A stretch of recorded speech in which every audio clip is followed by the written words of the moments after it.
Bukan hanya mengganggu, penggunaan frekuensi ilegal juga dapat membahayakan orang lain. Penggunaan spektrum frekuensi radio ilegal dapat mengintervensi frekuensi legal, bahkan bisa sampai mengganggu sistem komunikasi penerbangan. SDPPI Kominfo berkomitmen untuk selalu siap dan tanggap menangani gangguan spektrum frekuensi radio. Gunakan spektrum frekuensi radio sesuai peruntukannya, serta gunakan alat dan perangkat telekomunikasi yang bersertifikat. Frekuensi satukan negeri. Menangani perkara yang tak kasat mata sudah menjadi hal biasa bagi pengendali frekuensi radio. Ya, frekuensi yang tak kasat mata ini menjadi hal yang vital,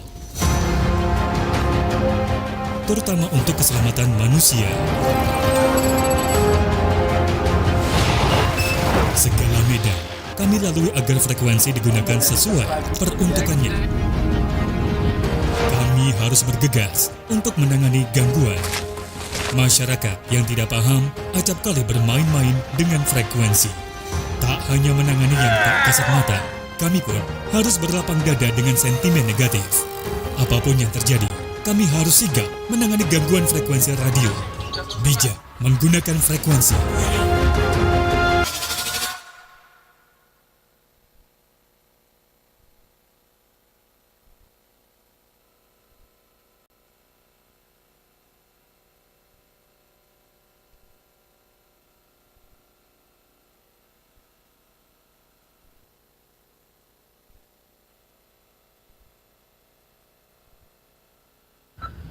Bukan hanya mengganggu, penggunaan frekuensi ilegal juga dapat membahayakan orang lain. Penggunaan spektrum frekuensi radio ilegal dapat mengintervensi frekuensi legal, bahkan bisa sampai mengganggu sistem komunikasi penerbangan. SDPPI Kominfo berkomitmen untuk selalu siap dan tanggap menangani gangguan spektrum frekuensi radio. Gunakan spektrum frekuensi radio sesuai peruntukannya, serta gunakan alat dan perangkat telekomunikasi yang bersertifikat. Frekuensi satukan negeri. Menangani perkara yang tak kasat mata sudah menjadi hal biasa bagi pengendali frekuensi radio. Ya, frekuensi yang tak kasat mata ini menjadi hal yang vital, terutama untuk keselamatan manusia. Segala medan kami lalui agar frekuensi digunakan sesuai peruntukannya. Kami harus bergegas untuk menangani gangguan. Masyarakat yang tidak paham acap kali bermain-main dengan frekuensi. Tak hanya menangani yang tak kasat mata, kami pun harus berlapang dada dengan sentimen negatif. Apapun yang terjadi, kami harus sigap menangani gangguan frekuensi radio. Bijak menggunakan frekuensi.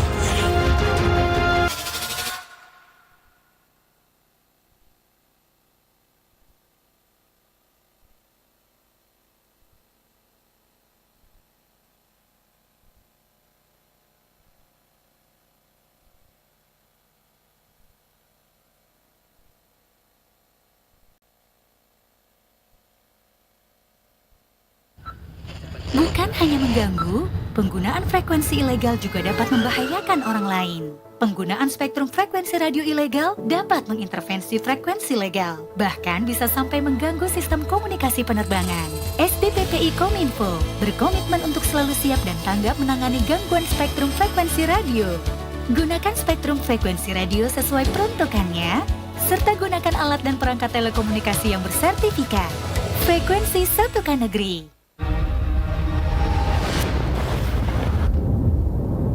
Menangani perkara yang tak kasat mata sudah menjadi hal biasa bagi pengendali frekuensi radio. Ya, frekuensi yang tak kasat mata ini menjadi hal yang vital, terutama untuk keselamatan manusia. Segala medan kami lalui agar frekuensi digunakan sesuai peruntukannya. Kami harus bergegas untuk menangani gangguan. Masyarakat yang tidak paham acap kali bermain-main dengan frekuensi. Tak hanya menangani yang tak kasat mata, kami pun harus berlapang dada dengan sentimen negatif. Apapun yang terjadi, kami harus sigap menangani gangguan frekuensi radio. Bijak menggunakan frekuensi.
Ladies, gentlemen, and honorable guests, good morning.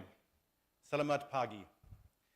My name is Dan Kraft, and on behalf of everyone at Forum Global, I'd like to offer a very warm welcome to you all here to the 10th Annual Asia-Pacific Spectrum Management Conference here in Jakarta. So we have almost 300 people registered to attend the event this year in person, and it's fantastic to see so many of you here.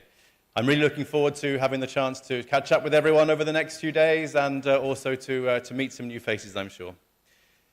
And I'd also like to say a very big hello and welcome to all of those people joining us virtually. We are streaming the event. A stream is kindly being provided by our partners at Telkom University.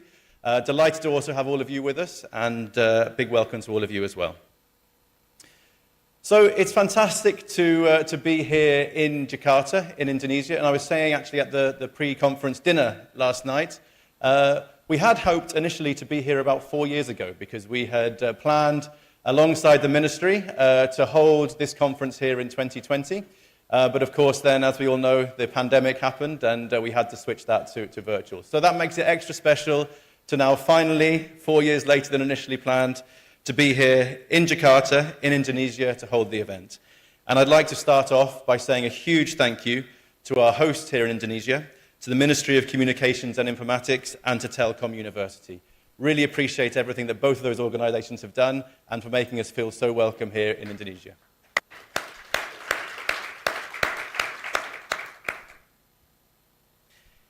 In a second, it's going to be my honor to officially open the conference and get things going with our opening ceremony and welcoming our honorable guests. But just before we start, there were a few things that I wanted to mention just on the logistics side.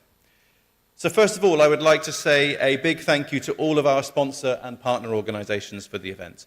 So you can see the logo for all of our sponsors and all of our partners on the screen just above me here. The event really would not be possible without their involvement, so we do say a huge thank you to all of them. Next, I would like to mention the Wi-Fi. So the Wi-Fi we have here at the center is available. There's free Wi-Fi throughout the whole hotel. You can access that using the network that is Pullman, and then you can see the username and the password there on the screen. So the username is meeting and events, and the password is meeting at 24. That is case sensitive, so you should be able to access the internet in that way. Any problems, then please speak to myself or any of my colleagues here today. When you are then online, you have a QR code. So you have a QR code at the bottom of your badges, and also on the tables in front of you have a sheet with a QR code. That will enable you to access all of the presentations and the other materials from the event. So you can use that to get online and access electronically all of the presentations from the event as well. Next, I would like to mention our networking receptions. So we are extremely grateful to Intelsat for hosting a networking reception here immediately following the conclusion of the proceedings today. So that's going to take place just out in the main refreshment area there, and we very much hope that you're all able to stay and join us for networking after the more formal elements of the program today. So without further ado, I would now like to open the conference and start our official opening ceremony. His Excellency Mr. Budi Ari Setiadi, Minister of Communications and Informatics of Indonesia. Dr. Ismail, Director General of Resources, Management and Equipment of Posts and Informatics, Ministry of Communications and Informatics Indonesia. Professor Adi Wajara, Rector of Telkom University. Mr. Masanori Kondo, Secretary General, Asia Pacific Telecommunity. Ladies, gentlemen, and honorable guests. Once again, a very warm welcome to all of you, and we're honored to have everyone here with us for this opening ceremony. So first of all, I would like to welcome the first of our honorable guests to the stage to give some opening remarks. Professor Adi Wajara, Rector at Telkom University. If I could invite you to please come and join me at the stage. As you're coming up, Doctor, as I've always said, we are so grateful to you and to all of the team for everything they have done to make this event possible. You really do have a fantastic team here, and they've all worked so hard, and we really do appreciate that. And for you and everyone making us feel so welcome here in Indonesia. So it's my honor now to invite you to come to the stage and to give your opening remarks. Professor.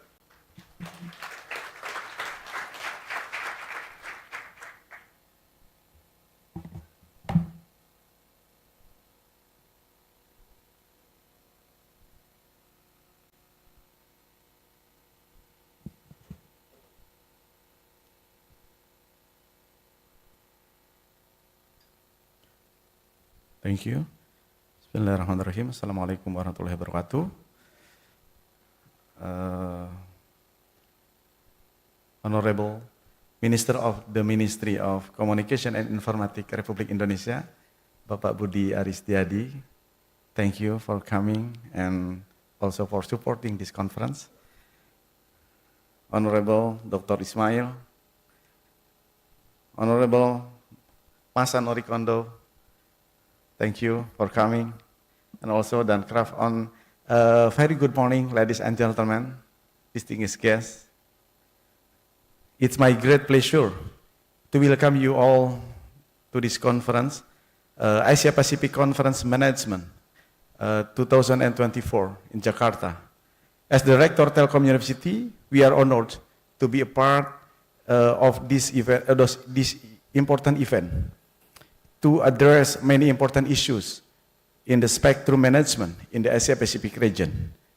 Telkom University as private campus focusing on development of telecommunication technology, artificial intelligence, plays a key role since we are also nurturing digital talent, together developing Indonesia towards our vision, our digital Indonesia 2045. This is indicated by transforming our university structure to become strong in the research and entrepreneurship by building 29 Center of Excellence. And one of Center of Excellence here is Center of Excellence for Advanced Intelligent Communications, ICOMS, today becoming one of supporting hosts in this APSMC 2024. And then CEO ICOMS also leading a Center of Excellence on Advanced Telecommunication with artificial intelligence, including future communication direction, especially our support development of 5G advanced and 6G networks, including future Wi-Fi, satellite technology, as well as non-terrestrial network, including related in this technology. With the strong research and entrepreneurship led by 29 COA in Telkom University, we expected to support Indonesia government, Indonesia industries, as well as global industry to strengthen the national and global collaboration in the future. Since this APSMC 2024 serve as an essential platform for stakeholders in the telecommunication industry, regulatory bodies, and academics, we open arms, we, Telkom University, invite industry players and stakeholders to come together, collaborate in Asia Pacific region, to work together in telecommunication sector and all related sector. I am immensely proud to witness the collaboration between higher education institution, industry, and government showcase in this event on advancing technology and innovation in the Asia Pacific region, of which one of indication is that radio spectrum are successfully optimized for social, economic, and technological progress to serve human and environment. Telkom University is confident that APSMC 2024 will offer a valuable platform for participants to deliberate the latest challenge, opportunities, and trends in the spectrum management in Asia Pacific. Through the sharing of knowledge and experiences, we can enhance our understanding of how optimize spectrum usage to support economic growth, technological innovation, and improve public services across the region. I would like to express my gratitude to the organizing committee and all parties involved in shaping this event.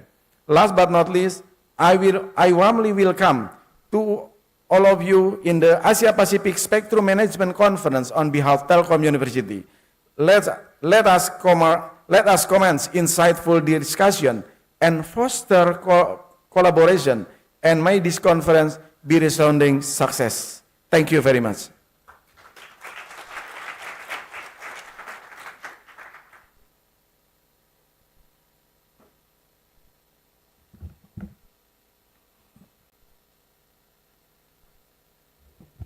So thank you so much again, Dr. Ajiwajara, and to all of the team at Telkom University, as I said, for all of their work in making this event such a success. So I'd next like to welcome our second honourable guest to the stage, so Mr. Masamori Kondo, Secretary General of the Asia Pacific Telecommunity. So Kondo-san, it's an honour to once again have you here with us at this event. I think for the last 3 or 4 years you have participated at the event, and once again we do really appreciate all of your time and the long-standing support that you and the team provide us. So welcome, and the floor is yours.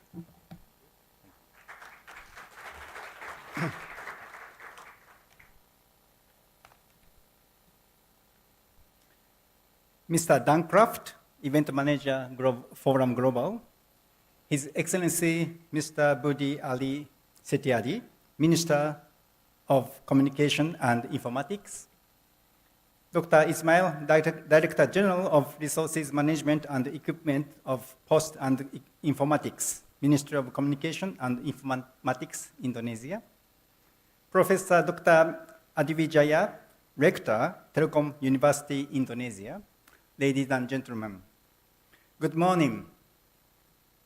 It is my great pleasure to say a few words on behalf of the Asia Pacific Telecommunity, APT, at the opening of this 10th Asia Pacific Spectrum Management Conference. It has always been a good opportunity for APT to support this spectrum management event. This event serves as an important discussion forum. We are here to shape policies on spectrum management that will affect millions across the Asia-Pacific region and to learn from global best practices. APT has just started implementing the new 3-year strategic plan, which is ambitious yet critical. Through the APT's strategic plan for 2024 to 2026, we aim to elevate the digital landscape by enhancing connectivity, fostering digital transformations, ensuring online security, promoting inclusivity, and prioritizing sustainability. The backbone of these initiatives is effective spectrum management, a cornerstone of modern communication infrastructure. APT provides effective functions to discuss spectrum management issues among APT members, such as AWG, PLF, SATLC, and various symposiums that diligently focus on refining our spectrum utilization. Especially APG, which is APT Preparatory Group for WRC, discusses regional views and formulates regional voices. APT achieved impactful contributions to WRC 23 with over 300 APT common proposals. During this 2 days event, we'll dive into the outcomes of WRC 23, explore the untapped potentials of 5G technology, and strategize future spectrum roadmaps. We will examine the intricacies of spectrum pricing, licensing, and how to navigate the delicate balance of coexistence between diverse systems. Discussions will also extend to regulatory reforms necessary for hybrid networks, as well as innovative ways to achieve universal connectivity. Our discussions will not only be theoretical, we are looking at the real-world applications that affect economies and communities. It is about how we can use our shared knowledge to make tangible difference. Each participant here today is crucial to the success of our shared vision. The dialogues, the policies, and the discussions we make will resonate with our digital future. As we move forward with the sessions, I encourage you all to engage, debate, and collaborate. In closing, once again, I extend heartfelt thanks to Forum Global, the Ministry of Communications and Informatics, and Telkom University for their exceptional organizing efforts. Your commitment is the engine behind this conference's decade-long success. I wish you all insightful discussions, fruitful collaborations, and a truly successful event. Let's continue to work together to enhance our region's digital future. Thank you very much.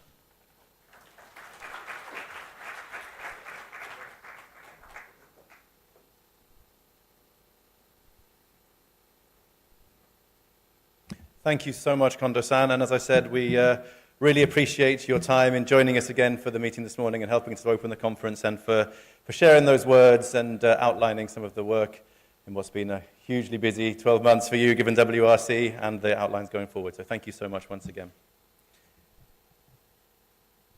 So finally, in our opening ceremony, I'm sure I can speak for us all here today when I say what an honor it is to have with us His Excellency Mr. Budi Ari Setiadi, Minister of Communication and Informatics from Indonesia. Your Excellency, we truly appreciate how busy you are, and we're very grateful for the time you have taken us to join us here as our principal guest of honor. Please, the floor is yours.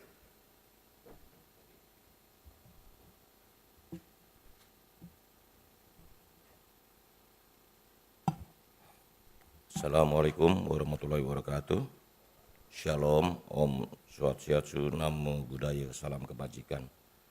Honorable the Secretary of General of Asia Pacific Telecommunity, APT Mr. Masanori Kondo, Rector of Telkom University, Professor Dr. Adi Wijaya, Director General of Resources Management and Equipment of Post and Informatics, Mr. Ismail, Chairman of APG23, Mr. Kyu Jin Wei, Chairman of Mastel, Mr. Sarwoto, the respected esteemed delegates, distinguished guests, ladies and gentlemen. On behalf of Ministry of Communication and Informatics of the Republic of Indonesia, Kominfo, it is my pleasure to warmly welcome to you in the 10th Asia Pacific Spectrum Conference 2024. It is truly an honor for me to stand before such as a diverse and talented professional. This dynamic gathering is pivotal as a place to engage and empower one another in managing the vital resource of radio frequency spectrum. Under the spirit of collaboration, this conference should be utilized as a place to share best practice in spectrum management. Among the many new wireless technology providers, consultants, regulators, and operators. As we stand at the edge of the technological advancement that redefine our digital landscape, this event provides a unique opportunity for the regulator from across the region to absorb and implement the decision made at the World Radio Communication Conference, WRC 2023, and to strategically prepare for WRC 2027. We are here not only to discuss, but also to shape the future of the spectrum policy and regulation. Our comprehensive agenda includes preparing the convergence of satellite and terrestrial network, the groundwork of 6G, and advancing technology like Wi-Fi 6E and Wi-Fi 7. NGO, GSO, high throughput satellite, and direct-to-device communication. In this conference, Indonesia priority agenda is to exchange views and discuss various challenges and experience in spectrum management, including spectrum licensing, auction, and spectrum pricing. Built on the spirit of collaboration, this conference shall become a catalyst for innovation toward better spectrum management, both for ongoing activities. New coming technology, such IMT 2030, 6G, and new satellite technology, discussion on these two technologies need to be prioritized since it is the result of the WRC 2023 and is one of the key issues to be addressed at WRC 2027.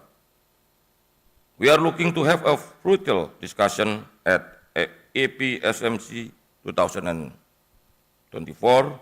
Let us use the opportunity to collaborate and share insight that will drive us toward a more digitally inclusive future. Let this conference be the ground where we lay the foundation for a future where technology is accessible to everyone, enhancing life and empowering communities across the globe. Thank you. Terima kasih. Wassalamualaikum warahmatullahi wabarakatuh. Shalom, Om Santi, Santi, Santi Om, Namo Buddhaya.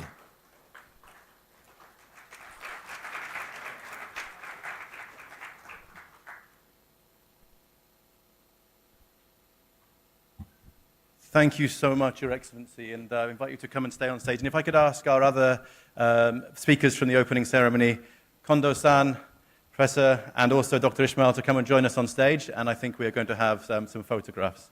Thank you.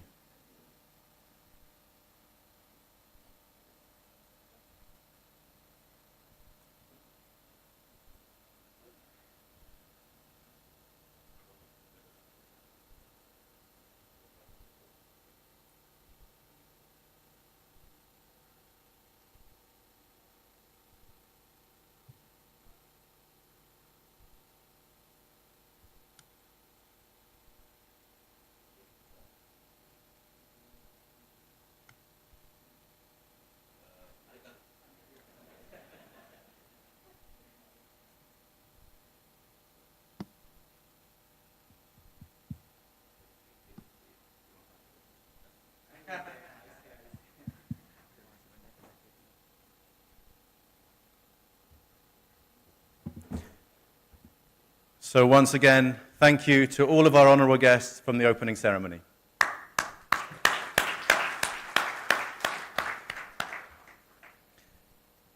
So that concludes the formal opening for the conference, and I'm delighted to now invite to the stage our speakers for the first session this year. So if I could please invite Bharat Bhatia, KJ Wee, Yi Shen Chan, Martha Suarez, Peng Zhao, and Yong Soo Yuk to come and join us, please, here on stage. And I think hopefully we also have Guillaume Mascot, who is joining us virtually as well. And as the speakers are coming up, so just maybe to introduce briefly this first session. So one topic that already has been spoken about in the opening ceremony, and of course has been high on the agenda for everyone over the last 12 months, is WRC 23. And we're delighted to have this first session, which is going to be looking at debrief, outcomes, and next steps towards WRC 27. Could we get Guillaume up on the screen here as well? Can you hear us okay, Guillaume? At the moment, we cannot hear Guillaume. 2 seconds, we're just going to try and sort that out. Okay, could we try again, Guillaume? Good morning, everyone. No. Okay, we'll just try and get that sorted. But in the meantime, Bibi, I will pass over to you to introduce our speakers and to moderate the session. So over to you, Bibi.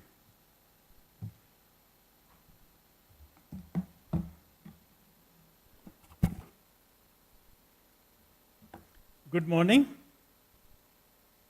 and thank you to the organizers for this wonderful conference on spectrum management. We just heard the opening speeches from the Honorable Minister and senior officials. And now we straight away delve into the real area of spectrum management and outcomes from the WRC 23. So I have a wonderful panel of speakers here. We would start with the keynote presentation from Dr. KJV. KJ is the chairman of Asia Pacific Group for the WRCs. That post he has been holding since 2016. He is also a fellow of the Korea Radio Promotion Association, RAPA, since 2017. Before that, he was the vice president of the Korea's Telecom Technology Association, TTA, very well known around the world. And before that, he worked in the Korean government in the area of spectrum management and technology standardization for over 20 years. I'm very happy also to introduce him as recently elected chairman of the Study Group 5 of the ITU. It's really an honor for all of us that KJ, who has been part of our working party 5D for so many years, as chair of the general aspects, and I've worked with him for many, many years, I think last 24 years perhaps. And from 5D now, he's gone up as the chairman of the Study Group 5. He actually brings in huge expertise and experience in the area of spectrum management at a global level. So I will, before I introduce others, I will first request Dr. KJV for his keynote address. KJ.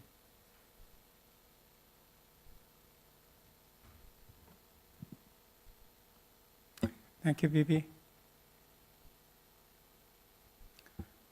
With the excellent introduction to me that I think I need to skip who I am, but I would like to focus what is the APT point of view, the results of the WRC 23 and some preparation of the WRC 27.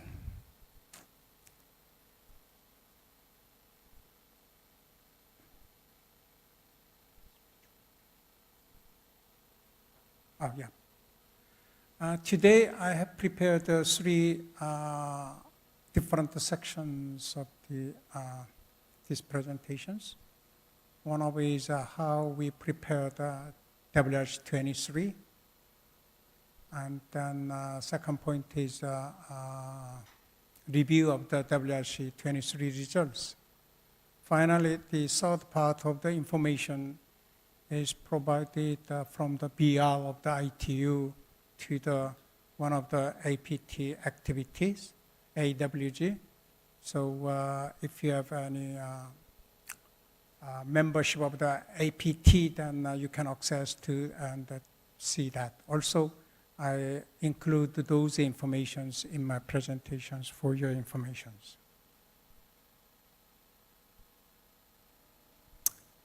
All right.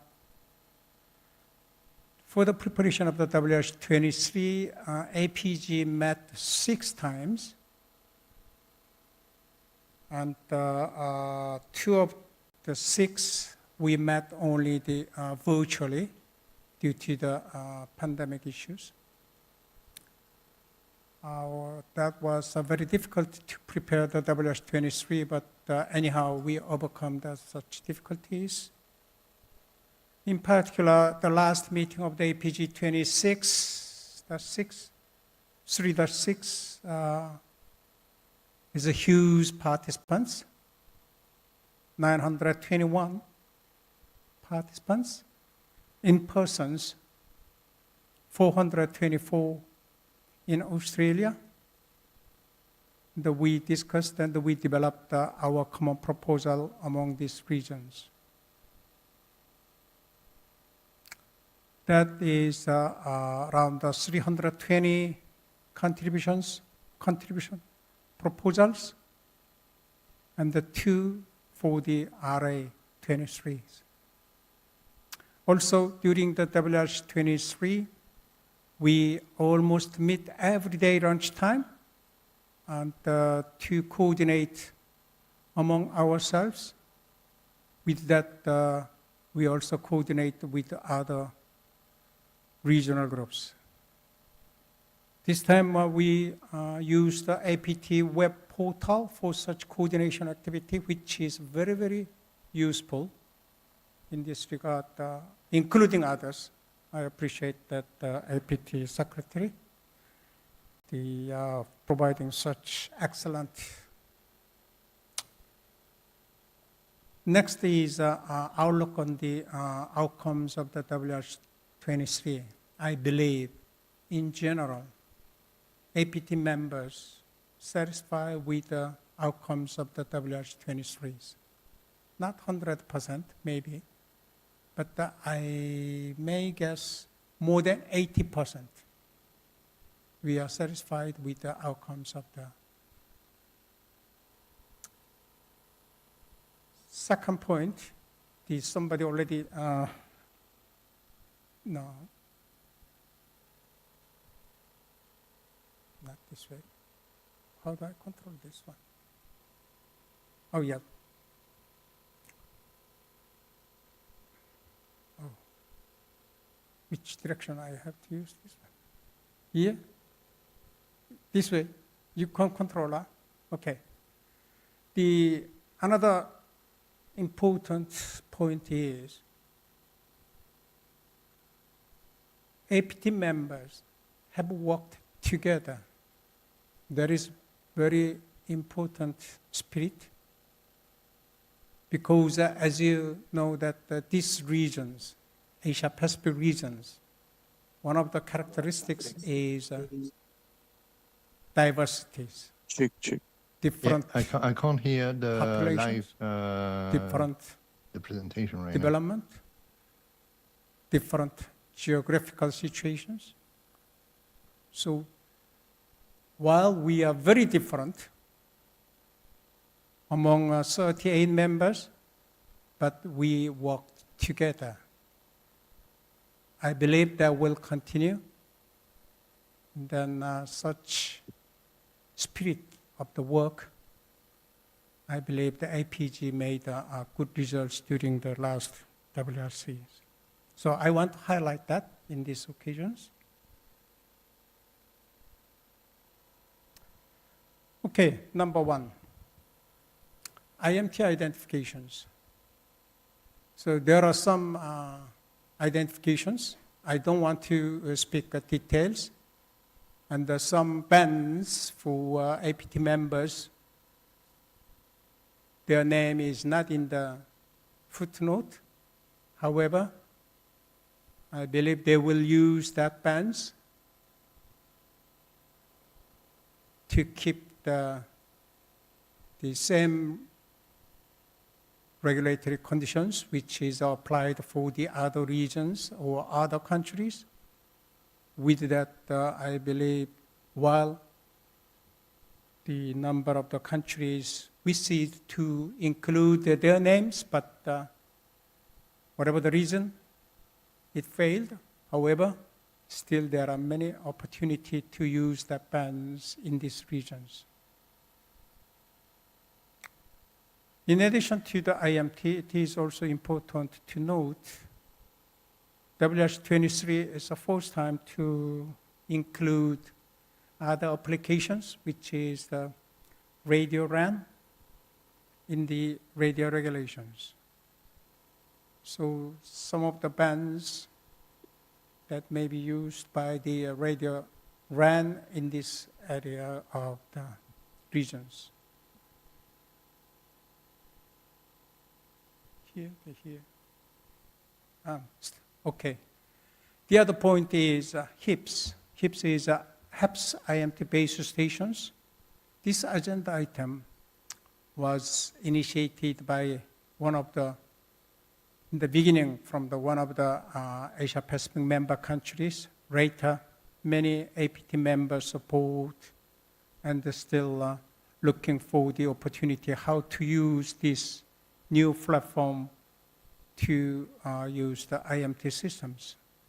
So WH-23 provide some regulatory conditions, technical conditions, without causing any harmful interference to the neighboring countries, but utilize these advanced technologies for the use of the IMTs.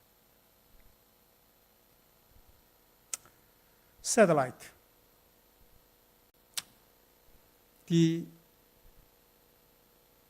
GSO eSIMs in 12 to 13 gigahertz bands, which allows the many APT members to use eSIMs in these regions. That is one of the achievements of the WH-23 for these regions.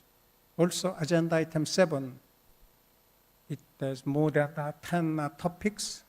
Most of the topics made a very efficient use of the orbit and the spectrums for the satellite. Another important thing is, during the WH-23, it was agenda item 1.19, which is mainly focused on region 2. However, Asia Pacific region also prepared the future agenda, WH-27, same bands, same applications, which is the GSO and together with the non-GSO in these bands. So WH-23 results facilitate to harmonize the use of these bands during the WH-27 as well for these regions. So this is another important aspect to me, and I'd like to share that information with you. Next point is some of the key agenda items of the WH-27. As you know, the 1.7 is one of the famous agenda items always.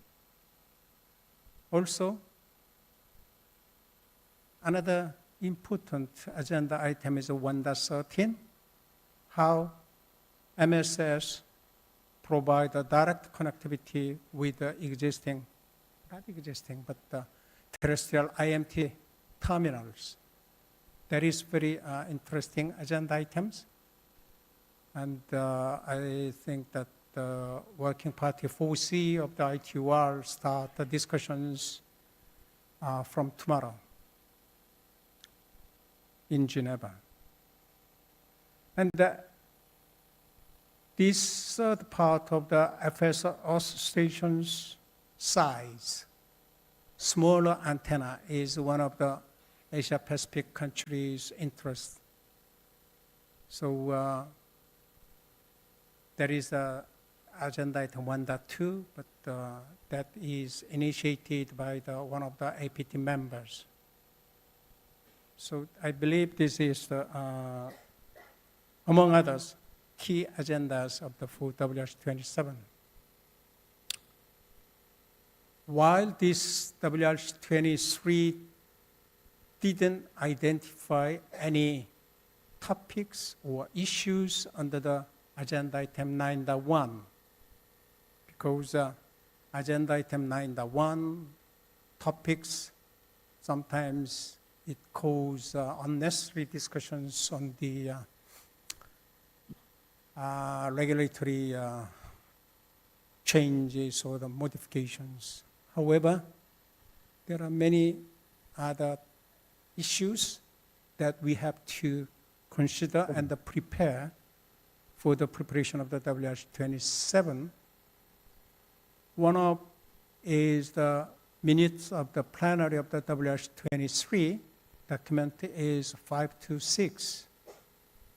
There are two elements, which is implementation of the RA-23 resolutions ITUR 74.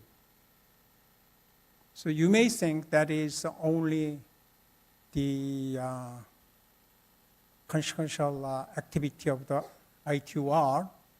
However, I believe that is also related to some regulatory issues of the radio regulations, which caused very heavy discussions during the ITUR discussions and also most probably WS27 as well.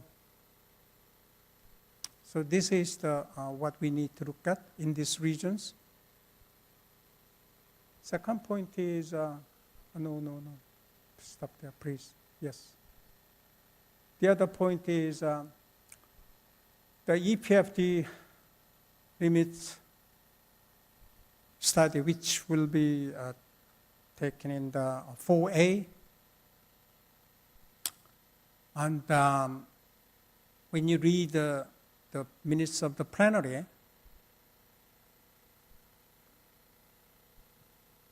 there may be a different understanding, but for me, this is another important issue during the WH27. Maybe more than others, even it is not identified as a special agenda or standing agenda. However, this topic is caused a very big argument from the preparations until during the WH27. That's my understanding. And then let's go to the next pages. Okay, there's another text in the minutes of the plenary, document 524. It was agenda item 1.8. During the WH23, 1.8 didn't make any things. However, it's still there's room for continuing the discussion on these topics. So at this stage, I have no clear idea how much steps would go in these topics. But at this stage, I just remind you that this is one of the issues that we need to look at. With that,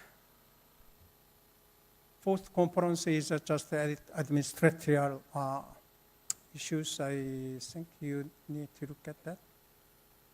Then, all right, this is the last part, and I just leave it to you to review this one.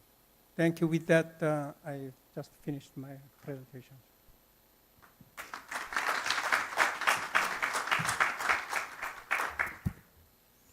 Thanks, KJ. I think you very well summarized the 6 weeks long conference where we almost had in the last at least 2 weeks round the clock sessions. So encapsulating it within this short period, thanks very much. So what I'm going to do now is I will just introduce the panel. We have a very important and senior panel here, all experts on spectrum management. We don't have Gayum here, but maybe I will start with the introduction. Can you put Gayum on the stage? So Gayum Mascot here, hi. Is the senior manager, global regulatory policy for SHORE. Those who don't know SHORE, they are a global company based out of US, making all this PMSE equipment, all the microphones that you see around the world, all the events, that's SHORE. So welcome, Gayam. He is in charge of SHORE's global regulatory policy. He also involves strengthening SHORE's thought leadership and public relations. Gayam is based in Europe. He has, I think, I know him much longer time in Nokia. He spent a lot of time in Nokia. And he holds a master's degree from political science from University of Lille in France. And he has also worked in the European Commission before joining Alcatel-Lucent and then Nokia. So he has also participated in a lot of conferences here in Asia as well as in around the world. He's also represented Global Mobile Suppliers Association, GSA, in Southeast Asia. So welcome, Gayam, and love to hear from you later. I will now introduce the other panelists here. starting with Dr. Martha Sores. She's the president of the Dynamic Spectrum Alliance, which is a global organization leading the work towards more efficient spectrum utilization and more effective spectrum utilization, I must say. She holds a PhD degree from University of Paris, where she worked on wireless transmission architecture, and she was also awarded a Marie Curie Fellowship there in her work. She has also worked in the National Spectrum Agency in Colombia as an advisor and later as a general director. So welcome, Martha. I will now introduce our next speaker, Peng Zhao.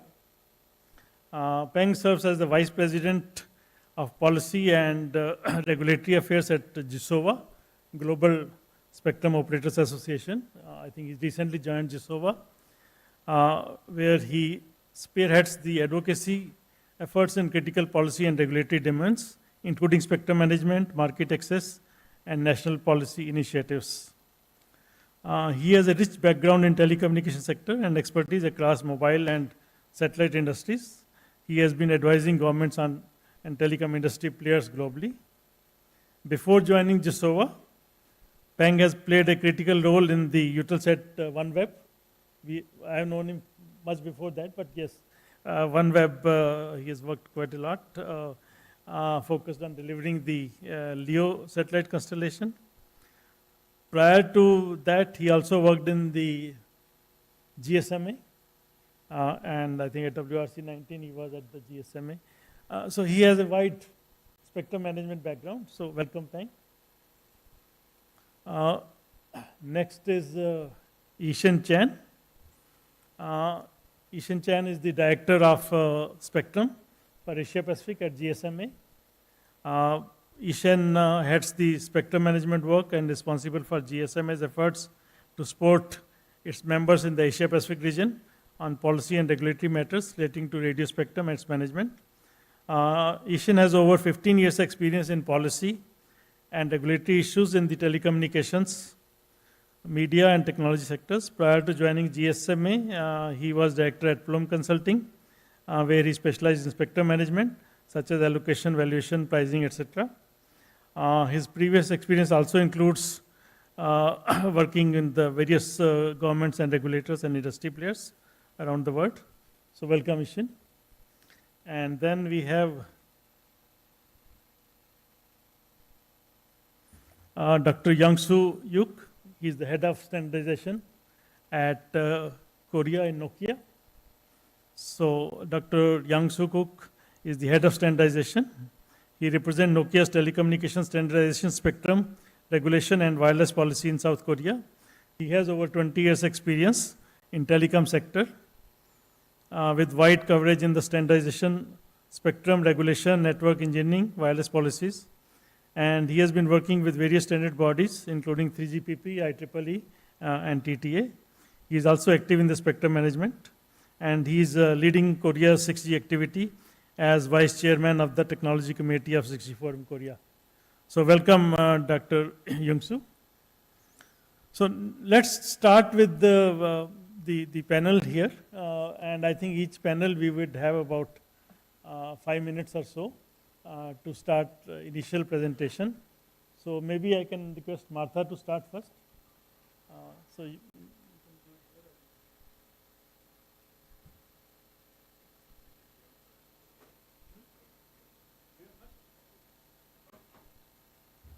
Okay.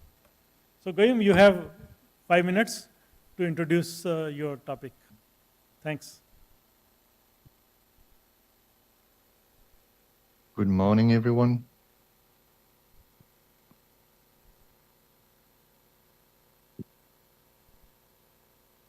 Can you see my slide?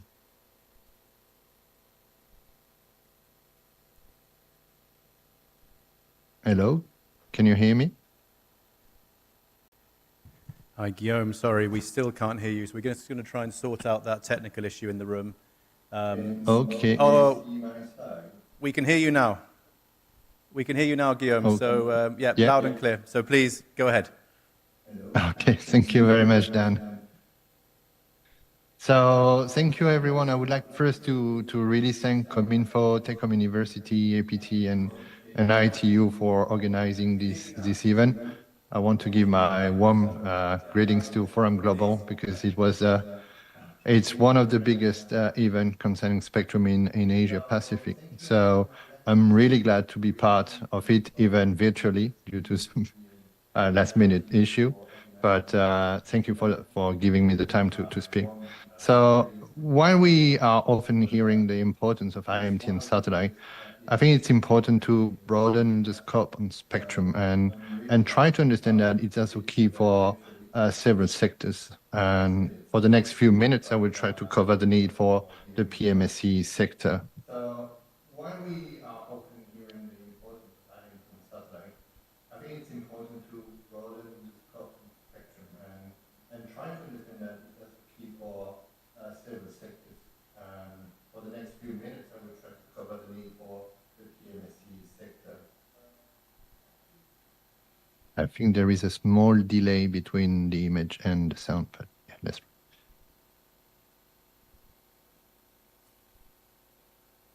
First, let me quickly go about Shure. So Shure is a Central company, and we are an American audio product corporation, global leader in high-quality advanced audio product. We are trusted from, I would say, broad numbers of sectors, from the Allied force during World War II to iconic creators, and where they are in major historical moment. So we are continued to. Guillaume, I'm sorry, I'm going to have to stop you. Yeah. Numbers of sectors, from the Allied force during World War II to iconic creators. So if we could just. Where they are in major historical moment. So we are continuing to. Guillaume, I'm sorry, I'm going to have to stop you. So we're trying, there's obviously a delay on the line with Guillaume there, so we'll try and sort that out. So if we can move on, back to you, Bibi, maybe we'll start with Martha. So yeah. Who's next? Sorry, who is the... Okay. Yeah, so let's start. We'll come back to you, Goyim. Let's start with Mr. Ishan Chen, GSMA. Yeah, you can.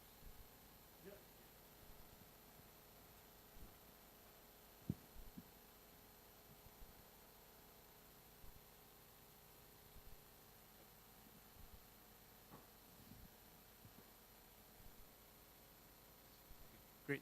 So, first of all, I think I'd just like to say very good morning. Selamat pagi, everybody.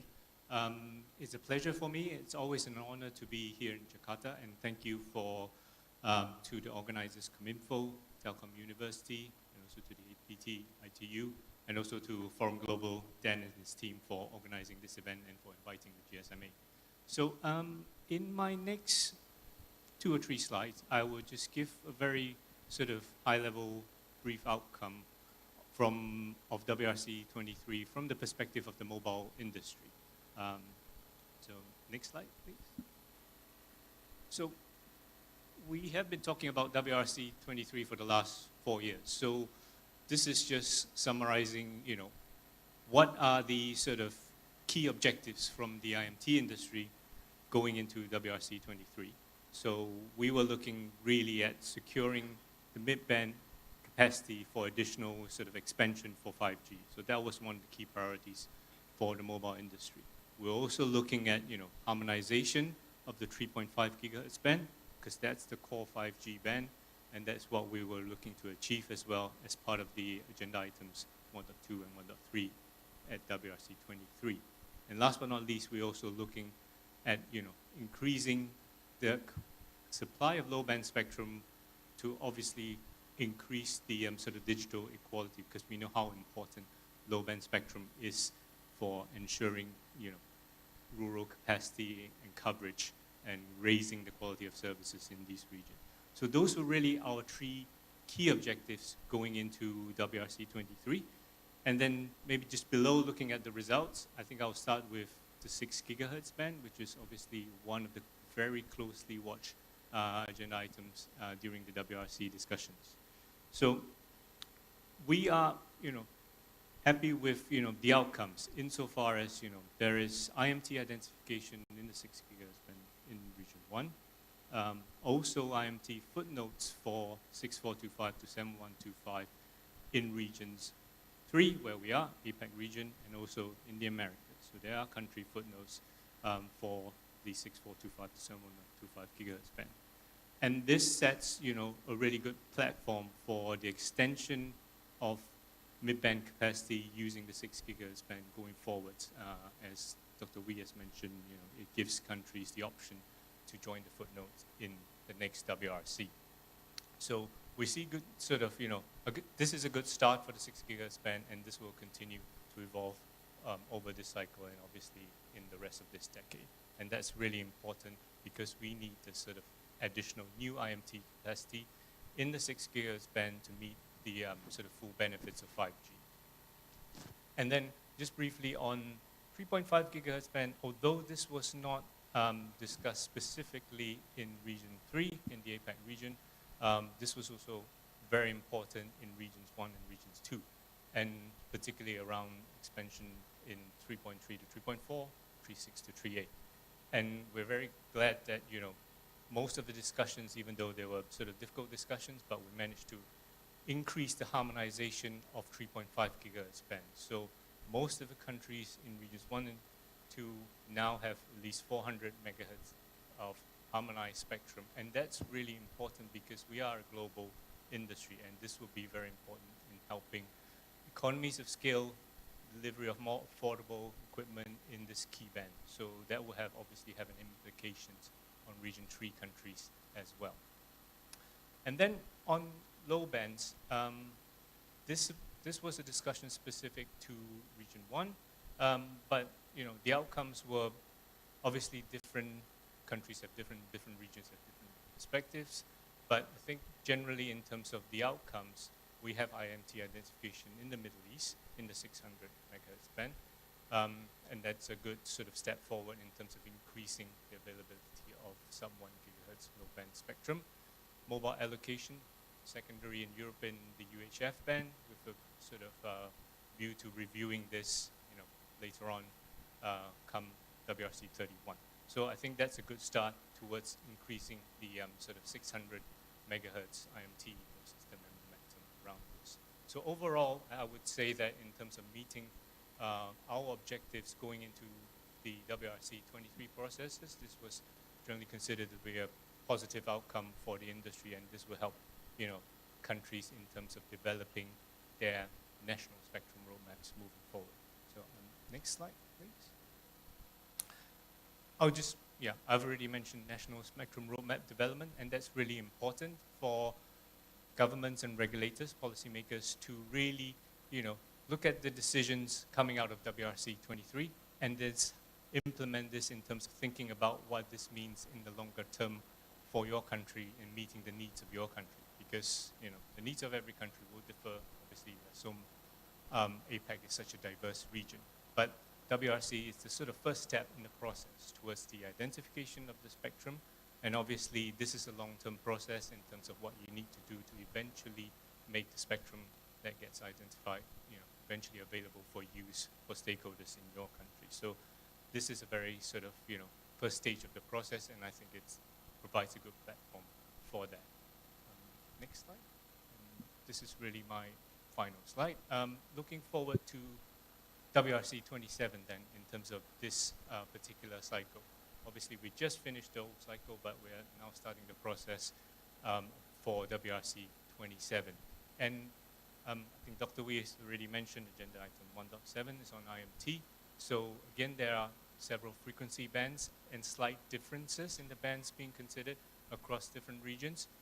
So this will be, obviously key to finding, further harmonization, and that's always a priority for the mobile and the IMT industry because that drives, equipment availability, economies of scale. So that is sort of moving forward. That will be part of our sort of priority, and we know that there will be incumbents that we need to take into consideration, coexistence, etc.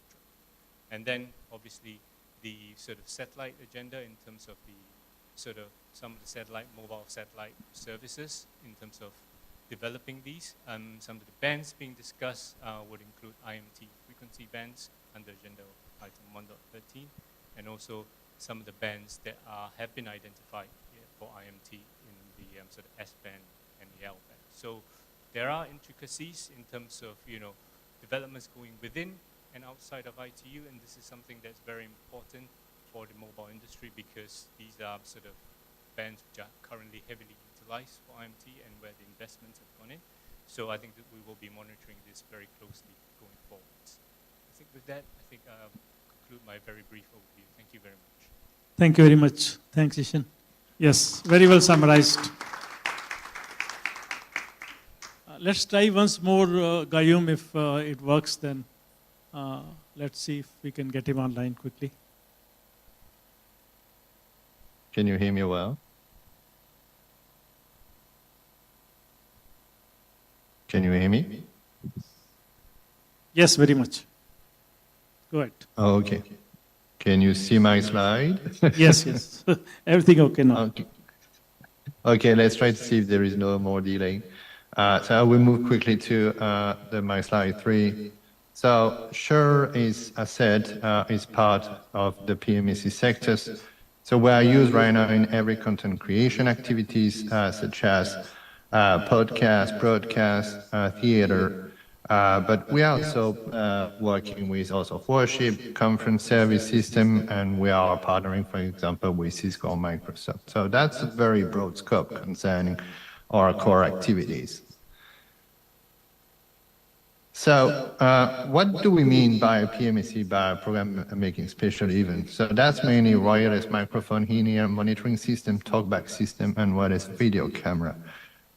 What we see is that the PMSE is one of the key technological foundation for content creation. So content is on the rise, as we have seen, with more platform, more social media with influencers, and the numbers of sports and concerts are getting on the rise as well. So we see that PMSE is used more extensively as well in sports concerts, and we see that immersive content experience, stadium experience, is, for example, one of the key 5G best practices and use cases. So PMSE is used everywhere. So we have to be really, it's very important to consider that if there is content, this is because the PMSE is there. So, and it brings value to the whole society and especially to networks. It's important to look to the whole ecosystem. So that's why it's important to consider the cultural and creative industry at large, which is the visual art, advertising, communication, TV, live performance, video games, cinema, and radio. And as you can see on the slide, if you take the whole CCI, all sectors is valued only in Europe to 243 billion, which is bigger than the telecom and the automotive industry. We are employing more than 8 times more people in the EU compared to the telecom industry. So our value to the whole ecosystem is important. And even if this is just a small foundation part, it's important to take it as a whole. And we know that the importance of the creativity is there. We have seen the success stories from Korea and other countries like the Philippines are really trying to ramp up and develop more content. Beyond the creation, I think it's very important to take into account the impact on local tax, on transport, hotel, and the global music tourism will reach 14 billion in 2033. And I think the last few months we have seen the craziness with Taylor Swift and how the countries are starting to compete to attract key entertainer. And I prefer not to mention all the debate between Singapore, Philippines, Malaysia, and Thailand to attract the best talent and to have this economic benefit from music tourism. But the sector so we see that we have more demand, there are more content that is needed and created. So So the sector has more demand. But on the other side, our spectrum, which is mainly UHF, is getting reduced. We use UHF band because, as you can see, that's the better characteristic. We have realized that a minimum of 100 megahertz is sufficient, and these numbers is starting to be even a little bit outdated. I'm sure that based on the current need, it would be even higher. So there is right now a very high conundrum where we rely more and more on PMSE to create content, to bring value to network, but we are getting reduced as well for our main core band. And honestly, that's really something that we are currently seeing, that we have a spectrum crunch from. If we take 3 examples, like the UAE 2020, that all band has been used in UAE during the Expo. We had some issue as well with FIFA World Cup where everything was used. And for the forthcoming plan, Paris Olympics, they have allocated 2 temporary additional spectrum, and the spectrum planning document even recommend to go with wired connectivity, which is quite insane, sorry. That's where, that's all we had to discuss during the agenda item 1.5, which is the UHF ban. And even if it was only in Region 1, I think the debate during World Radio Conference 23 will have some impact as well in the future in other regions.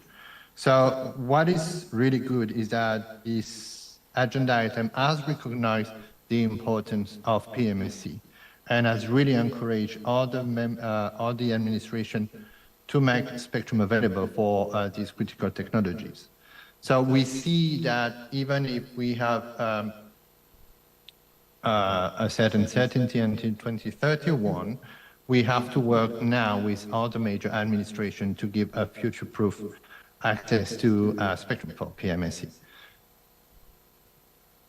And one of the key part, of course, is the 600 megahertz band that was discussed for Region 1, where the UAE, Saudi Arabia, Nigeria were keen to have 600. We are still a long way in most of the countries concerning that, but I think it's very important to ensure that for the future, if there is any move concerning the 600 megahertz band, all the stakeholders are taken into account in the transition phase. Finally, and I succeed to go through my presentation, so I want to reiterate that, PMSE is a critical sector, and it's really important to just not see it through the eye of broadcasting, which is often the case during World Radio Conference, but we are a key piece for content production at large. We are facing a decreasing number access to spectrum, and we want to work with other regulators in the next cycle and further to ensure that we have access. And it's important to remind that this content is bringing meaningful and commercial offer to operators in all these content platforms. Therefore, we want to ensure that we can work on long-term access on UHF band for PMSE. There are some additional band that can be thinking about, like the DEC band, and there are some parts that can be modified due to outdated regulation. There are additional band, the 2 band that is mentioned here, that is also used and mentioned for the Olympic game, and I think it would be good to have a real access and not only temporary. And I want to mention as well that there are brand new technology like wireless multi-channel audio system, WMS, that is really like bring lots of opportunity for the sectors, and we need to update the current regulation in most of the country. And we are keen to work with other regulators in Asia to ensure that we have a sustainable content creativity around all the country. Thank you very much. Terima kasih. Thank you very much.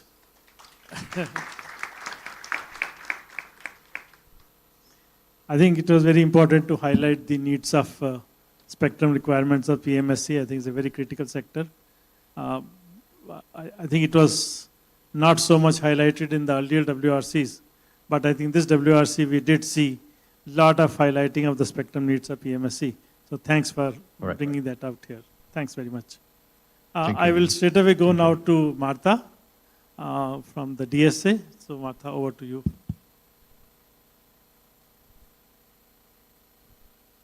So good morning, everyone. My name is Marta Suarez. It's the first time I'm coming to Indonesia, so I'm very glad to be here. And I would like to thank Cominfo and also Telkom University for hosting us, of course Global Forum and APT for all the support. So it's really great to be here with you and see you face to face, because many of you had seen only on virtual meetings. So I will talk about the results of WRC, and I will focus on agenda item 1.2 and the very controversial 6 gigahertz band. A surprise.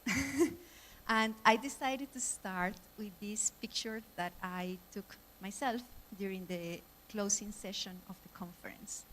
What I liked about the message of the General Secretary, Doreen Bogdan Martin, is that she referred in that sentence exactly to the importance of convergence of different technologies. So she mentioned IMT, Wi-Fi, HIPS, and satellite networks. And I found that very powerful, because if we have a purpose to address broadband connectivity and to make it affordable and sustainable, it is important to consider all the different technologies and to make sure that they have access to spectrum and to resources in a proper way.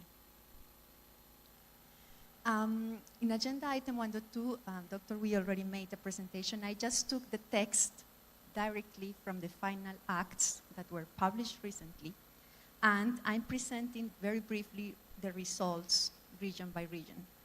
So here we have region 1. There was an IMT identification for bands 4 and band 5. So that means 6425 to 7125.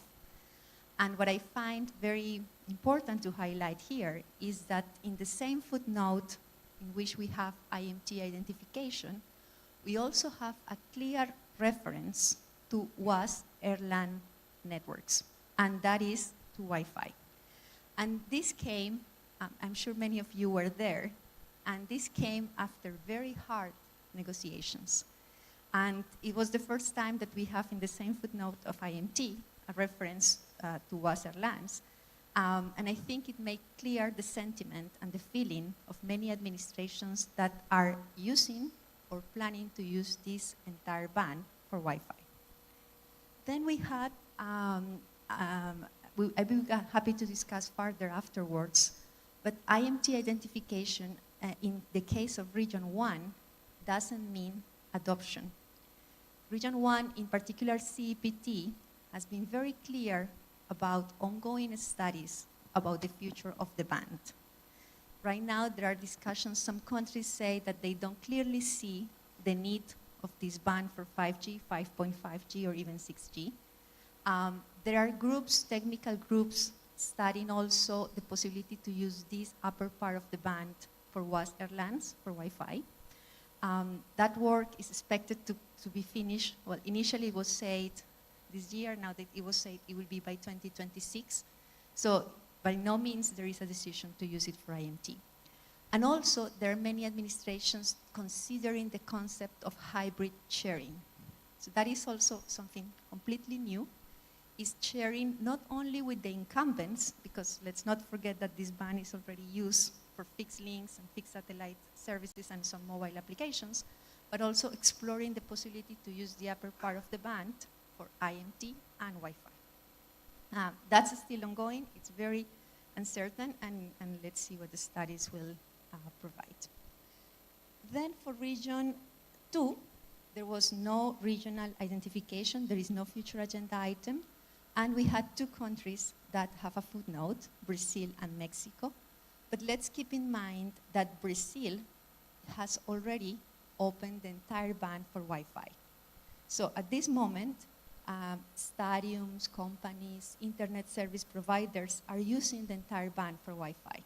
So this footnote came, and that was clearly mentioned by Mexico and Brazil. they still don't have any final decisions about the use of the band. They decided to have this footnote just to have open possibilities for the future. And in the case of Region 3, you know very well, there was the same footnote that we had for Region 1 for the upper part of the band for 100 megahertz. And then there is a footnote for 3 countries, Cambodia, Laos, and Maldives, supporting the IMT identification. This is the only footnote that doesn't have the reference to Wi-Fi. All the other footnotes have a reference to Wi-Fi, and that's why we say that there was also a global support for Wi-Fi, because in the 3 regions, the footnotes included reference to Wi-Fi. So the question from some regulators is like, okay, what happens after WRC? What if I was planning to use the band for Wi-Fi? What if I already opened the band for Wi-Fi? Well, that's fine, because the radio regulation is recognizing also that application. This is an application under the mobile service. So there is no conflict with the radio regulations, and I mean, that's a national decision based on the national needs. Just a few words about the ecosystem. So ecosystem for Wi-Fi has been growing. It's really going very fast. I was in an event last week about 6G, and I heard the numbers about 5G devices in 3.5 gigahertz. And there are more than 1,800 commercially available devices. If you compare that with the number of commercially available devices for Wi-Fi in 6 gigahertz, first, it's comparable, and second, it's almost more, there are also more devices for Wi-Fi in 6 gigahertz. So I want to make the point that the ecosystem is ready. So those countries that are deciding to open the band, they get the benefits immediately. It's not a future, it's not a promise, it's something that could be adopted in the very short term. And that has implications of economic benefit. I would be happy to talk more about that afterwards. So my conclusions to close this presentation, there have been some identification for IMT, as I explained in detail for the regions. However, countries that represent more than 60% of the global GDP have open 6 gigahertz band for Wi-Fi or portions thereof. And this band is very important for the access to Wi-Fi. It's critical to enable enhanced throughput and also low latency. There are many applications that are just not supported in 2.4 and 5 gigahertz. So there is a need of additional capacity, of additional channel bandwidths. And well, I will be very happy to discuss further. Thank you for your attention. Thank you very much, Martha. Now let's jump to the satellite side of it. Peng Zhao, he represents GSOA, so over to you. Thank you, Bharat, and thank you to Cominfo for the invitation, and also for the Telkom University, but of course also to Forum Global for organizing this important event. So as Bharat introduced, I'm here as a GSOA, so Global Satellite Operator Association, and present a little bit the view from the satellite industry about WRC 23 outcomes, but also what's is looking ahead for WRC 27. So I guess it's definitely a kind of a great timing to take a hold of what happens in WRC 23 and different outcomes. I think, yeah, many of you were there in the WRC in Dubai, and I think we as a satellite industry come to this conference with 3 very clear objectives. One is about driving innovation, with better use and more optimized use of the existing satellite spectrum, progressing the future of the space with additional spectrum allocation for satellites, and finally safeguarding the critical service within satellites, on the certain agenda item. So if we take a quick look on the satellite-related topics, I think Dr. Wee already mentioned some of the very important ones, including the kind of eSIMs and also new allocation in the 17 gigahertz. Overall, the satellite industry are very happy with the outcome of the WRC 23 on those agenda items. It provides a really kind of a good balance between the needs of satellite operators and also the evolution of the technological landscape. Typically, eSIM, that's really the emerging satellite technologies with the right regulatory framework that will really allow the development of that particular technology. I won't go too much to the details because of time, but if I just take a look at the other agenda items, especially the IMT related agenda items, I think the decision made at WRC 23, I think, give a kind of mixed feelings for the satellite industry. And at the same time, it does reflect, the commitment from the WRC and from the ITOR to commit to the safeguarding of this critical service. However, some of the kind of mitigation and for example, the ERP mask is still a concept still to be proven, right? So all kind of compromise reached, really hard compromise reached at the WRC 23 is strongly dependent, for example, also on the kind of the deployment and on the density of base station, etc. For both agenda item 1.2, but also for some of the other topics like Article 21.5, etc. But looking forward, I think one of the agenda item, future agenda item for IMT, that was also really hard consensus to reach for the agenda item 1.7. That includes several bands to be studied for the IMT. But in that particular agenda item, it also still includes the 7 and 8 gigahertz, which are used for the FSS for the government services, what we typically call the X-band. So we expect there will be still some conversation to be had for the next cycle. So if we look at WRC 27 agenda item now, I think if you look at the whole, agenda items, almost 80% of them are satellite related. I listed them all here. I'm not going to go through all of them, but it's a very, I think it's very heavy on the agenda items for satellite industry. So we expect a very, very busy cycle from the satellite perspective. I already mentioned 1.7 for the IMT side, but there are some very interesting ones, as I mentioned by Dr. Wee earlier. So for example, the 1.12, 1.13, 1.14, all those are related to the MSS and the MSS in IMT band, for example, on 1.13. And that will, open up the usage of direct-to-device, so satellite to handset connectivity directly. Some others, so as GSOA and as a satellite industry, we're still coming together to get all the position for these all those new agenda items. But for example, agenda item 1.2 on the small antenna on the KU band, that we already have a strong position as a satellite industry. And we submitted first GSOA input paper for the Working Party 4A for next week.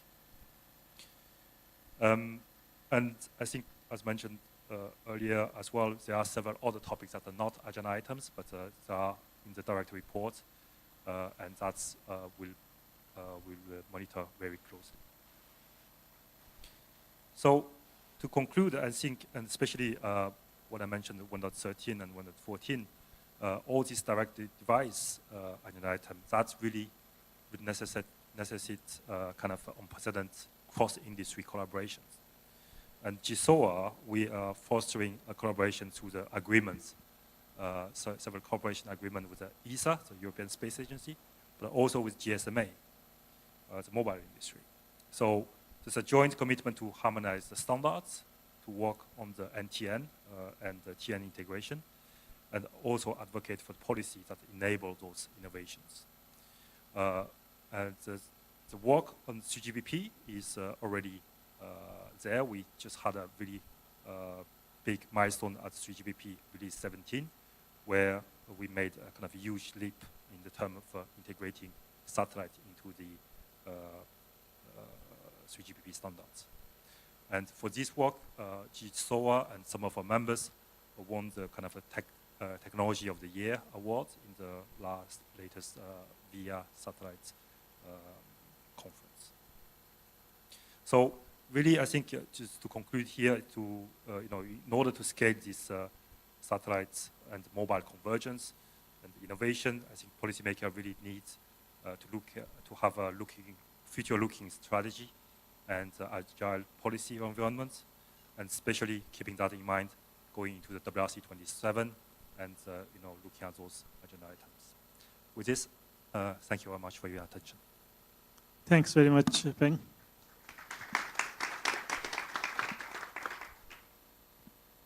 Yeah, you rightly brought out that we are now getting into an era of cooperation and collaboration between the mobile and the satellite industry. So that's great.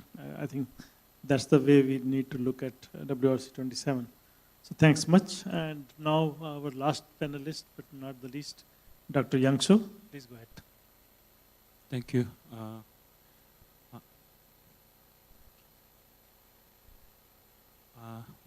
Thank you, everybody. Good morning. I'm Youngsoo Yu from Nokia Korea, and then I'm taking care of all the standardization and spectral issue in Korea. I'm also delegate in 3PP, and so it's my pleasure to be with you, all of your spectrum expert. And today I would like to introduce Nokia's perspective on the WRC 23 outcome, especially for the midband. Also, I will deliver some the readiness, global readiness on the industry regarding to especially for the 6 GHz. So maybe I think we consider that the WRC 23 outcome is really a good setting of solid foundation of IMT, especially for the midband, because midband is quite important band. So IMT, most key role of IMT is providing the error capacity, high throughput, and reliability.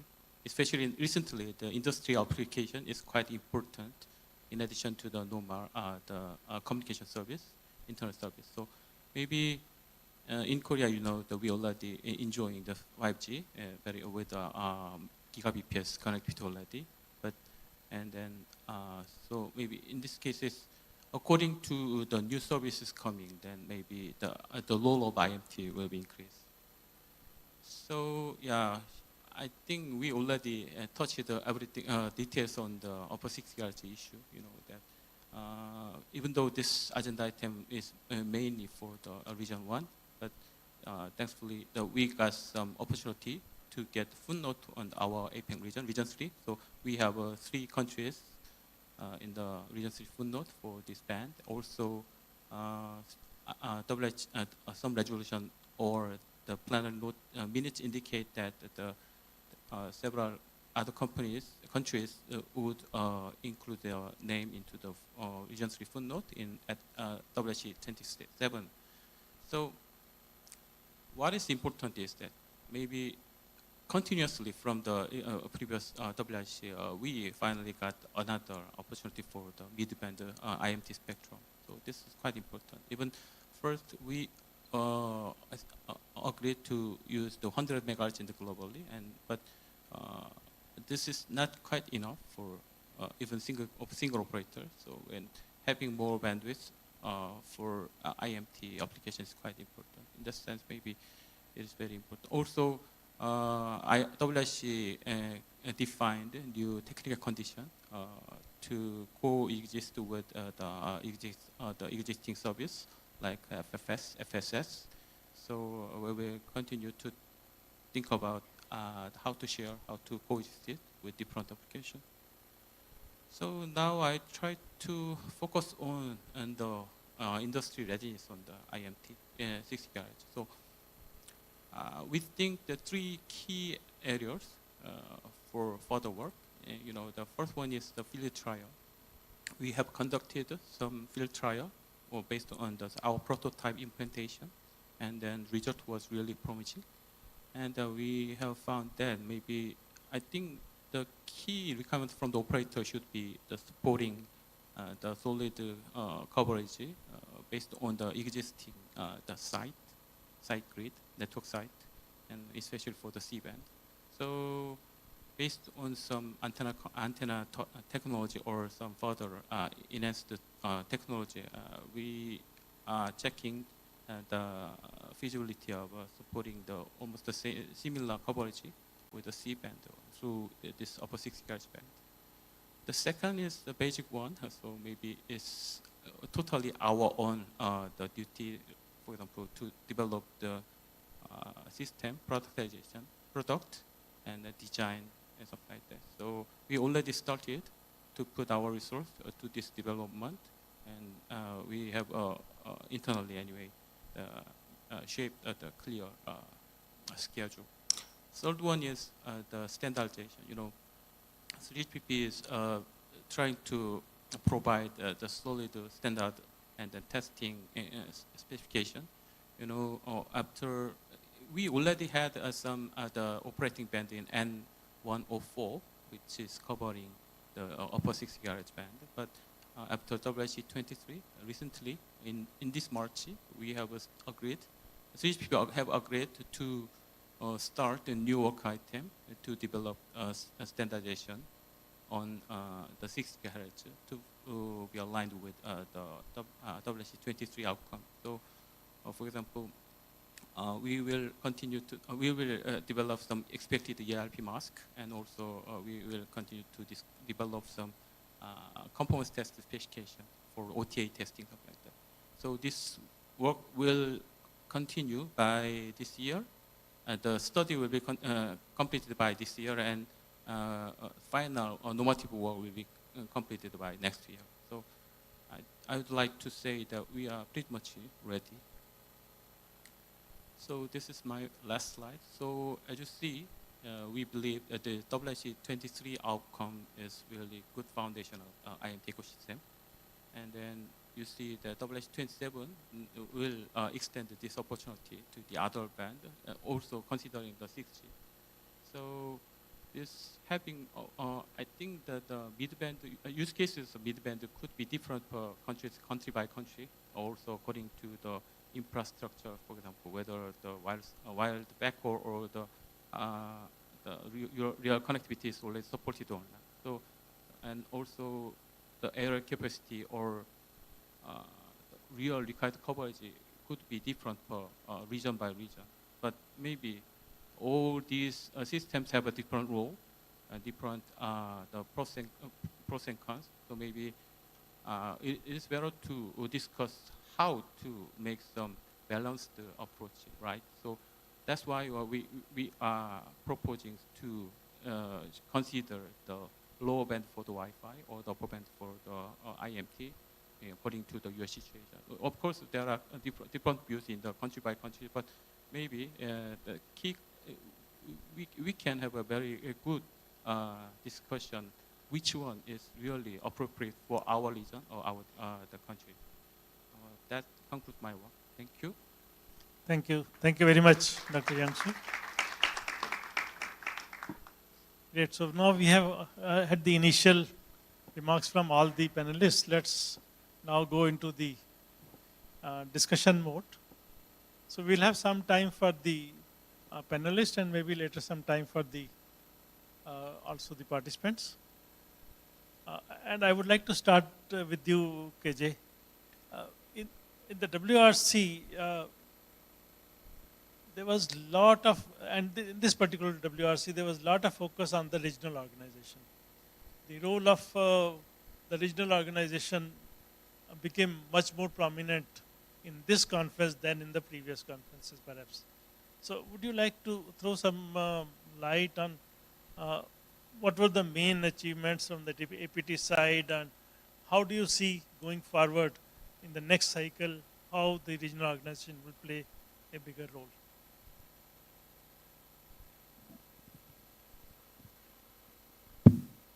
Thank you.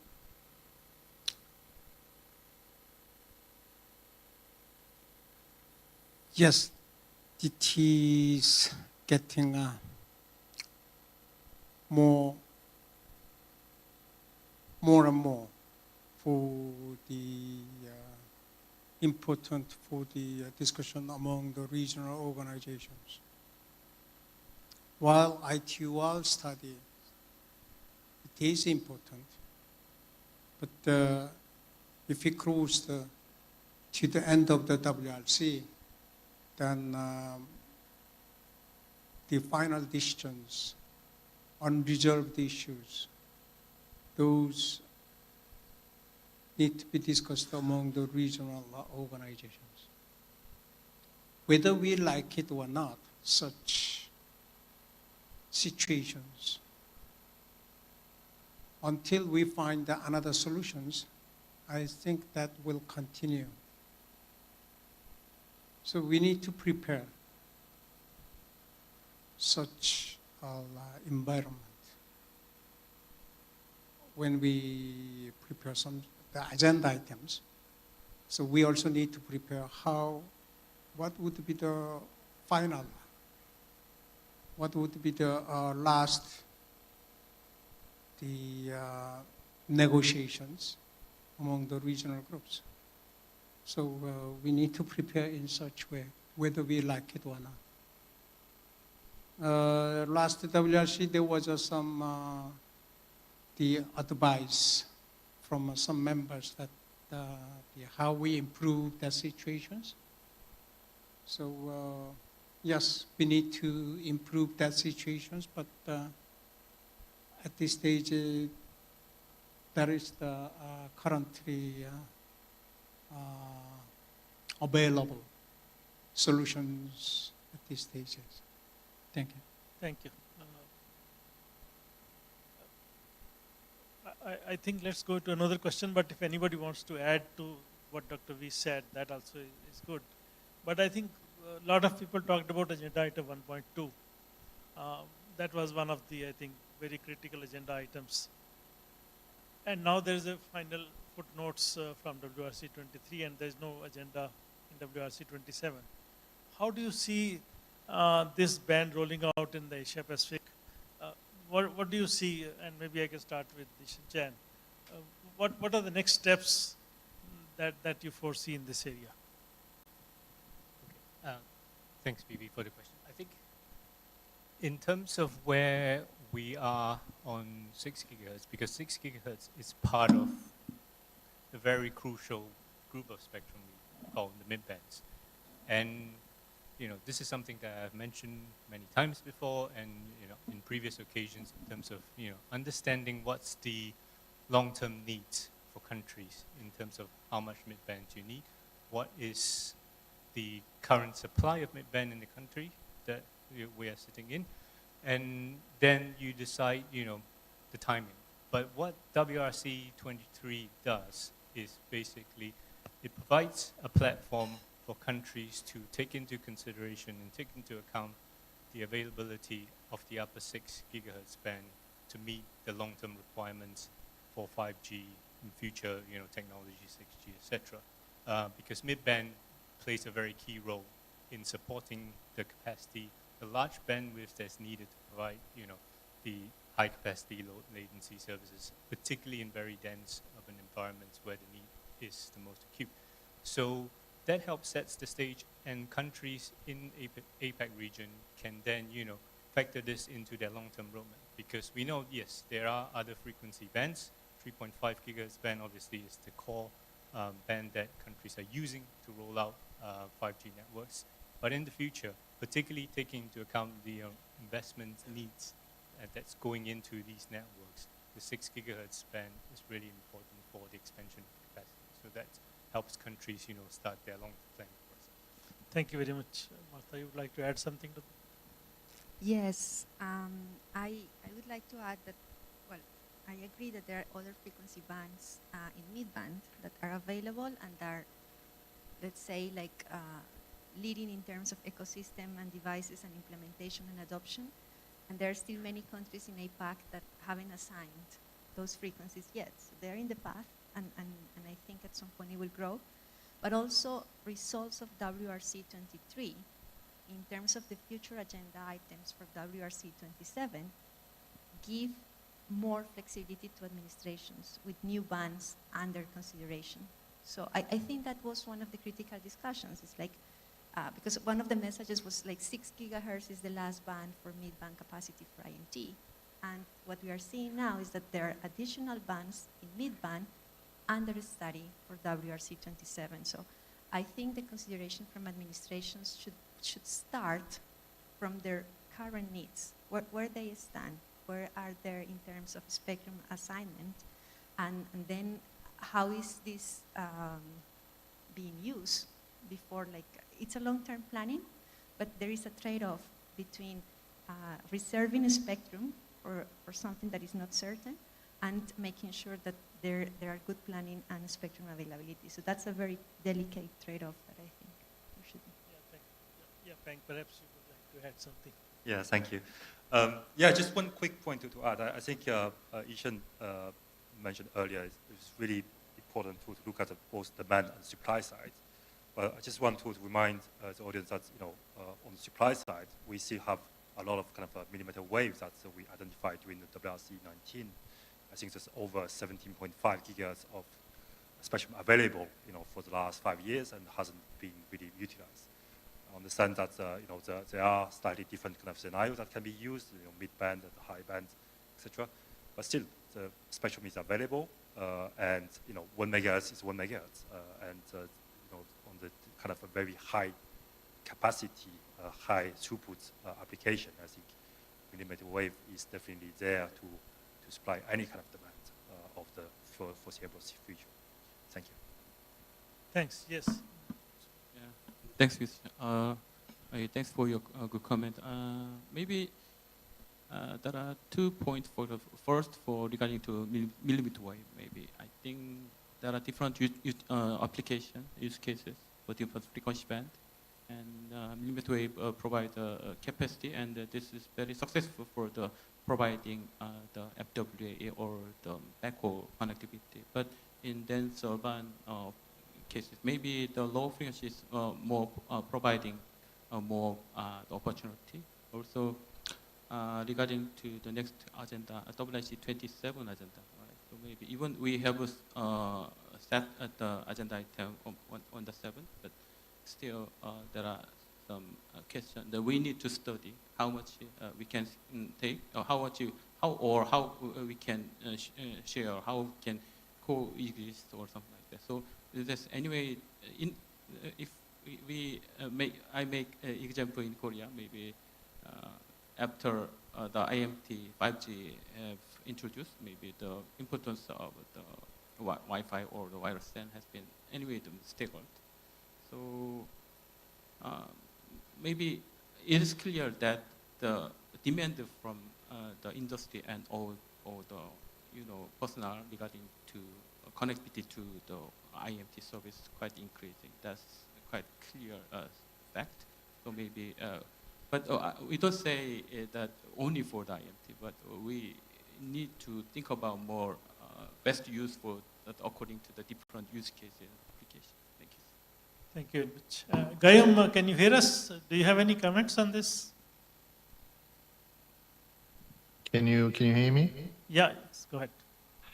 Well, I would say it's a very complicated question. So between IMT and Wi-Fi, I think one key thing that we see with Wi-Fi is that's been there for quite some time. There are a lot of use cases very promising with Wi-Fi 6 as well, even beyond, even for private network and for verticals usage. So I think we should not close any capabilities between IMT and Wi-Fi. As one of the speakers said, yeah, let's see what would be the use case, and it would be case by country to see how much they want to use the different technology. So Wi-Fi can be an option, IMT as well, but yeah, we always have to find, we always need to have a long-term plan. It's not for allocating for IMT just for the sake for allocating. I think we need to really understand why we need Wi-Fi and why we need IMT. And Wi-Fi is maybe some technology that can be used by different stakeholders. Great, thanks. Let's take some audience questions. Yes, please go ahead. Good morning, greetings to everyone. My name is Muhammad Jawad from Intelsat. Thank you for the great presentations. Just to be fair, I'll ask all the panelists some questions, if I may. First of all, to DSA, you mentioned about the potential footnotes regarding wireless RLAN to be deployed, and you also talked about CPT potentially looking at sharing in the 6 gigahertz. From your members' perspective, is sharing a good outcome, or would you prefer obviously to use the entire band for RLAN? But if that's not practical, would sharing be a good outcome for you? And a question to both GSMA and Nokia representative. Thank you for the presentation. I guess my point is, what is the goal for IMT 2030 flavor or 6G? How much bandwidth is the target per network that's needed to satisfy your demands? And also, could you talk about the challenges in 1.7? Because I understand some of these frequencies are used by military services. How would you conduct sharing studies when one of the incumbents is not willing to share some of the sensitive characteristics? And lastly, to Dr. Wee and to Peng from GSOA, in regards to Agenda Item 1.2, you touched upon that this was championed by this region, which is correct, at the WRC. Could you highlight some of the opportunities on 1.2 and also the challenges you see in this cycle for 1.2? Thank you.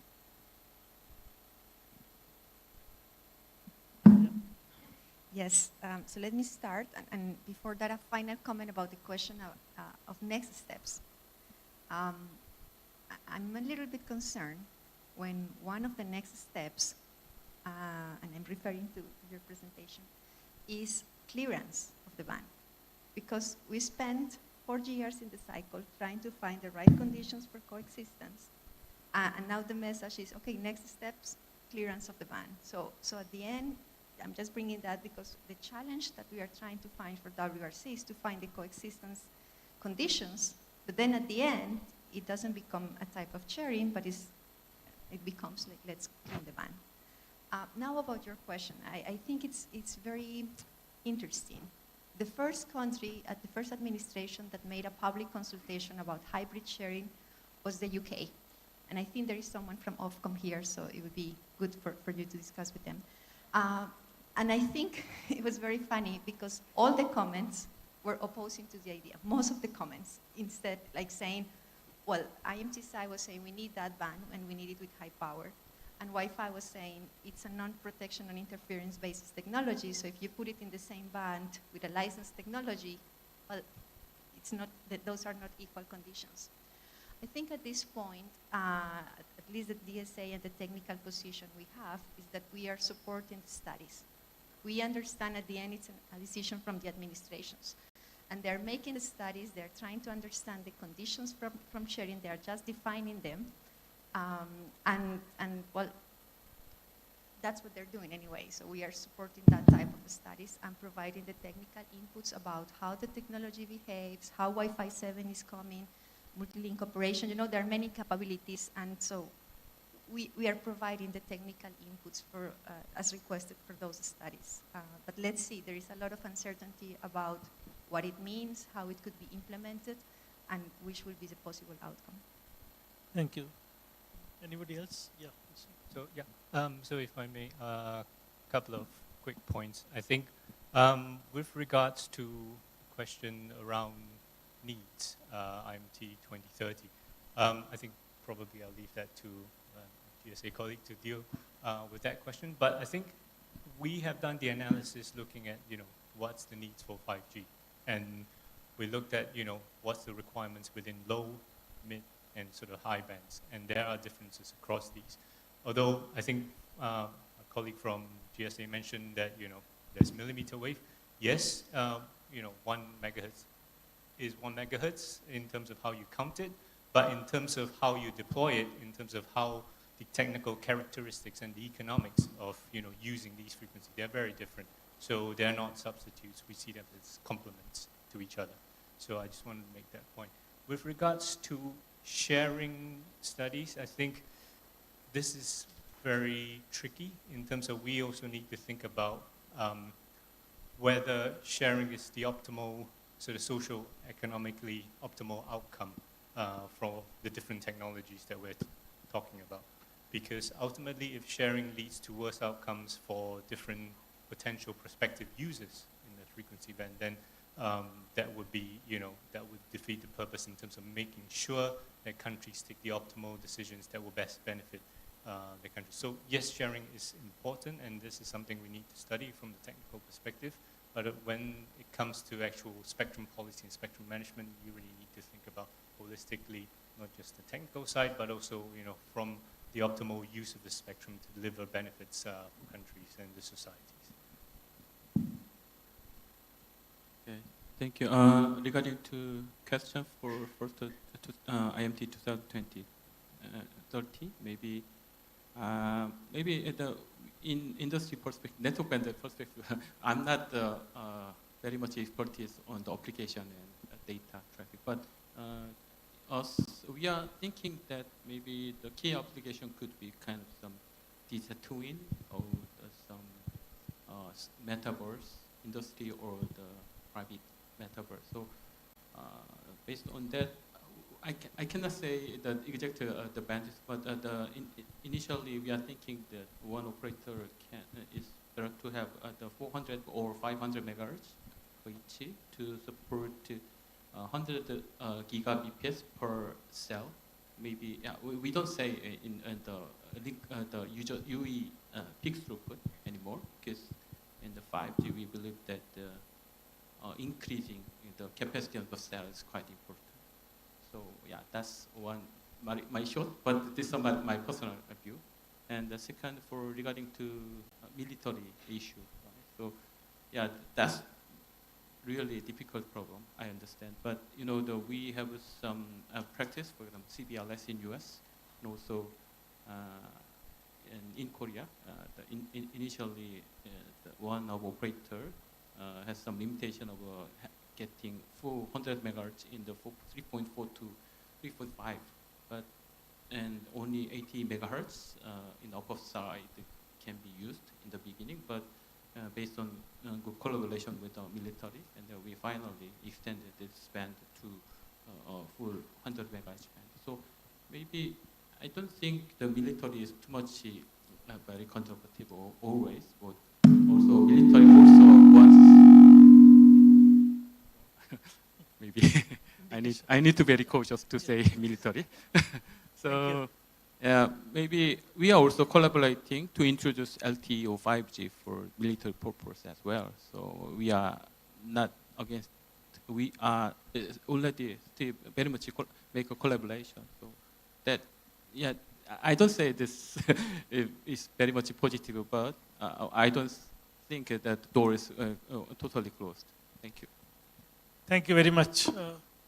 I think we are run out of time for question, but I think there will be a break when you will have time for interactions and questions. Yeah, Dr. V, please. We have 50 seconds left, but in response to your questions, before I go to there, that I suggest to consider 1.7 separating from the 6G. So it's independent. 1.7 is to explore the possibility of the use of the IMT technology in those bands. It doesn't matter related to the 6G development. 6G includes the satellite, include the resilience, include the securities, etc., etc. So 6G is independent of the agenda item 1.7. That is what I'm understanding. And regarding the 1.2, I recall that some of the Asia Pacific members has a serious problem to reduce the protection criteria to make it a smaller antenna. There was a reason why that bands has to keep that big size of the antenna. That is the reason to protect the other service in that bands, which is mainly used by the government purpose.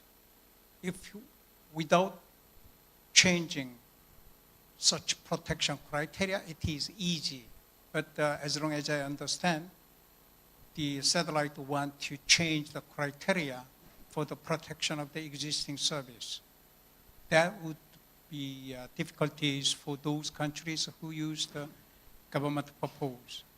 So let's see what we can do in future. Thank you.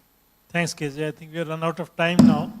I would like to close this panel, but I think we have a lot of discussion coming up in other panels, which will also have some of the similar topics. So, one second. Okay. Yeah. One okay. second. Thank you. Yeah. Just really just to add one point to the agenda item 1.2 on the smaller antenna. I think although there are some countries from this region who have some concern, but I remember during WRC 23 was really a majority of countries from APAC was supporting this, and that was lead to the successful establishment of that particular agenda item. And also, the reason for this is mainly, on the KU band, you have much more downlink than uplink.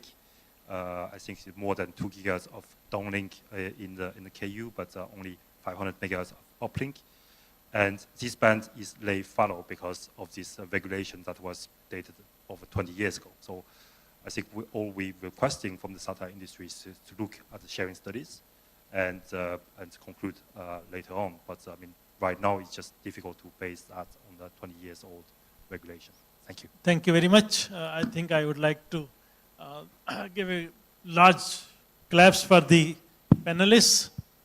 Large applause, please. And with that, we can close this session. Thank you, Dan.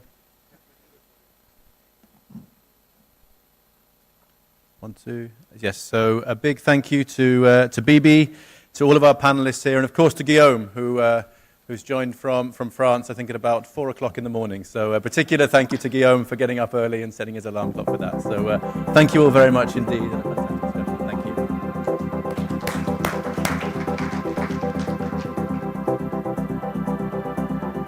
We're going to be shortly moving to a break, but before we do, I just wanted to I can invite all you guys.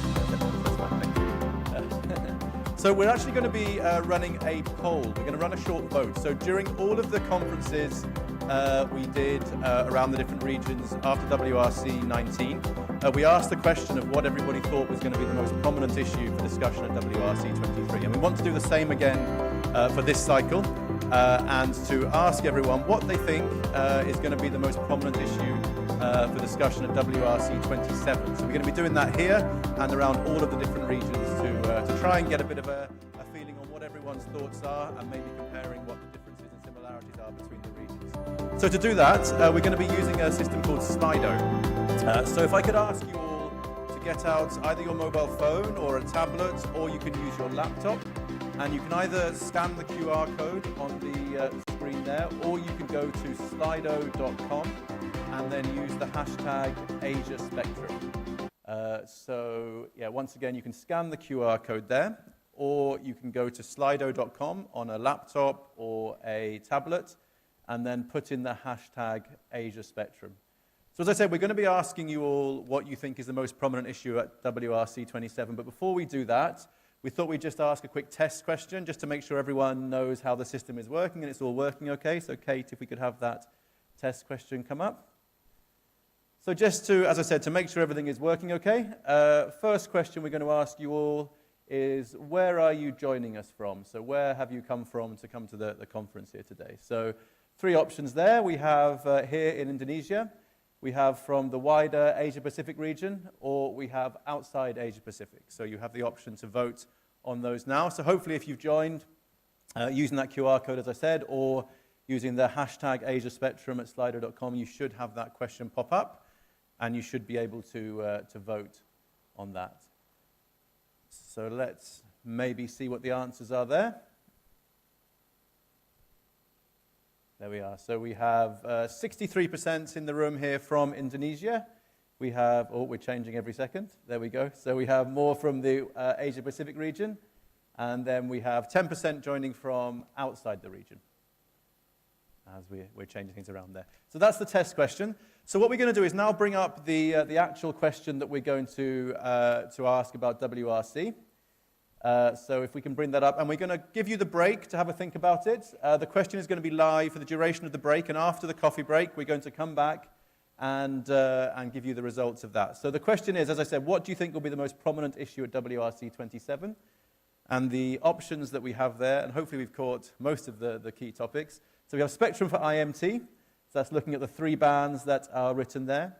We have spectrum for mobile satellites, so that's direct-to-device services. We have the framework for coexistence of NGSO with GSO and direct-to-device services. Spectrum for lunar communications, radio quiet zones and space weather. And just in case we have missed anything that is a prominent issue, we have another one which is other or don't know. So the choice to vote on that, we're going to leave this up on the screen here. So please do all vote. We'll give you the break to think about it if you want, and we'll come back after the coffee break, and then we'll look at the answers ahead of our next session, which is going to be looking ahead and continuing the discussion we've had here, looking ahead to WRC 27, and we can then bring the answers up then. So thank you very much, everybody. If anyone has any problems accessing that, let us know, and we can try and help with that, but hopefully you'll all be able to vote on that. But as I said, now we do have a coffee break, so coffee's being served just in the area outside here. And if I could ask us all to be back by around 11:45, if possible, so about 20 minutes, where we'll have the start of our next session. Thank you so much, everybody, and we'll see you back here shortly. Thank you.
We still have this active, so if you haven't yet voted in our poll, for those of you who maybe weren't here before the break, you can scan the QR code there or join at slido.com and use the hashtag AsiaSpectrum. And we've asked the question about what do you think will be the most prominent issue at WRC 27. So just a reminder, we did these polls in all of the different regional conferences that we run as part of this series after WRC 19. So we want to do that again. This is the first region we'll be doing this in, but we'll also be doing it at the events in the other regions. So last chance to vote, anybody? And then we can have a look at the answers and what we think here in the region is going to be the most prominent issues. So there we go. So it looks like spectrum for IMT, people think here is going to be the most prominent issue, ahead of the two different agenda items on the satellite side. So we have the coexistence of NGSO with GSO and direct-to-device at 33%, and spectrum for mobile satellite, spectrum for direct-to-device services at 23%. So maybe that has been split really with people who think satellite issues are going to be the most prominent and which one that's going to be possibly. But there we are. So here we think that 40% say that spectrum for IMT is going to be the most prominent issue at WRC 27. So there we are. That's a nice little introduction to bring into our next panel. So we're delighted to have Khairul and Amir here to talk about these issues in a bit more detail. So I would like to pass over now to Khairul Anwar, who's Associate Professor at the University Centre of Excellence for Advanced Intelligent Communications at Telkom University, and obviously one of our hosts here. So Khairul, before we start, just to once again say thank you so much to you and your team for hosting us here, and we really are appreciative for everything that you've done, and delighted to have you here to moderate this session as well. So over to you. Yes. Okay, thank you very much, Dan, for very nice introduction to us. So I do hope that everybody can hear our voice clearly now.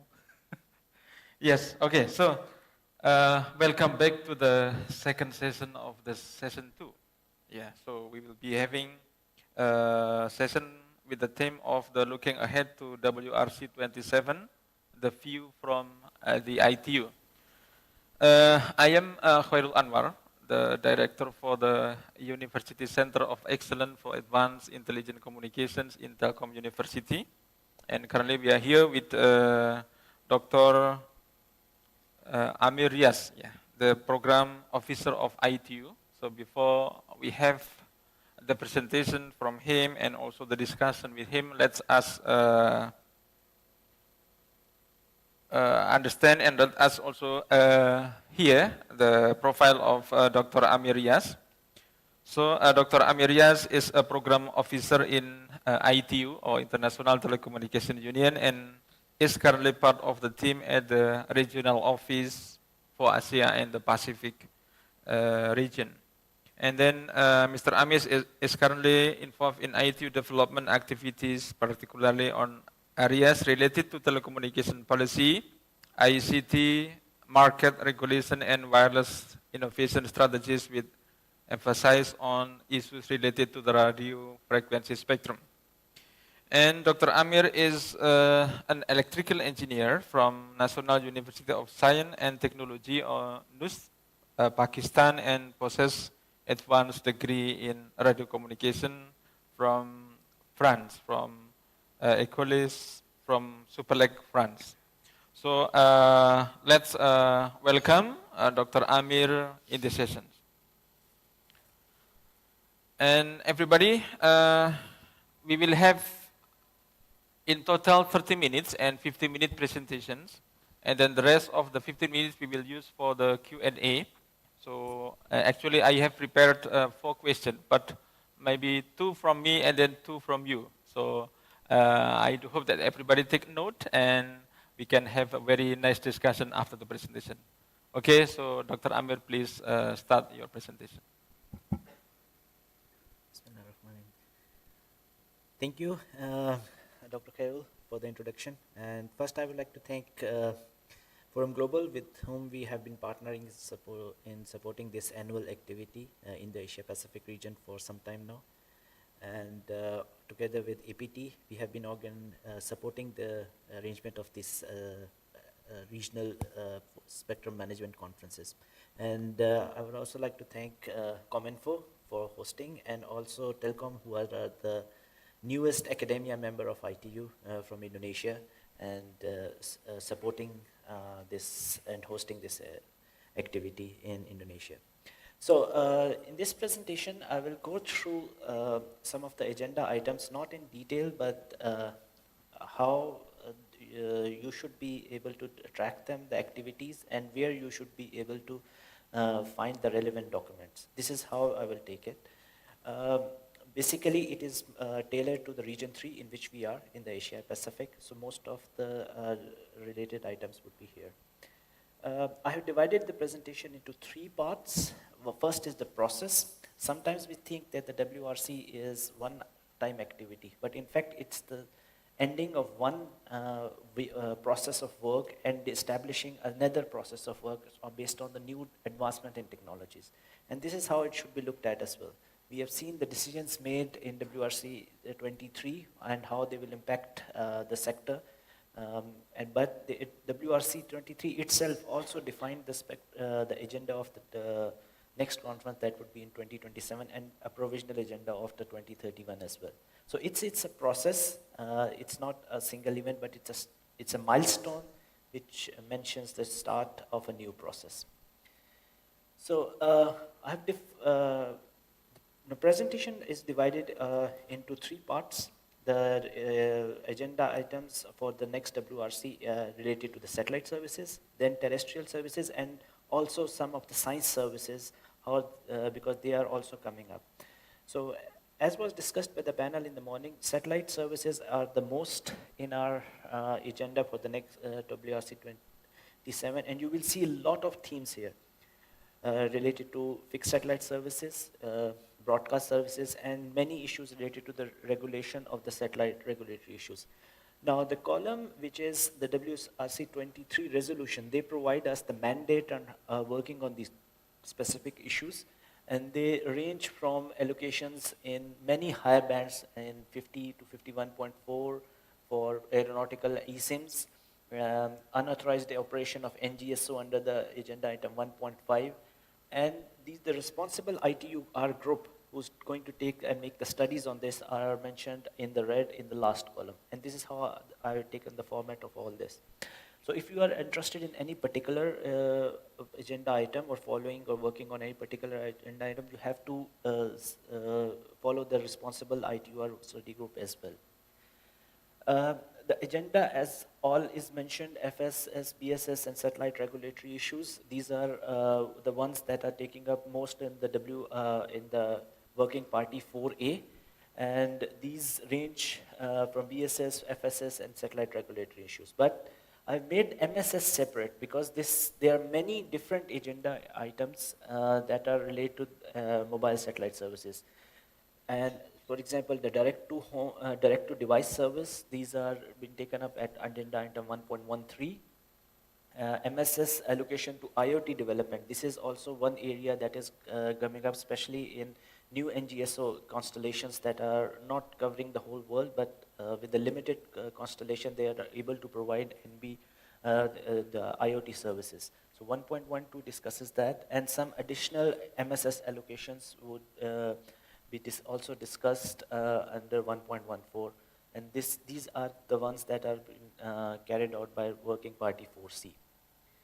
Coming to the terrestrial services, as we saw the poll as well, the most followed agenda is the IMT identification, but until now, there has been a lot of spectrum that has also been identified for IMT. It goes after the WRC 23 around total of 19,736. Of course, there have been some footnotes as well. One thing we also have to understand and note is this much spectrum has been identified, but at the national level, we see in many countries in Asia Pacific, the amount of spectrum access that is given is much lower than this. So this also tells sometimes the efficiency of the regulator and how these spectrum has been granted and offered to the IMT services. Under agenda item 1.7, there are different themes that are going to, different bands that are being studied for the IMT identification that range from the lower under 6 gigahertz to 7 and 14.8 to 15.3 gigahertz. What's important to note is in the region 3, all the bands are being studied, unlike the other regions in which there is a split of the bands to be seen. And of course, the Working Party 5D, with the chairman, Mr. Was here as well in the earlier session, would be taking up this issue. In the aeronautical side, there are 3 aeronautical, fixed, mobile, and radio location services. There are a lot of high bands that are coming up in around 231.5 and other for the radio location services, especially for radars and radio meters. The Working Party 5B would be taking up these issues.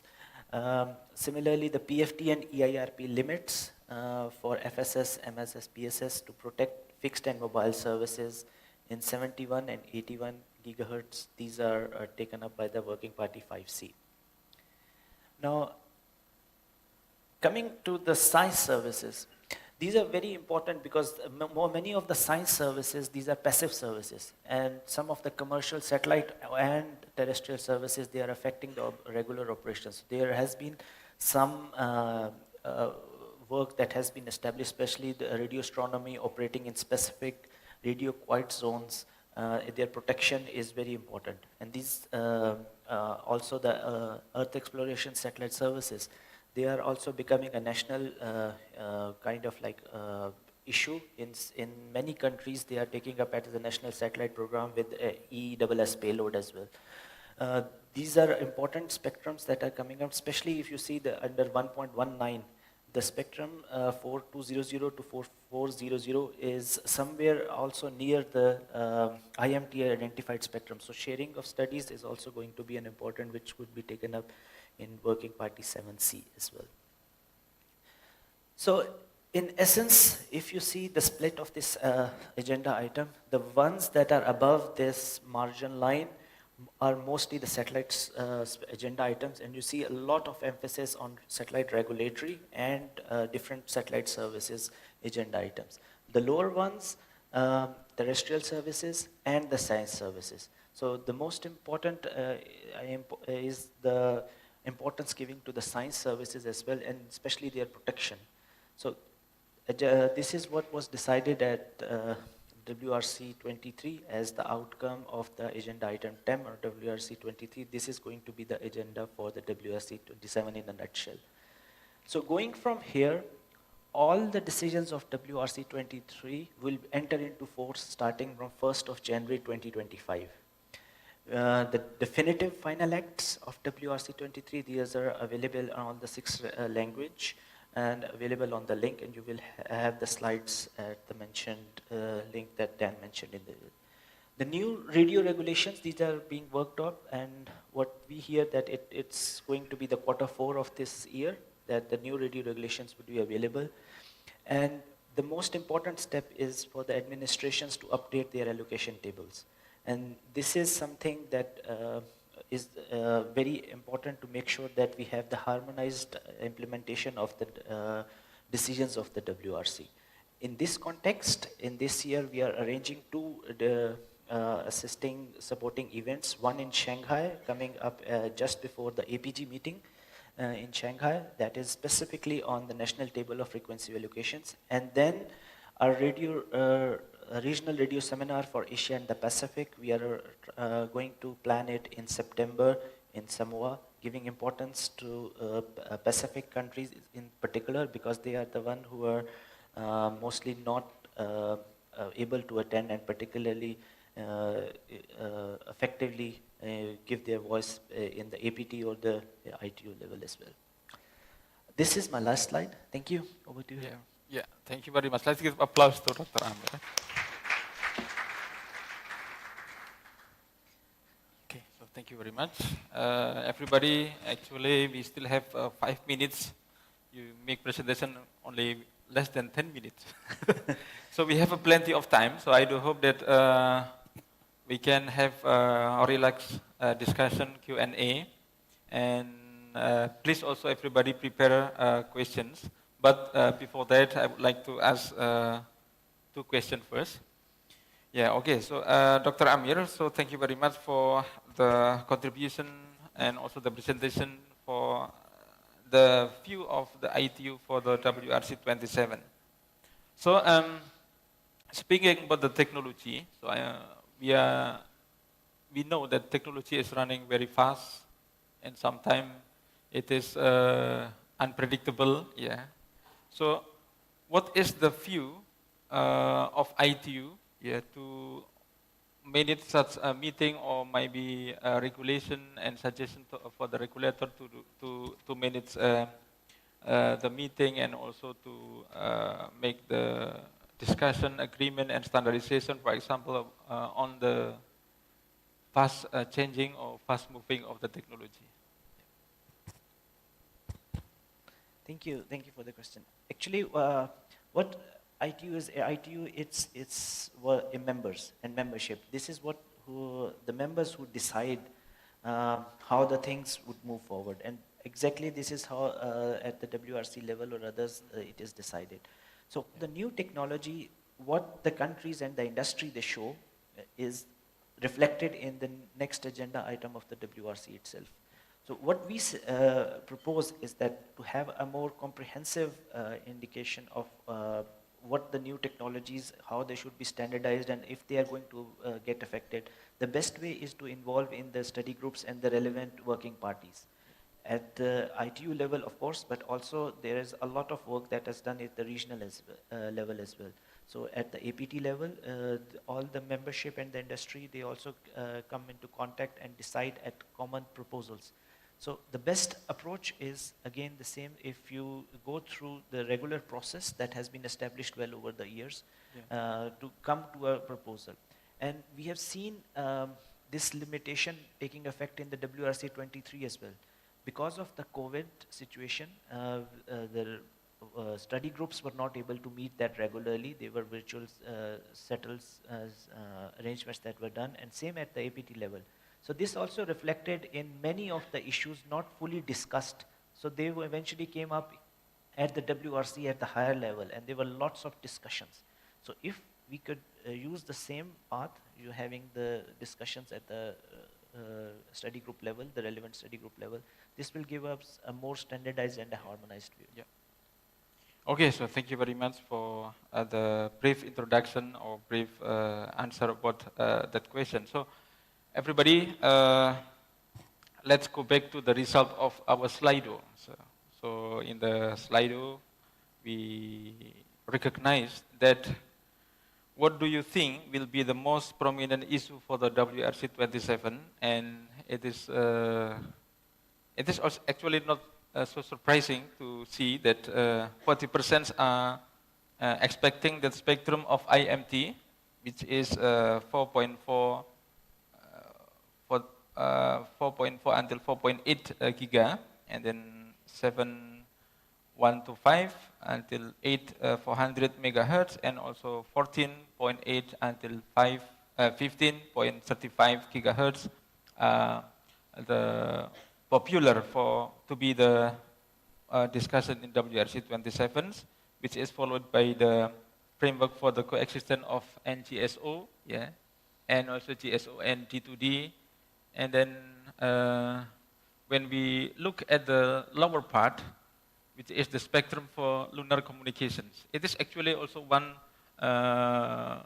topic in agenda item 1.15 for the WRC 27. However, please go a little bit up. We can see that, to the best of my knowledge, last time it was 0%. So, can you go up such that we can see the result?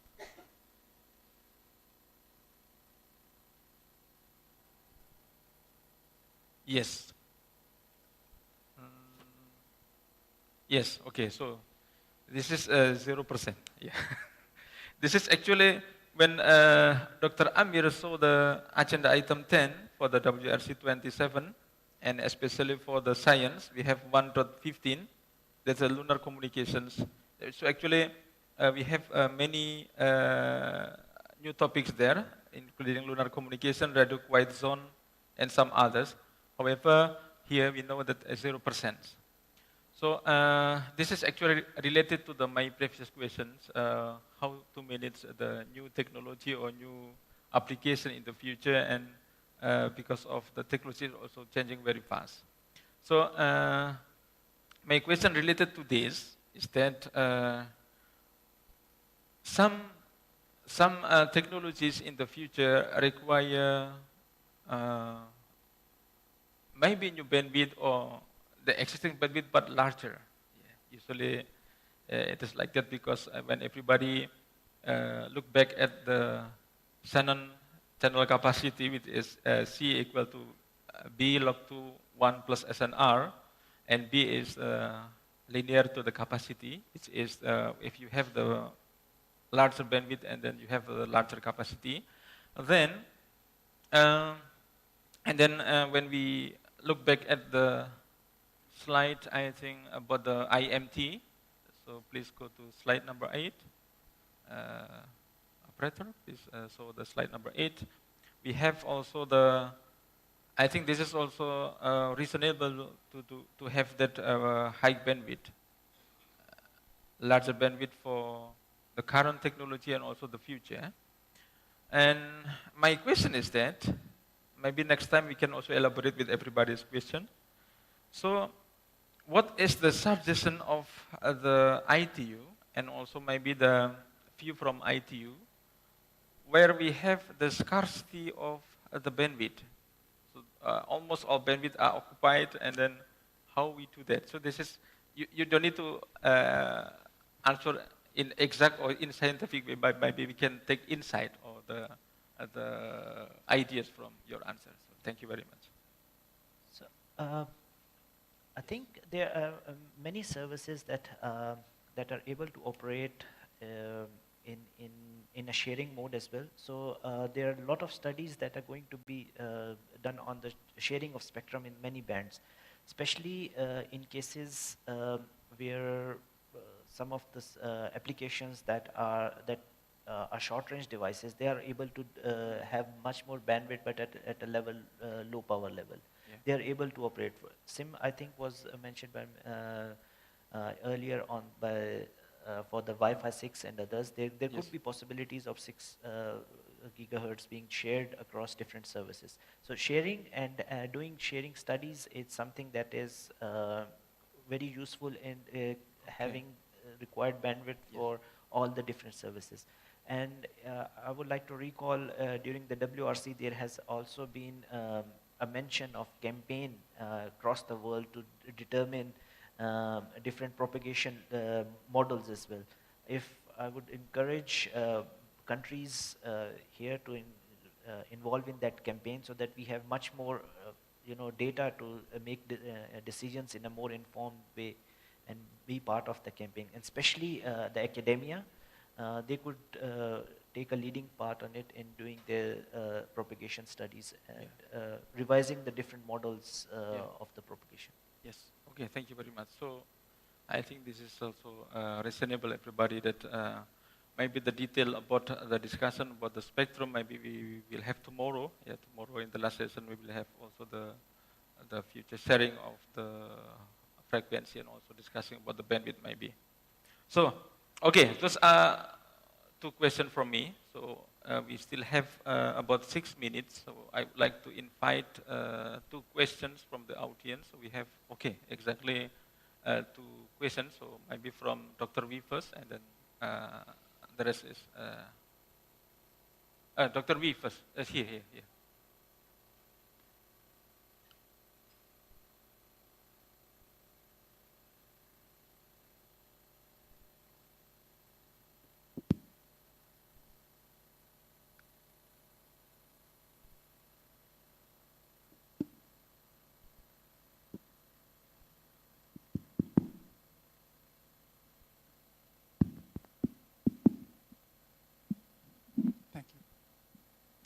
Thank you, Dr. Amar.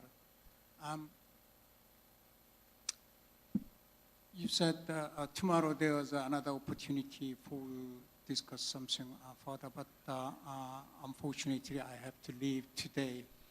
So I'd like to take this opportunity to provide my observations, how we understand the ITU activities for the IMT identifications, which includes the WRC activities. If you look back 10 years ago, the first identification was WRC 92, and then WRC 2000. When you look back at those footnotes, it's very simple still. Simple means just identify. No technical conditions to use the pens. That was the beginning. WRC 92 and the WRC 2000. After that, WRC 07.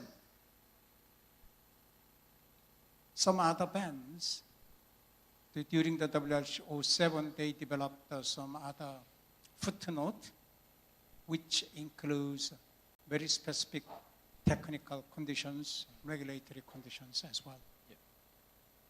Which means still it continues in the footnote itself or as a part of the resolutions. Which means in the beginning, in ITU, IMT identification, there was only one purpose: to use those spectrums in a harmonized way, in a worldwide basis. However, it was possible in the WRC 92 and the WRC 2000, but in the WRC 07, it was not possible to identify such a simple way or even the global harmonized footnote. So since the year 2007, when WRC identified the IMT, they have to put some technical conditions and the regulatory conditions to share that bands with other service. Still it continues, which means now the identification of the IMT means two aspects: the harmonized use of the bands as much as possible. The second point is, which is now more important, to find out the proper technical and the regulatory conditions to share the bands with other services. In this regard, the WRC 27 Agenda 1.7,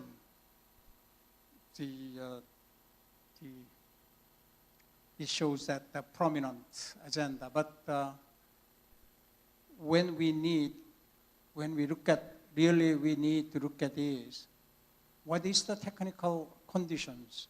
How we develop such technical conditions? It's more than that, the harmonized way. So that is more important in future. And then another aspect is, IMT is a kind of the brand of the ITU. ITU means as a whole memberships, not the ITU step people. So when we say the ITU is a membership as a whole, so IMT is the product of the ITU, which means 197 members product. In this regard, the members are still required to investigate, to explore how we use the bands for the possible use of the IMT in future. That is the message of the agenda item 1.7, rather than 1.7 is just for the 6G IMT. No.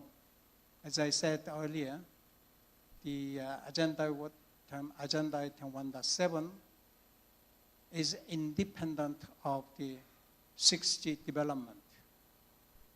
So 6G is ongoing. Yeah. Also, agenda item 1.7 is independent and which is investigating, exploring to find the technical and regulatory conditions.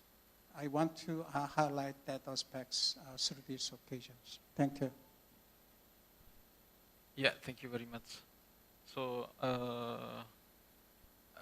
I think we collect the second question first. Yeah. So thank you, Dr. Wee. We will answer after this the second question. Hello. Hello. Yeah. Yes. So hi, Hans Ida from NERA Economic Consulting. I've got a question for Amir on the results of the little poll that we had. I mean, the audience here believes that the second most sort of important discussion point at WSE 27 is going to be NGSO, GSO coexistence. I don't think that's on the agenda to be discussed. My understanding is that there'll be technical studies, but the issue would only be discussed at WSE 2031. I'd just be curious what Amir's views are on the fact that basically a lot of the people in the audience believe that it's actually a much more important item. Yeah.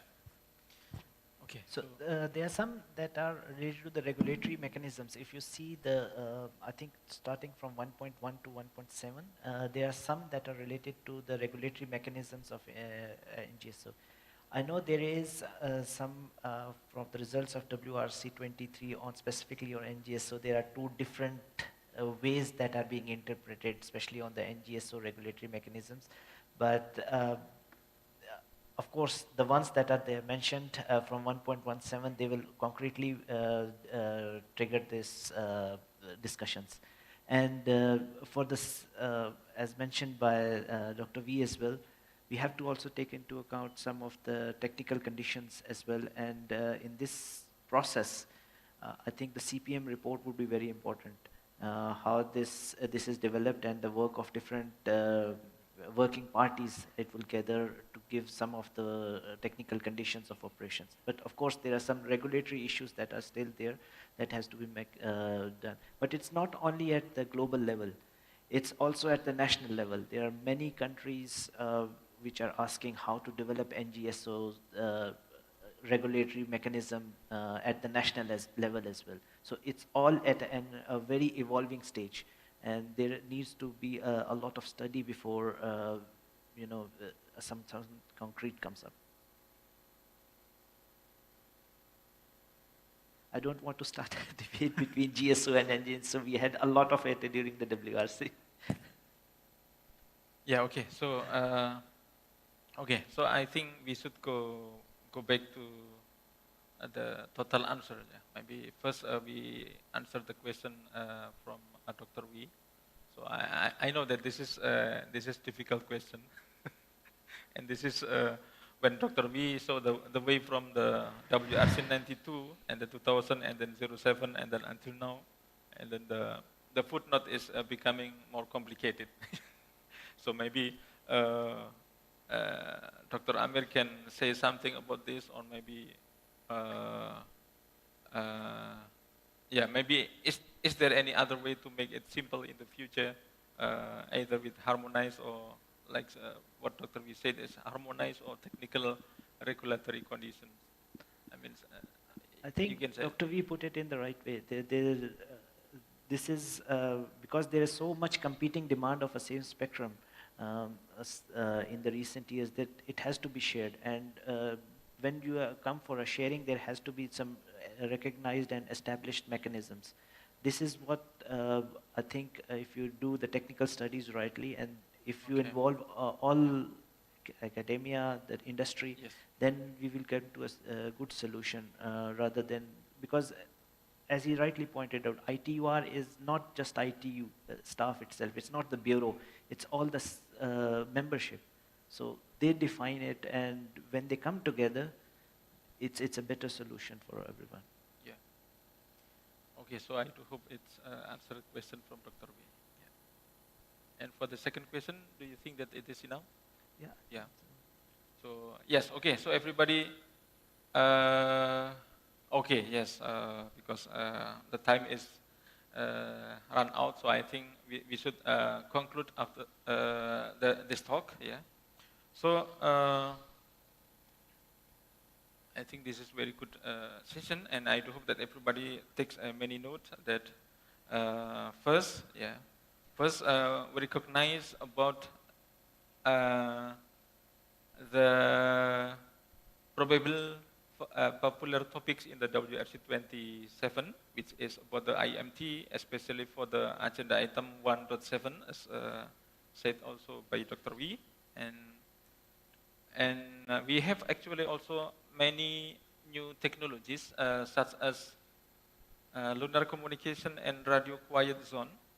Yeah, but unfortunately, in this meeting, the voting for the opinion for that is still 0%. But I think that is also still reasonable because maybe the technology is not introduced yet to us currently. So we believe that that those are also important in the future and also in the WRC 27.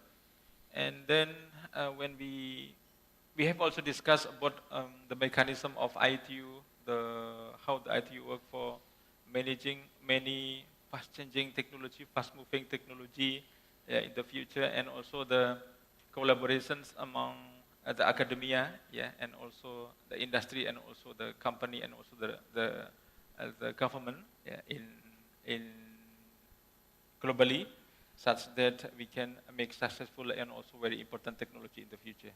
So I do hope that it concludes our sessions, and we would like to also ask active participation of everybody also in the next sessions. So we close this session. Thank you very much. We give applause to all. Thank you. So thank you very much to Koirul and to Amir, and fascinating discussion yet again, and I'm sure discussions that over the next 3 or 4 years are going to continue in a lot more detail. So thank you both very much indeed. So we're going to be moving straight on to our next panel, which is going to be focusing specifically on the 6 gigahertz band and asking the question of to what extent do we have a platform for a future coordinated approach. So if I could invite our panelists to come and join us on stage for this one. So it's Forhadal Parvez, who is our moderator for the session, and our panelists Firan Kim, Jaewoo Lim, Ismail Shah, and Kwan Wai Man. And if I could invite Kwan Wai Man to maybe just have your microphone put on first. Thank you very much.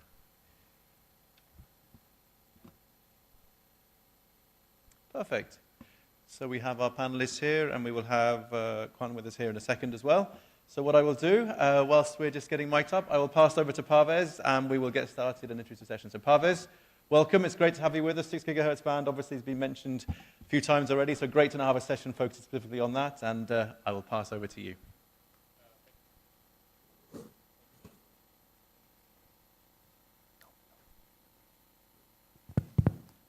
Okay, thank you, Dan. Good afternoon to you all. Actually, this is our third session regarding the way forward for the 6 gigahertz band and then harmonized approach. Actually, we are having about 70 minutes, correct, for this discussion. So you know that in WRC, we sacrificed our lunch, we sacrificed our dinner, we sacrificed our sleep for discussion, for overnight discussion. So maybe we need to sacrifice our lunch today for this 6 gigahertz discussion.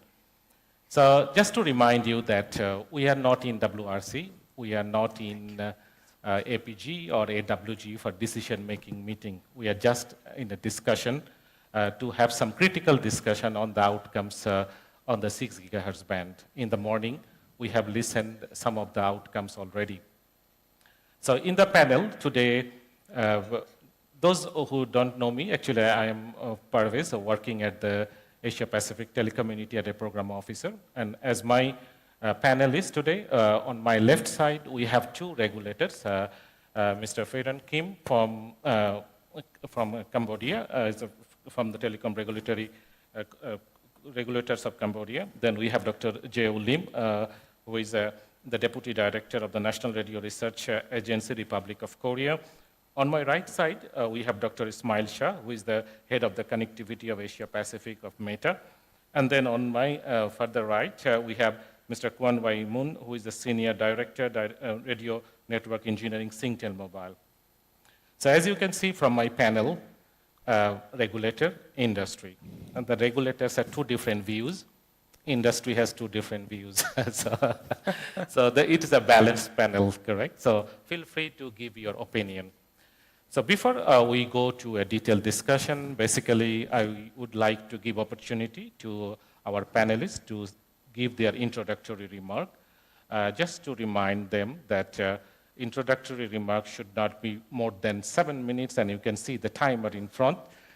And then when we have discussion, an intervention or question, not more than 1 minute, correct? So that we can touch as many issues as possible on the 6 gigahertz band, and then try to have some opinion as outcomes of this gathering. This is the first outcome, as I said, after WRC, where we see a lot of people who are common in APG, AWG activities and WRC activities. So this is the first gathering after WRC to look at this very important outcome on 6 gigahertz.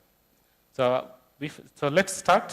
So may I request Cambodia, Mr. Kim, for your introductory remark in 7 minutes. Yep. Okay. On the stage? Yeah. Yeah.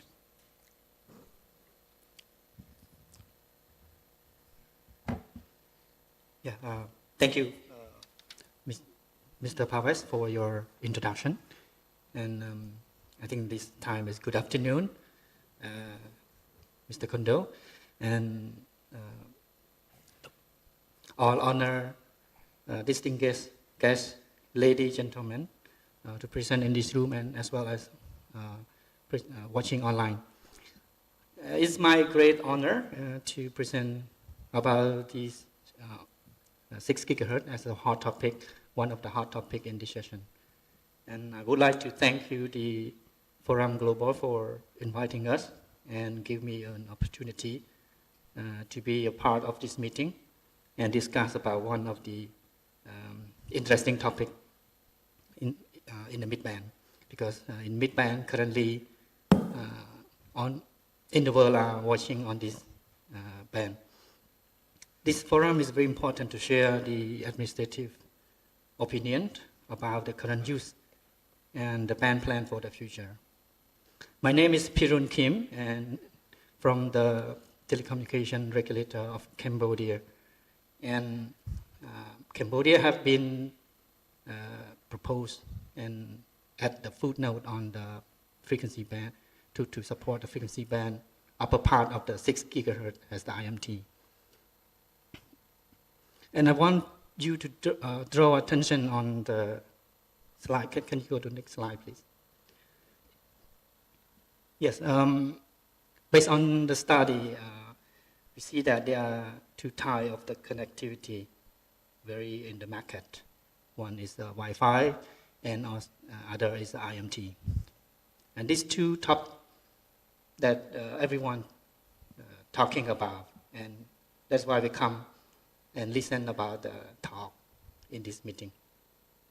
In the country, fixed broadband and the wireless use is more common for the indoor. But mobile network provide wireless connectivity,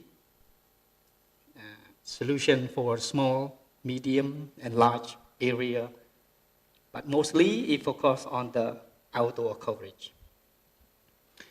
It's increasing day by day, as you have seen the presentation in this morning. The IMT band are trying to increase the bandwidth to fulfill the technology that is everyone want, especially the government sector. If you see in this data that show the mobile broadband penetration that increase higher and higher in the next couple of years. And based on this study, the mobile traffic in the country across the Asia Pacific will increase more than double. Some countries triple in 2028. Require very, very high data traffic. So we need to be ready for our frequency band to provide this size kind of the high data traffic. Although some countries have been reformed, the 2G and 3G technology frequency, but I think that is not answer to the current huge data traffic. Can you go next slide, please? Yes, and you see here the data on the right side of your view. You can see that the increasing of the mobile will be increased, huge increase from 4% to 41%. It's quite large number. And can you go to the next slide? Yeah. Thank you. And also for the Wi-Fi, some countries have different view on this 6 gigahertz. And there are 3 scenarios that you have listened in many meetings. One is for IMT for the whole band, and 2, Wi-Fi for the whole band. And third is very interesting that APEC countries are focusing, is lower part used as the Wi-Fi and the upper part used for the IMT. So some countries are considering allocating the upper part of this band as IMT and low part for the Wi-Fi, while the other country consider allocating this entire band for the both Wi-Fi and IMT. But it not reflect to the each country opinion, but it will be based on the requirement country by country. As Dr. Wee presented in this morning, the IMT band was added in the new agenda in WRC 2027, in the midband as well, the millimeter wave. So this showed the IMT band will be need more in the future. Can you go next slide? Yeah. So in Cambodia view, because Cambodia already add the footnote in this band that support the upper part of the 6 gigahertz that extend from 6425 to 7025 as the IMT. That only 3 countries in our region, APEC region, is added in the footnote. And this proposal has already been in 2020 WRC 23. So I hope that in WRC 2027 would be many countries will support this. And Cambodia hope that this proposal can be maximize the economic benefit and increase the digital connectivity with the better coverage and receive the maximum speed. Can you go to next? Yeah. So you heard from the experience of some country that use the military wave frequency band. So I think the mid-band, especially 6 gigahertz, should be the candidate that can be used for the IMT. So I think, I hope that APEC country will be considered this. Yeah, thank you. Thank you, Mr. Kim. It's perfectly on time, so thank you for making it on time. So next next panelist, Dr. J.O. Lim, may I request you to give your introductory remark? So you can speak from here if you like. Yeah. Thank you. Up to you. Thank you. It is comfortable for me. Please, Thank you. Good please go. afternoon. Selamat siang. So my name is J.O. Lim from Korea. So I'm a speaker on the 6 band, especially to support the Wi-Fi and unlicensed spectrum uses. So it's my honor and happy to be here as a speaker. So trying to explain what Korean spectrum strategy on this 6 GHz band. So we have very long history of the spectrum strategy. So especially the LTE preparation, we provided some spectrum including the 1.8 and 2.6. We provide this spectrum as an option 2013. And we started to provide LTE service around 2012 and 13. And we updated our spectrum strategy plan 2017. We call the Korea ICT Spectrum Plan. We decided to provide our 3.5 and millimeter wave for fifth generation technology. And finally,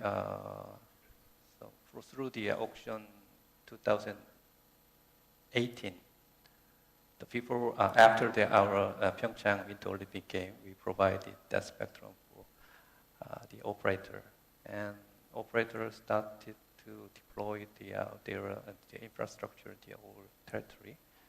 And now that 3.5 is the 5G spectrum resource. And then finally, we deploy that network infrastructure in the whole our territory, not only urban, but also rural and everywhere. We check the speed is almost 1 gigahertz band speed, average. Yeah. And also we updated after our auction, and we updated our spectrum plan. We call the 5G plus spectrum plan. And in that plan, we would like to highlight the unlicensed usage based on the licensed network. So we decided to provide the 6 GHz band for unlicensed and for Wi-Fi and on the unlicensed usage.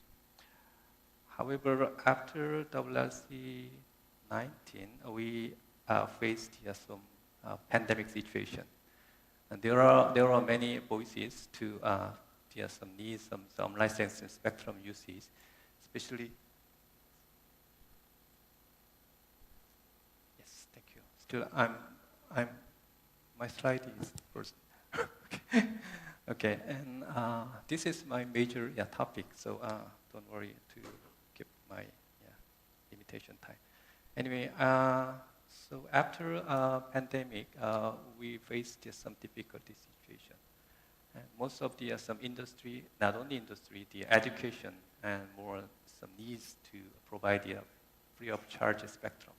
So we decided to hold band 1.2 gigahertz band spectrum resource to provide for the Wi-Fi.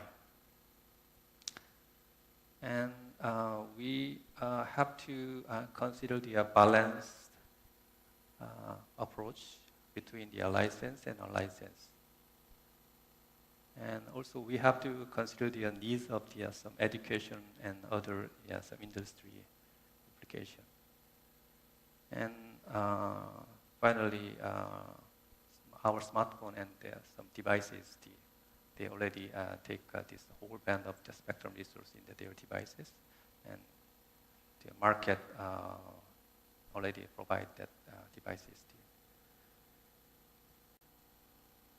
As you know, here we can figure out what is the spectrum for Wi-Fi from the 2.4 and 6 GHz band. So we do believe the 6 GHz band is more channel than the others.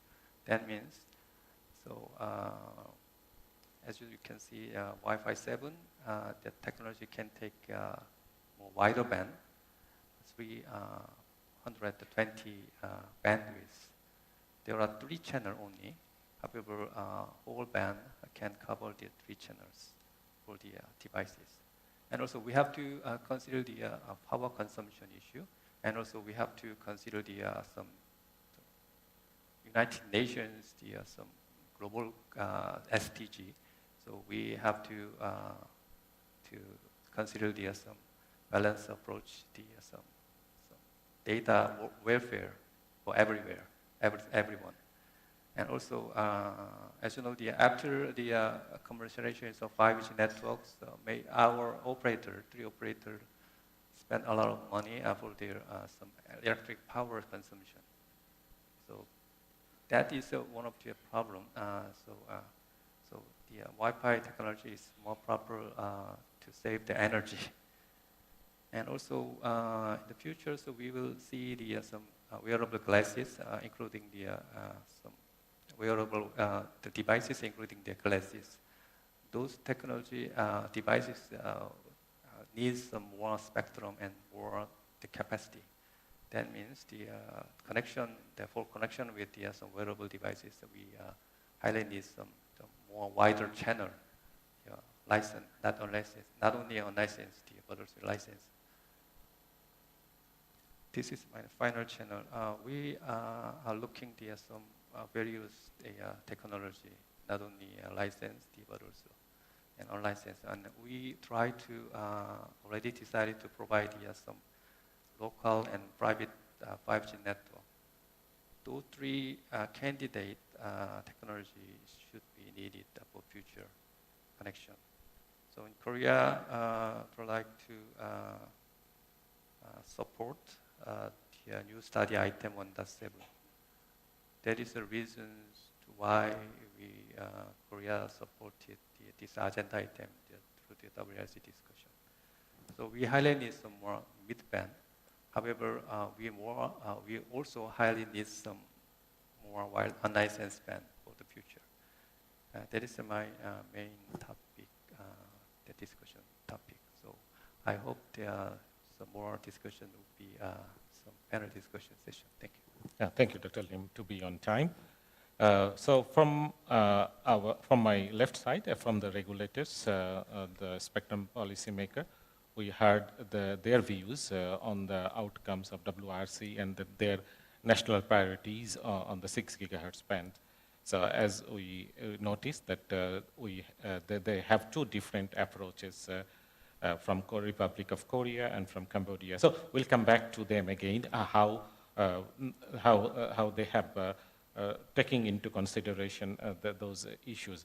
Now we would like to listen from our industry panelists. So first of all, I would like to request Dr. Ismail for your introductory remark. I'd like to thank Forum Global, ComInfo, and I'm also pleased to see APT and IT2 representatives. Thank you very much for the invitation. So before I start my presentation, I'd like to have a poll like the Forum Global. So how many of you liked the coffee break? Can you raise your hand? How many of you liked the coffee break? Not that many? Okay. How many of you would like to have lunch sooner by 1 minute? Okay, so if you listen to me carefully, then I can give 1 minute back. I'll look at the clock. So starting with my presentation, first of all about the company Meta, this is our mission to give people the power to build community and bring the world closer together. So this is what we are working for, and when we look at connectivity, not just at Meta, but overall, when I also personally look at connectivity, I look at it in a comprehensive way, like not like just one technology or the other. Of course, we do have our preferences, and I'll talk about that, but that also is not without a reason. So we believe that IMT has a place for providing connectivity. Satellite have their own place for connectivity. Fiber, which is, it also uses spectrum, but of a different kind. That also has a place. Without that, you would not be able to connect. And similarly, Wi-Fi and many other technologies have their own places in the overall connectivity picture. The second myth that I like to burst, or maybe you already know it, but I like to just emphasize is that 5G and Wi-Fi are not in competition. It's just one band where we believe should be given to the 6 gigahertz band, which we believe should be unlicensed. That also means 5G unlicensed can be used too. And we also, but at the same time, we believe that 5G also is very important in the overall connectivity picture, and all the 1,900 megahertz spectrum that Amir showed in his presentation, IMT can be deployed by any means. I mean, you're open to do that. We also recommend that you do. And the final thing that I would like to mention, or actually two final things. One is that there are existing users in the 6 gigahertz. And those also we need to consider. Satellite is one. There are fixed links, two. And finally, when we listen to all of us, although we have a representative from the telcos, from the operators, but they also have, we have to take their input into account, maybe in a more comprehensive manner. What are their real concerns? Is their real concerns the 6 gigahertz, or is it the price of the spectrum that they have to pay as upfront auction fee? Is that more important for them? Is the right of way issue more important for them? Is the overall business model more important for them? Because they are trying to run a business. So what is it that it is more important for them? I believe if they list they have a priority list, the 6 gigahertz would probably be maybe number 10th or not even be in the list. So with this preamble, I have just 2 slides so that I like to mention. And I did that actually, that we already have so much spectrum, actually more than 14 gigahertz harmonized, total of over 19 gigahertz, that has not been allocated or awarded, as was mentioned by GSMA. So in many countries, I know in Asia Pacific region, they are still at the level of WRC 2000. They have not even allocated that spectrum. And yet we are talking about, after 24 years, we are talking about spectrum which the ecosystem is not there and so on, that should be identified for IMT. The interference from IMT to satellite, although there was a big debate, it's not settled yet. And there is no future agenda item for the 6 gigahertz in WRC 27 and 31. On the other hand, when we look at from the business case, of course, some of the countries may not agree entirely with this, so I should have put in that there are not use cases in many of the administrations, many countries, for 5G, especially in the 6 gigahertz. What is it, particular application that is required in 5G that they need the 6 gigahertz? Metaverse was mentioned, but being a company actually whose name is Meta, we know that the initial, or for a very long time, the main metaverse requirement would be in the Wi-Fi. It will be unlicensed spectrum. Even the general ecosystem, like the handset availability in 5G, is generally low, it's costly. But what about the 6 gigahertz spectrum support in the 5G support in the handsets? When is it going to be available? On the other hand, as was pointed out by Martha, we have a mature ecosystem. 6 gigahertz is already there, even Wi-Fi 6, 7 APs are there, smartphones are there, and I believe many of you currently, the smartphones that you have would probably support Wi-Fi 6E and Wi-Fi 7. In fact, countries representing 70% of the GDP have already allocated some portion, with about 30% of those who represent the 30% of GDP have allocated the full band. And the final thing that I'd like to mention is that there are a few auctions that have been planned. They are planned in our region. One in Hong Kong, then we have it in India, then we have in Sri Lanka. India and Sri Lanka, they have not included the 6 gigahertz. Hong Kong has, but they have removed, they are identifying some other spectrum for their existing users. And secondly, even there, the operators have complained, or they have their concerns about the availability of devices. So while we make these decisions, we have to think those who are implementing and what is it that they will use it for. Thank you so much. I give you the minute back. Okay, thank you, Dr. Ismail. And then our last panelist, Mr. Moon from Singtel Mobile, for your introductory remark.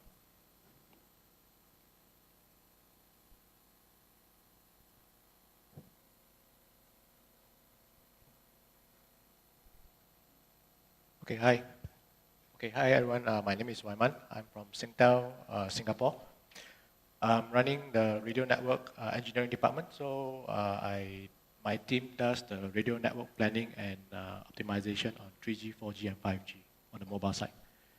So let me introduce Singtel. We do have two main products on the consumer end. The first product is 5G mobile, and we launched nationwide 5G network back in July 2022.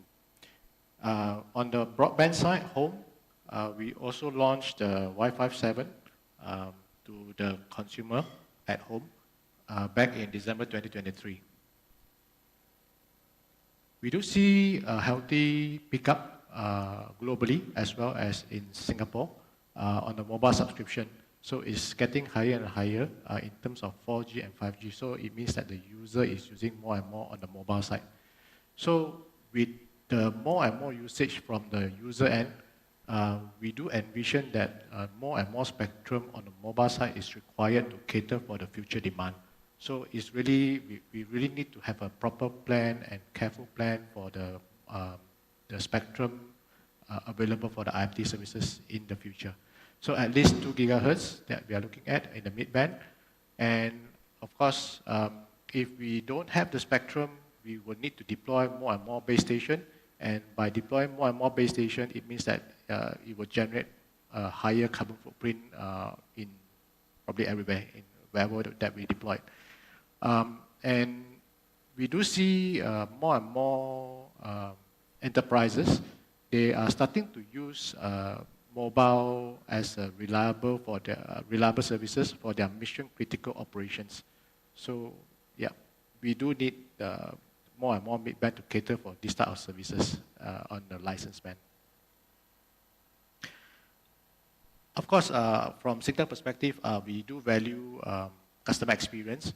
We believe that we can cater for both consumer and enterprise on the mobile side, their demand, via the network slicing. So 5G actually can provide this technology. 5G technology can provide the network slicing technology. So what does it mean by network slicing? It means that you can actually have one physical network with multiple logical network to cater for a separate user experience requirement. So for example, you can still have a normal consumer on the same network with a normal enhanced mobile broadband, but we can also have a separate logical network on a different slice to enterprise that run a mission critical operation. For example, maybe connected cars or whichever that we can think of. Yeah. And with the network slicing, it also opened up opportunity for monetization as well as partnership in the industry. For example, B2C or B2B or B2B2X, for example. So this will be available in the near future, and we are experimenting the network slicing in Singapore. I think if you have managed to go to Singapore, probably you may have heard about the Taylor Swift concert. So we have been doing quite a lot of experiment on the network slicing to make sure that it will work in the very near future. Okay, so given that Singtel, we do have both products, as I mentioned, our position is to make sure that the customer experience is the best and number one. From our view, we do think that a balanced approach will be the best way forward in the industry so that it will cater additional spectrum for the Wi-Fi for the consumer at home as well as a consumer on the mobile side as well. Yeah. Okay, this is my last slide. Yeah, thank you, Mr. Moon. So you are much ahead of time, so thank you very much for concising your introductory view. So from the introductory views, you have noticed that two distinct positions, first of all, we see that two of them are in looking at the aspects of lower part of the 6 gigahertz band for the Wi-Fi cases, and the other upper part for the for IMT cases. And then also we see from other two speakers to having the whole 1200 megahertz band for the Wi-Fi cases. So actually, yeah, why the more attraction actually. Until now, we didn't see the such wide bandwidth discussion in WRC cases, other than the millimeter wave. In the below 10 gigahertz, we did not allocate such a big band for a particular, identified for particular services. So that's why it has become more important and more attention. So now we are going to start some kind of interactive discussion. So please feel free to take part in the interactive discussion. So interactive discussion actually, we'll try to have in 3 different aspects. First of all, how we look at the outcomes of the WRC on the 6 gigahertz band. The second part, we have a common regional identification, 100 megahertz, so we look at that aspect. And at the end, the complex part from 6425 to 7025 part. So how we look at that aspect for our future. So first of all, regarding the common looking at those outcomes of WRC-23 on 6 gigahertz, when you look at some journals or the publications, you can see that some industry, especially the mobile industry, they are saying that this is a groundbreaking decision by WRC. Then this morning also we have heard from the Wi-Fi community, and also in the publication they say that this is a very much thrilled outcome, correct? So one is saying groundbreaking, another one is thrilled. And then there are some critics from some other people saying that there's no clear direction on what should be prioritized. So the 3 different views on the outcomes of these 6 gigahertz band, especially the from this part. So let me ask our panelists first, and then you are open also. But please try to limit your intervention or questions or comments within 1 minute, correct? So, okay, so let me start from my left side. Dr. Lim, any views on these outcomes? How do you feel the practicability of the outcomes, or how do you feel the outcomes of the WRC? Yes, so it's very difficult question for me. So during the WRC, we had a lot of discussions with others, especially, yes, we please respect the WRC 23 result. The WRC have to take care of those 2 opinions, not only IMT license, the others are unlicensed. Still, that is one of the assigned to some country decision. So Korea, as I mentioned earlier, decided to use the unlicensed uses whole band. However, still we have some 100 band for IMT identifications, ARA. That is one of the challenges to find some sharing mechanism on that point. Still, we are welcome to find some possibility to share with the IMT and the unlicensed. However, we had some lesson learned from the previous technology generations. So we also have the 5 gigahertz band Wi-Fi and the licensed and unlicensed case. It's not easy to find some solution. However, still it's very important to use the very limited radio resource for the industry and also consumer. So it's a very good sign to the industry, not industry too, but also the country. So this is a long. It's not. We need to look at some study result, the sharing between the licensed and unlicensed, and then we can decide properly depending on the national decision. That is my first observation. Thank you, Dr. Lim. So, Mr. Kim, she's non-Korean Kim, so. Okay. Yes, thank you, Mr. Pavis. Yes, as we see that the meeting, the WRC meeting before, to reach to WRC meeting, they have last 2023, they have 6-time meeting of the APG meeting. So I think that during that time they have many discussion and many study on that band.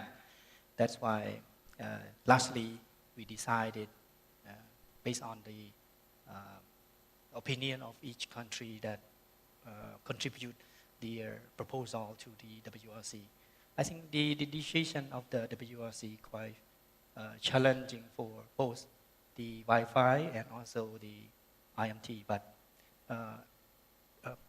based on the study of the technology that will be required for the internet broadband with the EMBB, for example, they require very high data traffic, and also the content currently moved to the very big capacity of the file to transfer, to watch online, low latency, everything would be put in the table to study both in the Wi-Fi part and the IMT part. But I see that the IMT quite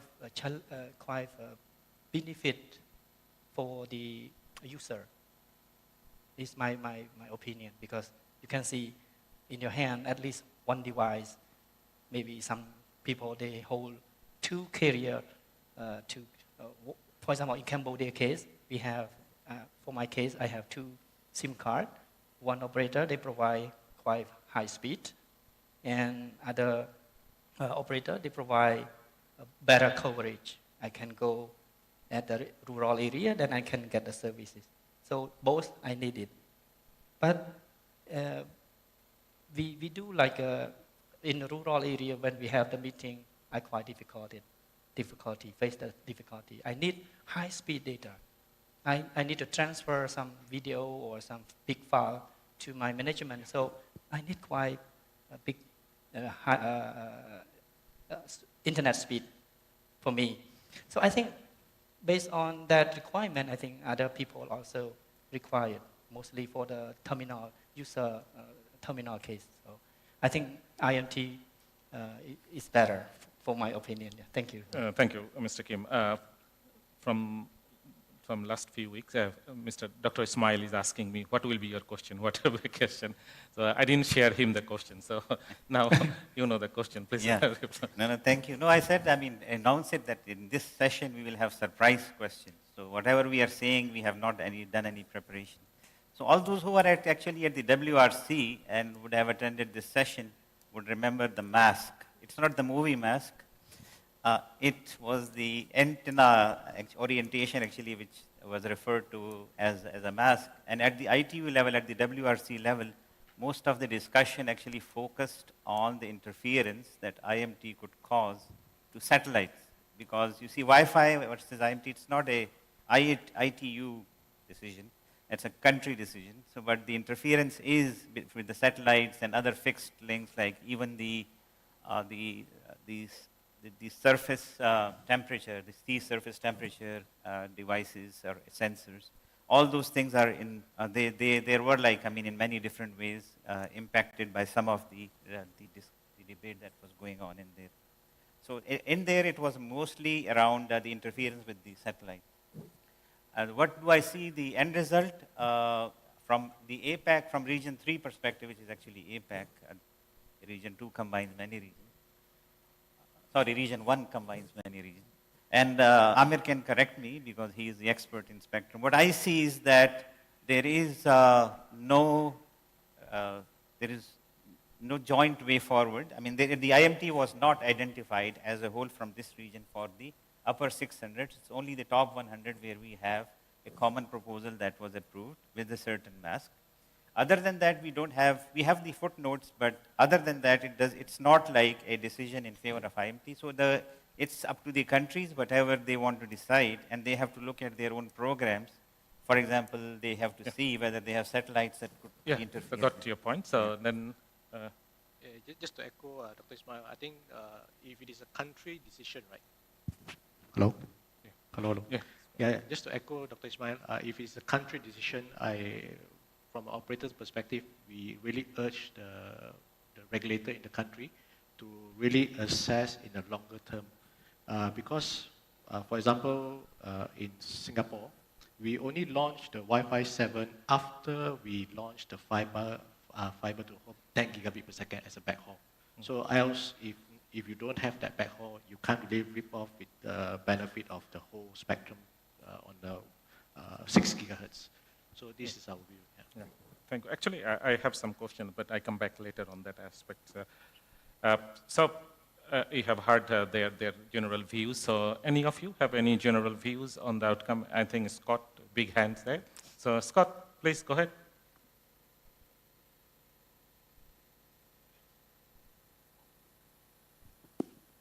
Is it on? Thanks, Parvez. Look, I suppose I wanted to make a couple of comments. Obviously, the 6 gigahertz has been a big issue for some time. And, you know, I think what we have said is that there's a very strong case for petitioning.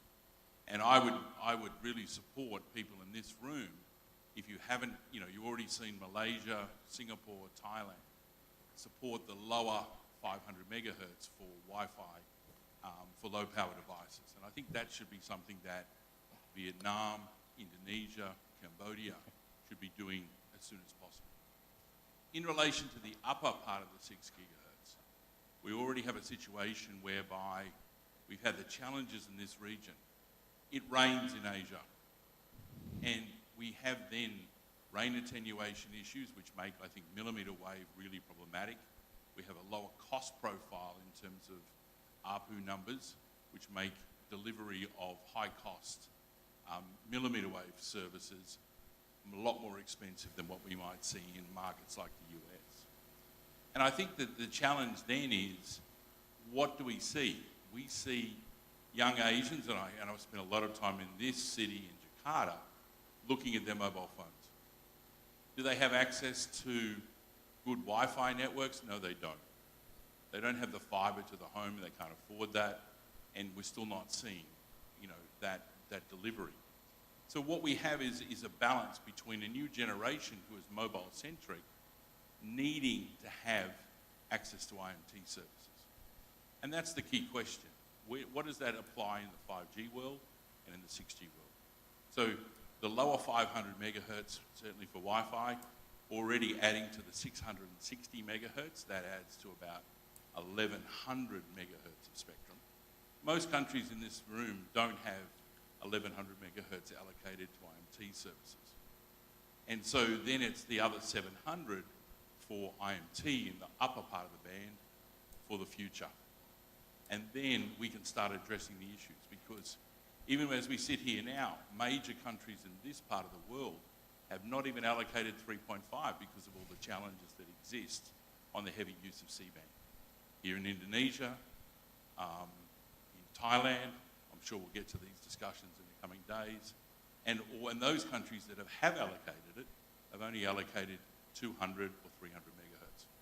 So a lot smaller than, say, the Korean case of 500 or other markets. So it's all about balance. It is all about sharing, but it's about the petitioning of the band to effectively position this part of the world for its mobile future. And my last comment also, and I've seen now the new growth of mass transit systems.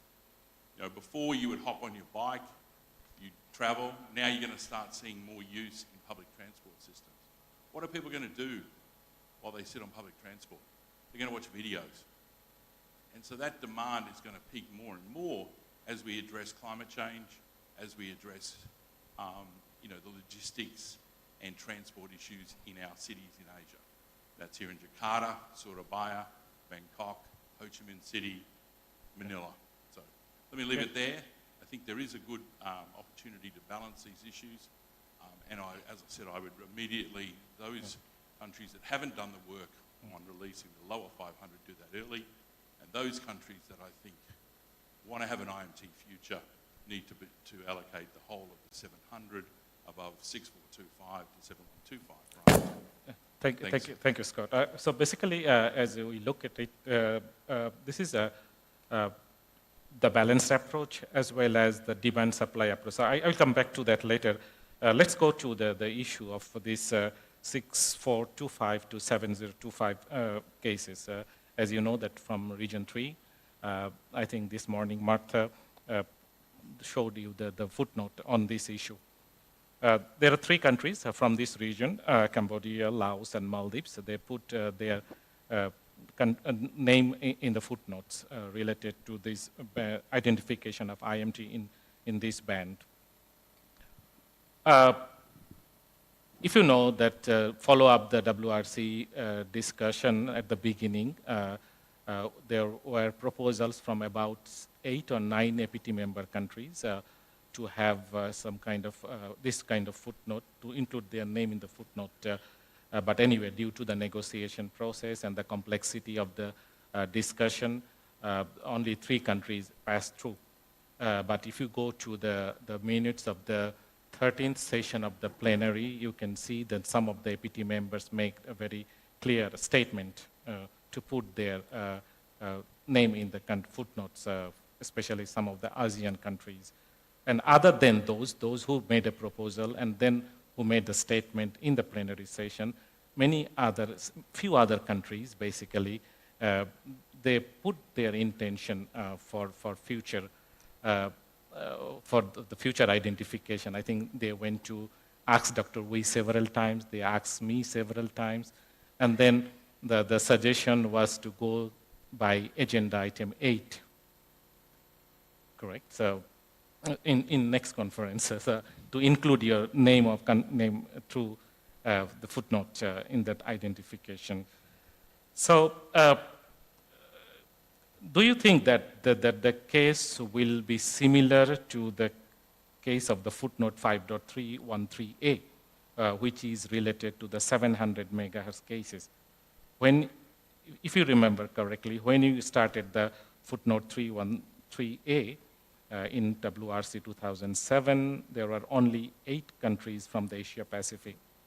And now, if you look at the footnote 5.313a, now we are having almost 25 or 26 countries, correct? So that's my question to panelists. How do you see the future aspect of this particular footnote from for the 6425 to 7025? Panelists, anyone? Dr. Lim. Yes. Who wants to? Okay. So from Singapore perspective, we do.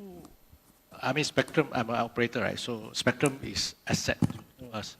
So, and especially for 700 megahertz, it's a low band. It's a great penetration to the indoor, and it is a valuable spectrum for operator itself. So, and once there's a use case from an operator that deployed, and when it start to propagate globally, so there will be adoptions from other operators as well when they see the value of the spectrum. So I think this is how it happened, and the global adoption started where it started to grow instead of just putting it in the footnote, but unofficially or naturally the adoption started with the good use case, best practice. Thank you. Anyone else like to address? Dr. Lim. As you mentioned, the 700 megahertz band case, there are 2 technology. One is the broadcast, and the other is the IMT. So major opinion is to follow some new technology, that IMT. However, this 6 gigahertz band is not similar with the 700 megahertz band. As I mentioned earlier, many countries, including South America, so they are still under discussions to use their Wi-Fi. So we need to look at some global market and global economic situation. So based on some 5G 3.4 core network deployment, and then after that result, and then most of countries will decide that properly. That's been for usage for Wi-Fi or some IMT. Still, we have some time to review, to digest the result of the WRC WN23. So we still need to spend some time. So anyone would like to comment other than those two panelists? Yeah, so I mean, first of all, we are a sector member of IT. So it's a country, if they want to put their name in footnote, they can. But like, so far, at least I, as a professional, have not seen any convincing arguments on that. But like, I think we still are, as was mentioned by my colleague here from Singtel, we still, I mean, have to see the application. We still are far away. And just to answer, I mean, just respond to some of the comments by Scott, mentioning that we do not have like the fiber to the home connectivity. So even 5G will require lots of fiber. And again, commenting on the Singapore's vision of 10 gigabits per second at homes. If that is the vision, I don't think that that can be achieved with just the 500. So you will need more than one 320 megahertz channel. So anyway, so all these things are actually, I mean, we will have to see how the situation develops. Once we move to the WRC 27, because the technology is changing at a very fast pace. Yeah. Thank you, Dr. Ismail. Basically, as you have noticed from the Asia-Pacific region, most of the members have not made any decision yet on this issue. Still, they are looking at this.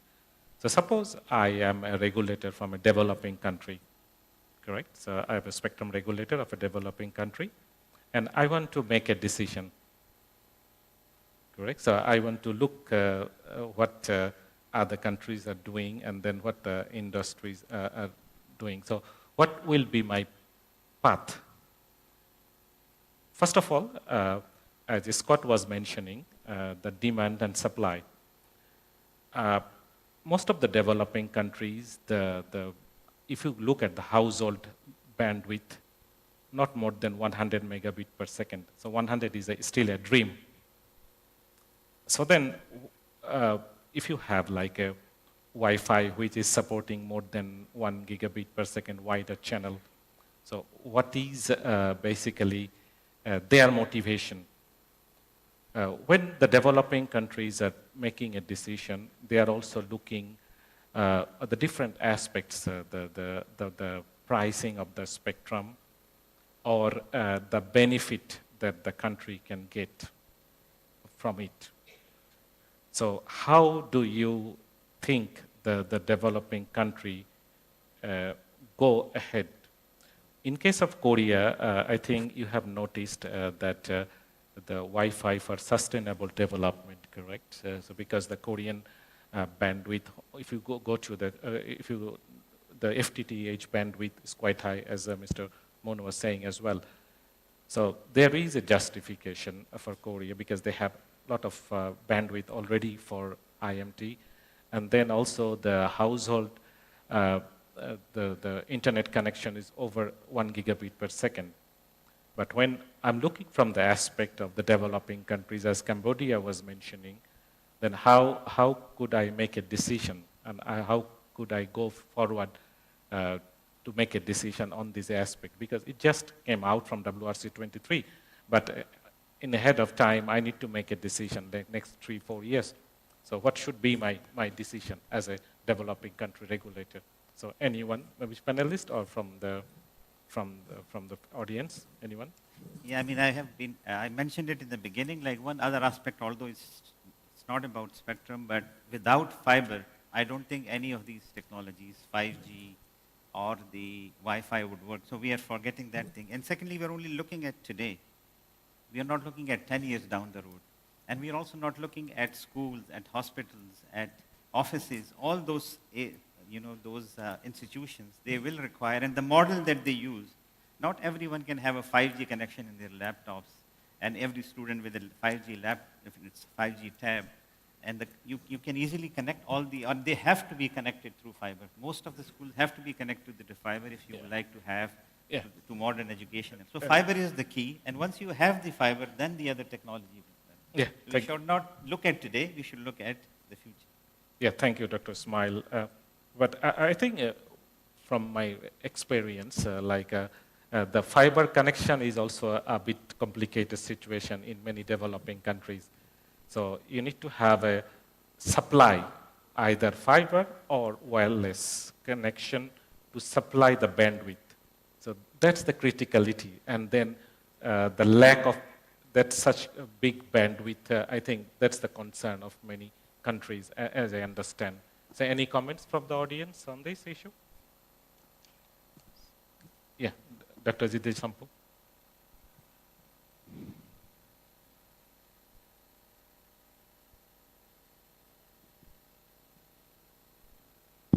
So we have 5 minutes, so maybe we have to. Just very short. Thank you.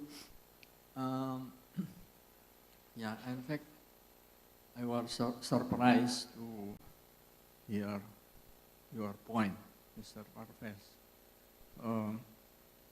What will be the position of the developing countries concerning this new? Well, it's not new technology, but it's a technology or a service used with new empowerment. And I think it would be good to listen from the panel what is best, not only for one country, but from global community. As a community, when the community is developing, then your own country also have the benefit. So I think I would stress the importance of that question. Thank you. Yeah, thank you, Dr. Zampo. Anyone else would like to talk on this?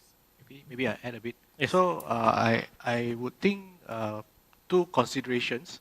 The first one is the use case mainly focusing on the mobility.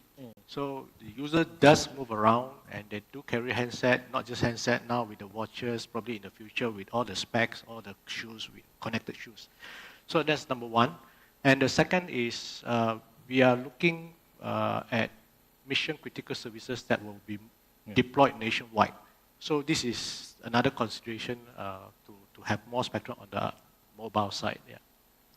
So with the mission critical, you do need a license band on the IMT side. Yeah. Okay. So anyone? We see 2 hands. First of all, I see here, and then this China, correct? So first of all, first you.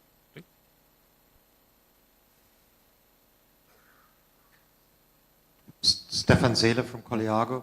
Just as a very broad calculation, fixed penetration in many Asian countries or across the poorer countries, let's say it's around 10%, but mobile penetration is 100%.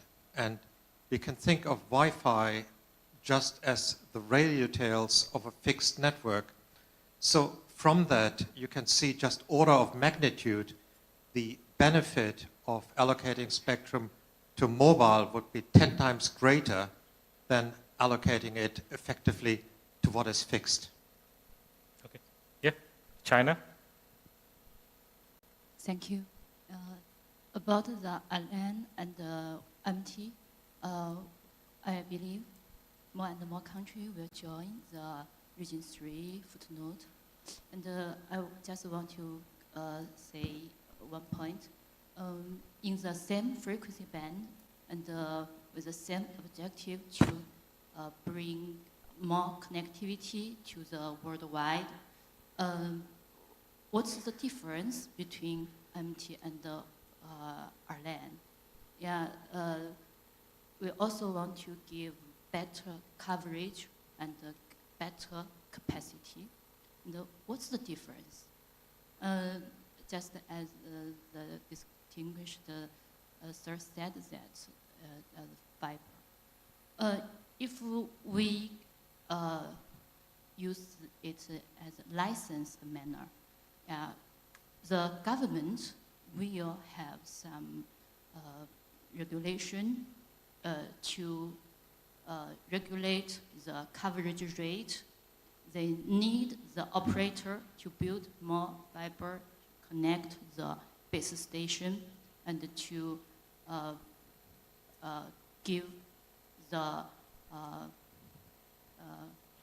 people, to make sure that the people can have be in the coverage area. But if you use it in unlicensed, license is using by ourselves. Yeah, nobody will to make sure where the fiber can be built. So it's our national decision whether we use it unlicensed or licensed, and also it's your balance, because maybe some country already have enough licensed frequency band. But if you, it depends on the national. Thank you, China. And I think Dr. Martins, you have some comments, correct? So 1 minute. I'm finished. Yeah, thank you. Yeah. Actually, we are now sacrificing our lunch time, so we don't need lunch, correct? Okay, please go ahead. That's a lot of pressure. Yeah, my comment was about your question regarding developing countries. Mm-hmm. I think we have heard that there is a huge penetration of mobile, but I think the question that regulators need to ask is what's the type of mobile usage in their country? Are those users postpaid or prepaid? And how is that percentage? Because in developed countries, most of the users are postpaid, so they don't care about the data consumption. In developing countries, most of them are prepaid, and that means that they pay a certain amount and they don't want to use all the data because otherwise they will need to pay again. So those users rely on Wi-Fi access at home, at work, in public facilities. And I think that's where it becomes an important consideration. Like, it's not only about the penetration. We can use mobile device all the time, but it doesn't mean that we are exclusively using the IMT network. And then my final comment is about coverage. I think that there is a lack of coverage. You just mentioned one of the panelists from Cambodia, that there are regions where there is still no coverage, and I think that's a common issue everywhere. So my question would be probably for all of us, are we expecting to improve that coverage with the 6 gigahertz band? Because I think there is still capacity in lower bands. So thank you. Actually, so we have questions, but we don't have any answer time unless we sacrifice the lunch. So we're going to conclude, but from online, we have a very big questions, actually, which is long-standing questions. Please describe how satellite service and IMT coexist in 6 gigahertz. So I don't want to ask you, but you think about the answer, because it's coming from online participation. So I think due to the lack of time, we cannot address these questions at this session. But anyway, I think this issue has just initiated from WRC, and I think Dan will include it next 4 years. Every year, Spectrum Management Conference, this issue will come, similar to the 3.4 to 3.8 gigahertz. We're still continuing discussions for many years. So I think 6 gigahertz will come back again, and then we can have you again in our future conferences to discuss this issue. So now I'd like to conclude. So thank you, all the panelists. And actually, I did not introduce them separately because lack of time. And then you can get their resume online. If you click on their name, you can get the resume. So you can get their introduction, personal introduction from there. So thanks again, all the panelists, and for the delegates who interactively participate. So back to you, Dan. Thank you.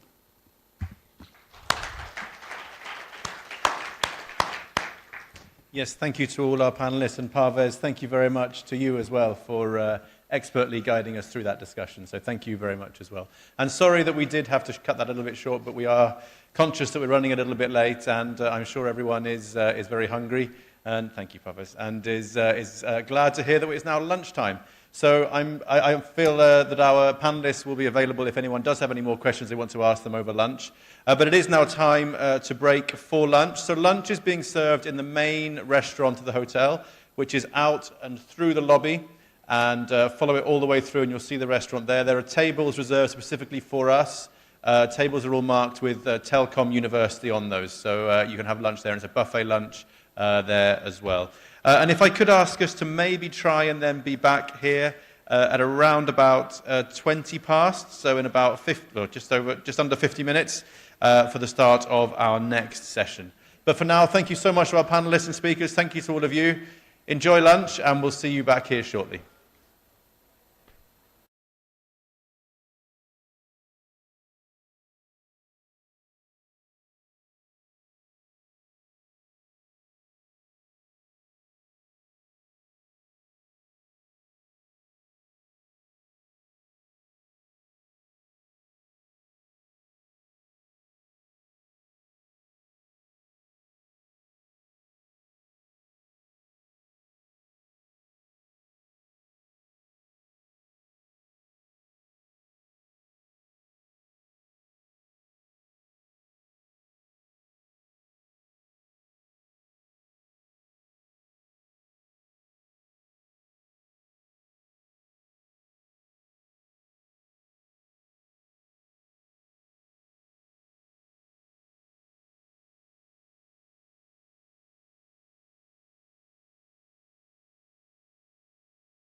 Okay, so welcome back, everyone. And thank you to those of you in the room for coming back as you have. I think lunch was obviously too nice for some people who are still enjoying lunch, but hopefully they're wending their way back over here and will be back with us very shortly. But I hope you all enjoyed lunch, and we're back here now for the next session for the conference this year. So we focused in the last session on 6 gigahertz band. We're now going to be looking at the emerging mid-band ecosystem below 6 gigahertz. So looking at the frequencies below 6 gigahertz, looking at the mix now between the spectrum that's been awarded to different users and the way that spectrum is being used and other elements around that in the band as well. So we have a fantastic lineup of speakers as ever here. And we have with us as well someone who I'm sure needs very little introduction to most people here, Scott Minahan, who is going to be running the session and introducing our speaker. So Scott, good to have you here. Welcome. I'll pass over to you. Thanks, Dan. And thank you very much to Forum Global and the MIC and the Telkom University for what a fantastic event so far. And we just had some excellent lunch, and I'm sure I just had some satay, which I reminded how good it is. But look, I'm going to make some very short comments because we've got a very big panel, and I want to really have some focused questions on the end. So this session in session 4 is, as Dan has said, is about emerging mid-band ecosystems below 6 gigahertz. So this is the heavy lifting of 4G, of 5G, and I think no doubt the future 6G services. We're going to have 6 presentations. I'm very pleased to say we have 3 regulators, one from Thailand, one from Pakistan, one from China. We've got a representative of the global equipment industry. We've got an MNO to give a commercial perspective, and then we have a representative of the satellite industry. Because I think we heard a little bit, it takes a long time to go through the CVs of my esteemed colleagues on the panel. I won't do that because I think you can all read it, but let's just focus on the questions. And let me start by inviting Kun Sane to the chair. First, right? Yeah. Okay. Thank you.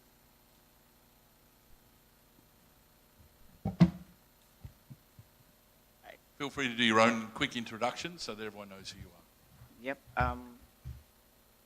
Good afternoon, everyone. I was pleased to be here amongst our colleagues, old faces, but also the young at heart. I was tasked to talk about the sub-6 gigahertz mid-band spectrum and about the progress in Thailand so far. Just a quick look. I can press it, right? Okay. Yep. Just a short presentation, just to keep it brief. I think Thailand has listed all the bands that are in questions for future assignments. And all those IMT bands, we divided the bands in 4 categories. I think in the case of Thailand, the first one would be the spectrum that would be expiring very soon. You will see in the slide. There are those bands, and the mid-band are highlighted in bold. And the second category would be the band which is vacant or readily available right now. It will put up for assignment. You can see that we have some part of the band in 1.8 gigahertz and also 2.1 gigahertz TDD band put up for consideration. The third category of the bands, we call it considering. You can see the C band in those type. The considering means that those bands was designated as IMT bands already in our national table of frequency allocation, but the band has not been assigned or awarded. It depends on certain consideration. So I think C-band is one of our main challenges as far as we're concerned. I think Scott has already mentioned. And the last, the fourth category is studying. As you can see that we are studying the whole C-band in 3.7 until 4.2 gigahertz. That one is under our consideration studying. And also the upper 6 gigahertz band. What the difference between the considering and the studying is that in the studying bands, there's no official designation as IMT in Thailand. So that one we explore the possibility of using that for IMT for the moment. And I think you will see it for the first time. And before our local people in Thailand, our initial draft for the IMT roadmap has been prepared and will be put forward for our commission's consideration soon. And later it will be put forward for consultation with all the stakeholders. It is a 5-year plan. It's very simple.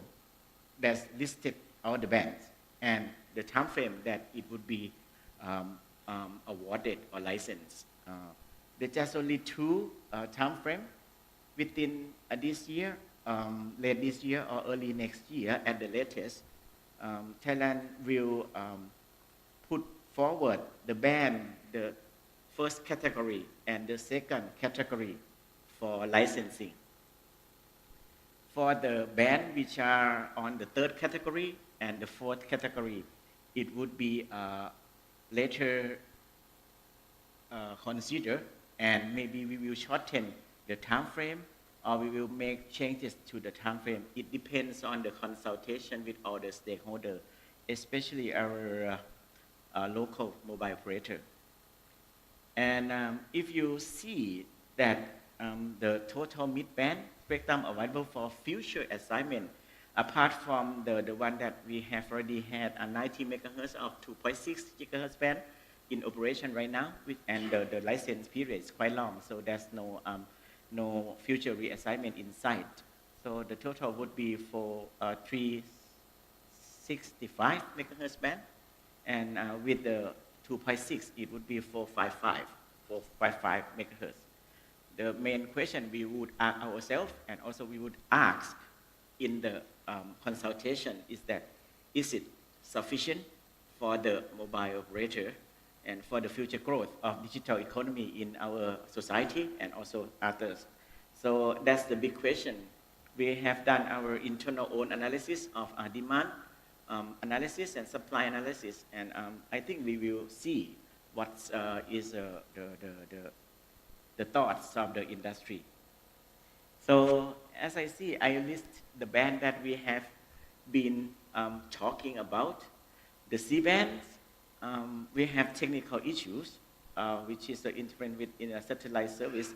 And in Thailand, we have a lot of TVRO in millions, and also the VSAT, but VSAT is okay to handle, but TVRO is quite difficult. And we have the non-technical issue also, because most of more than half of the population of the household rely on TVRO to watch the free TV. So it's quite interesting in Thailand, it's the situation at that time. And also our commission has some policy, whether it is appropriate or possible to introducing private 5G in this C-band also. So that's a lot of questions to talk about in C-band.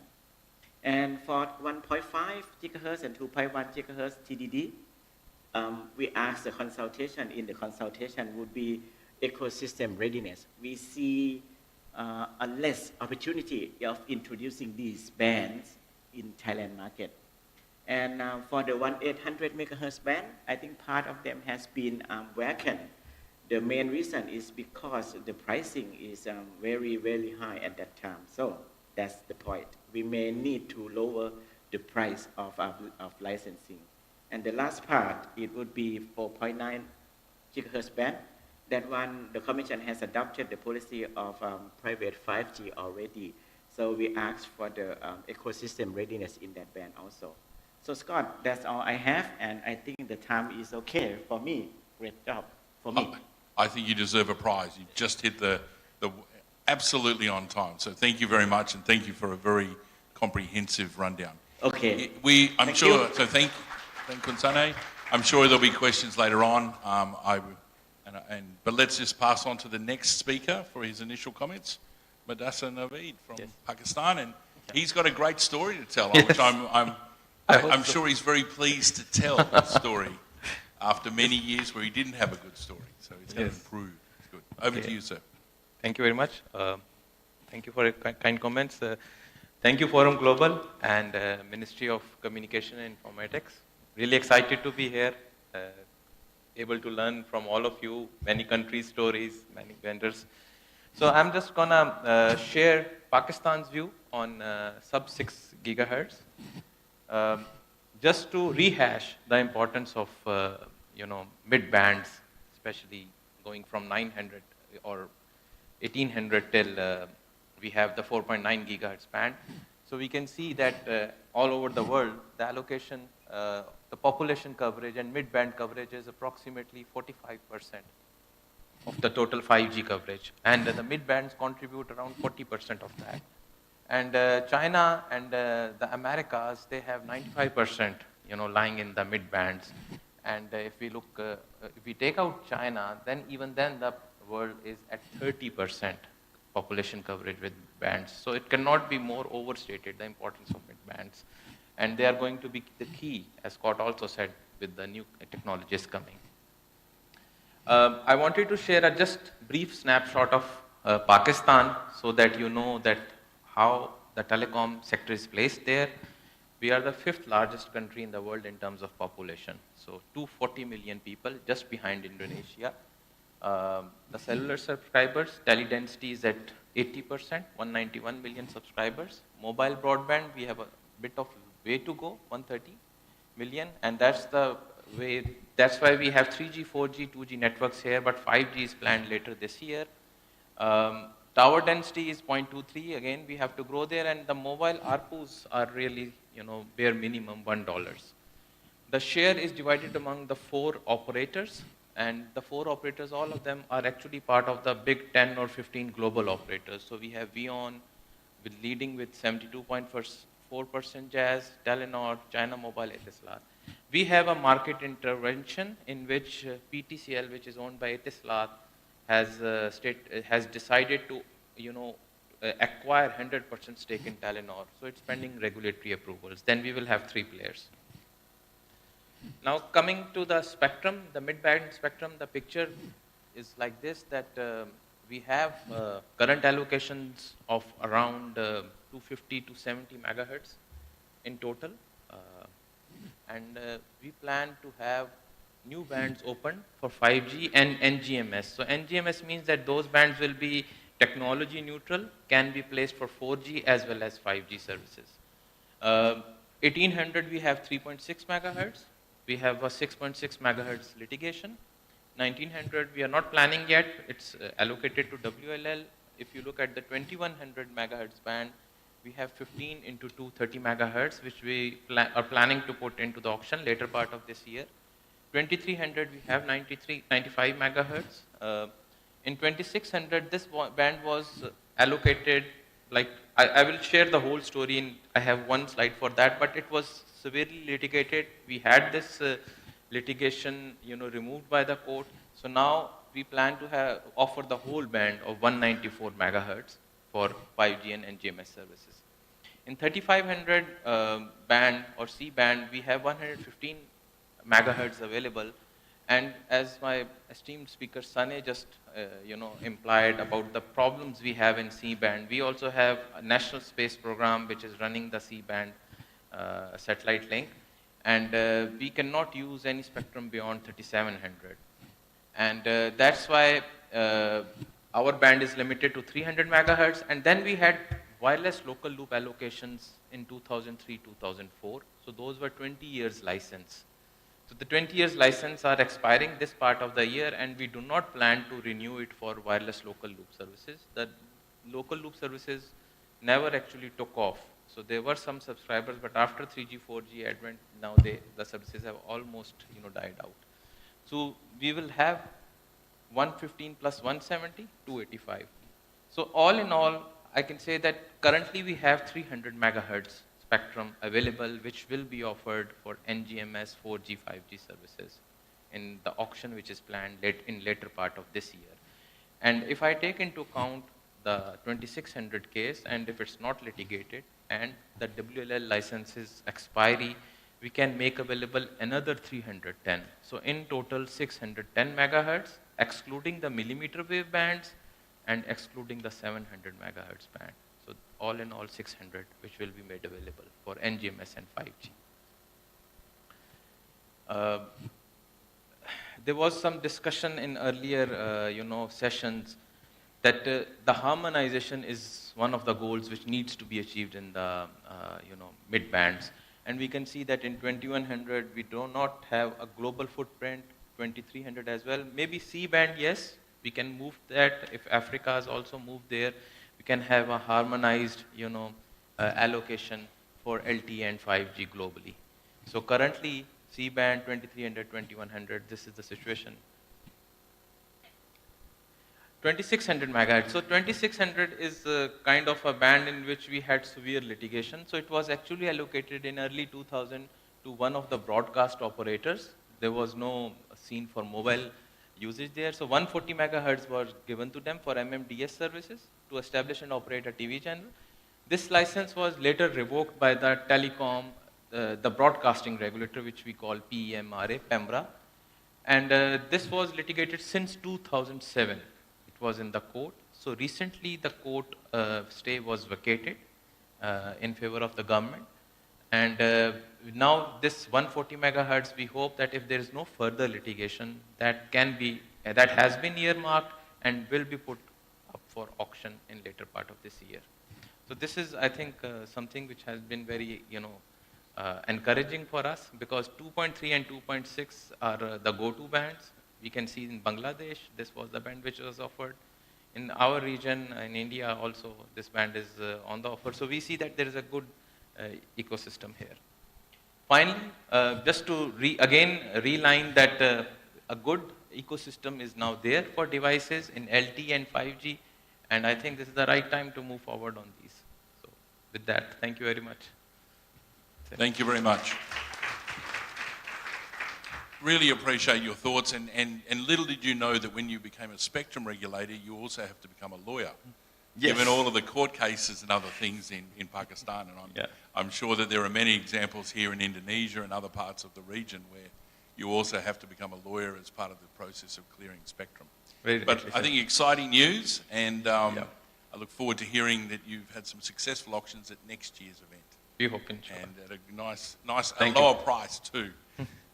Let me pass on, and as I said, there'll be questions later on, because I'm sure people will have questions, over to our representatives from China, Ms. Ding, who's going to present on what's happening in China.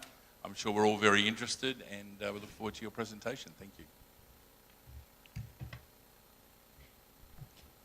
Good afternoon, everyone. Thank you for Indonesia to host this conference, and we have a chance to communicate here. And my name is Ding Xianhua. I'm a professor engineer of the State Radio Spectrum Management Center of MIIT of China. Today, I'm going to introduce some overall progress of 5G in China. At this moment in China, the all frequency allocated to IMT is below 6 gigahertz. Of course, we have identified some other frequency, but we have only licensed the frequency below 6 gigahertz for IMT. My introduction, I have a mistake.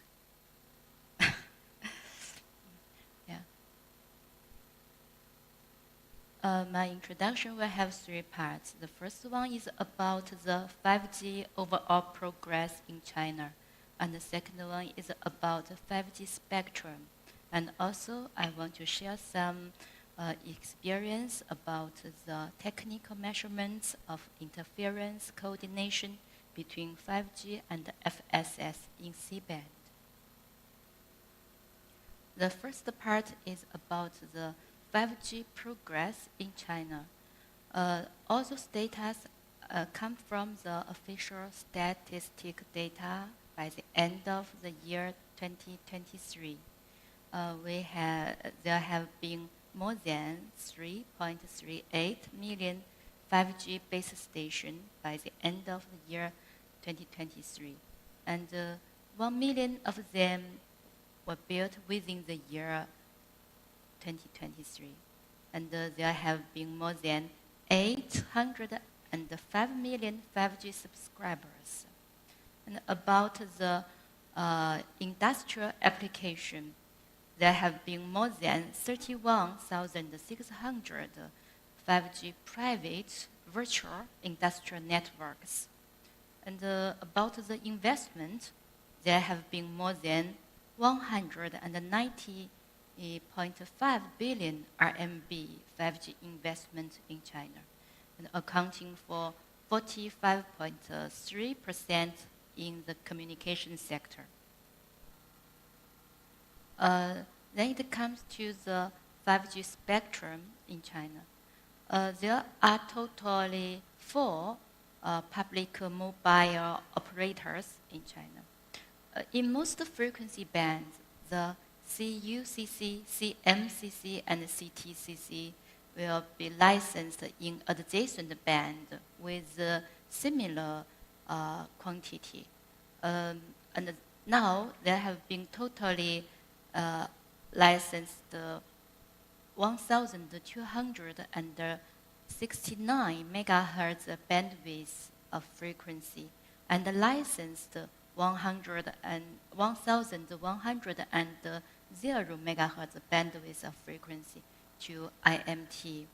And we keep refarming the 900 megahertz band and the 2.1 gigahertz band from 2G, 3G to 5G. And now we totally licensed 814 megahertz bandwidth of frequency to 5G. Yeah.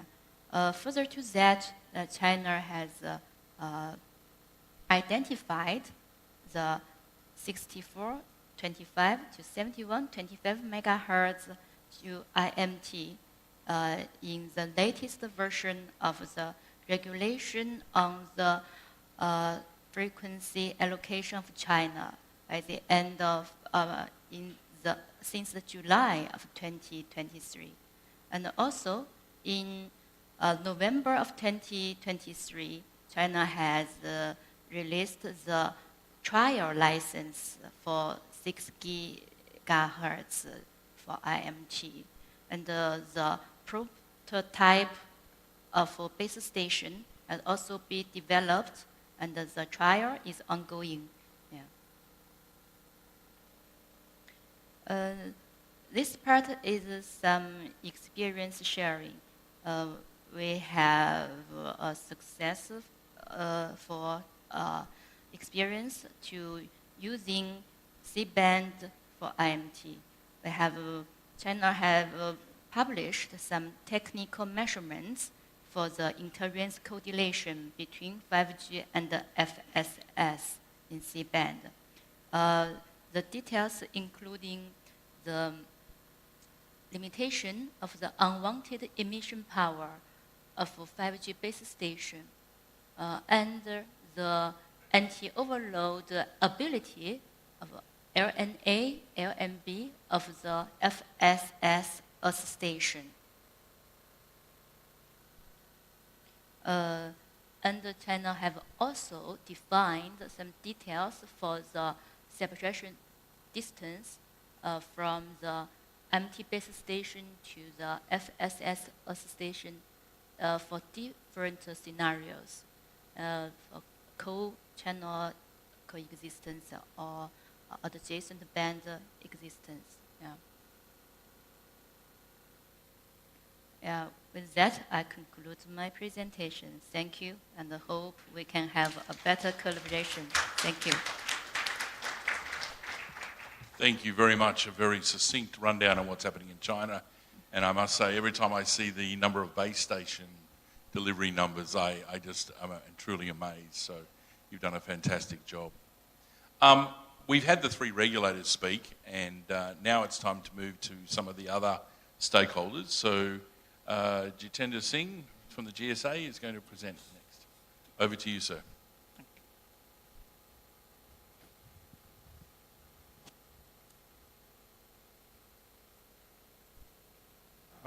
Good afternoon. Thanks to Global Forum for having GSA also here. So I am representing GSA, and I am from India, and I work for Qualcomm, but I also lead GSA in India. And so GSA is headquartered in London, but we also have an office in APT region, which is in Singapore. So and then GSA.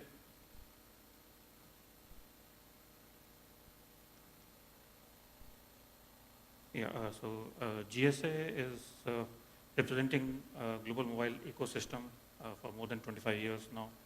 And in GSA, we have extensive research and database, which is available to industry. And those reports are available to industry. We have a GSA spectrum group. There are various groups.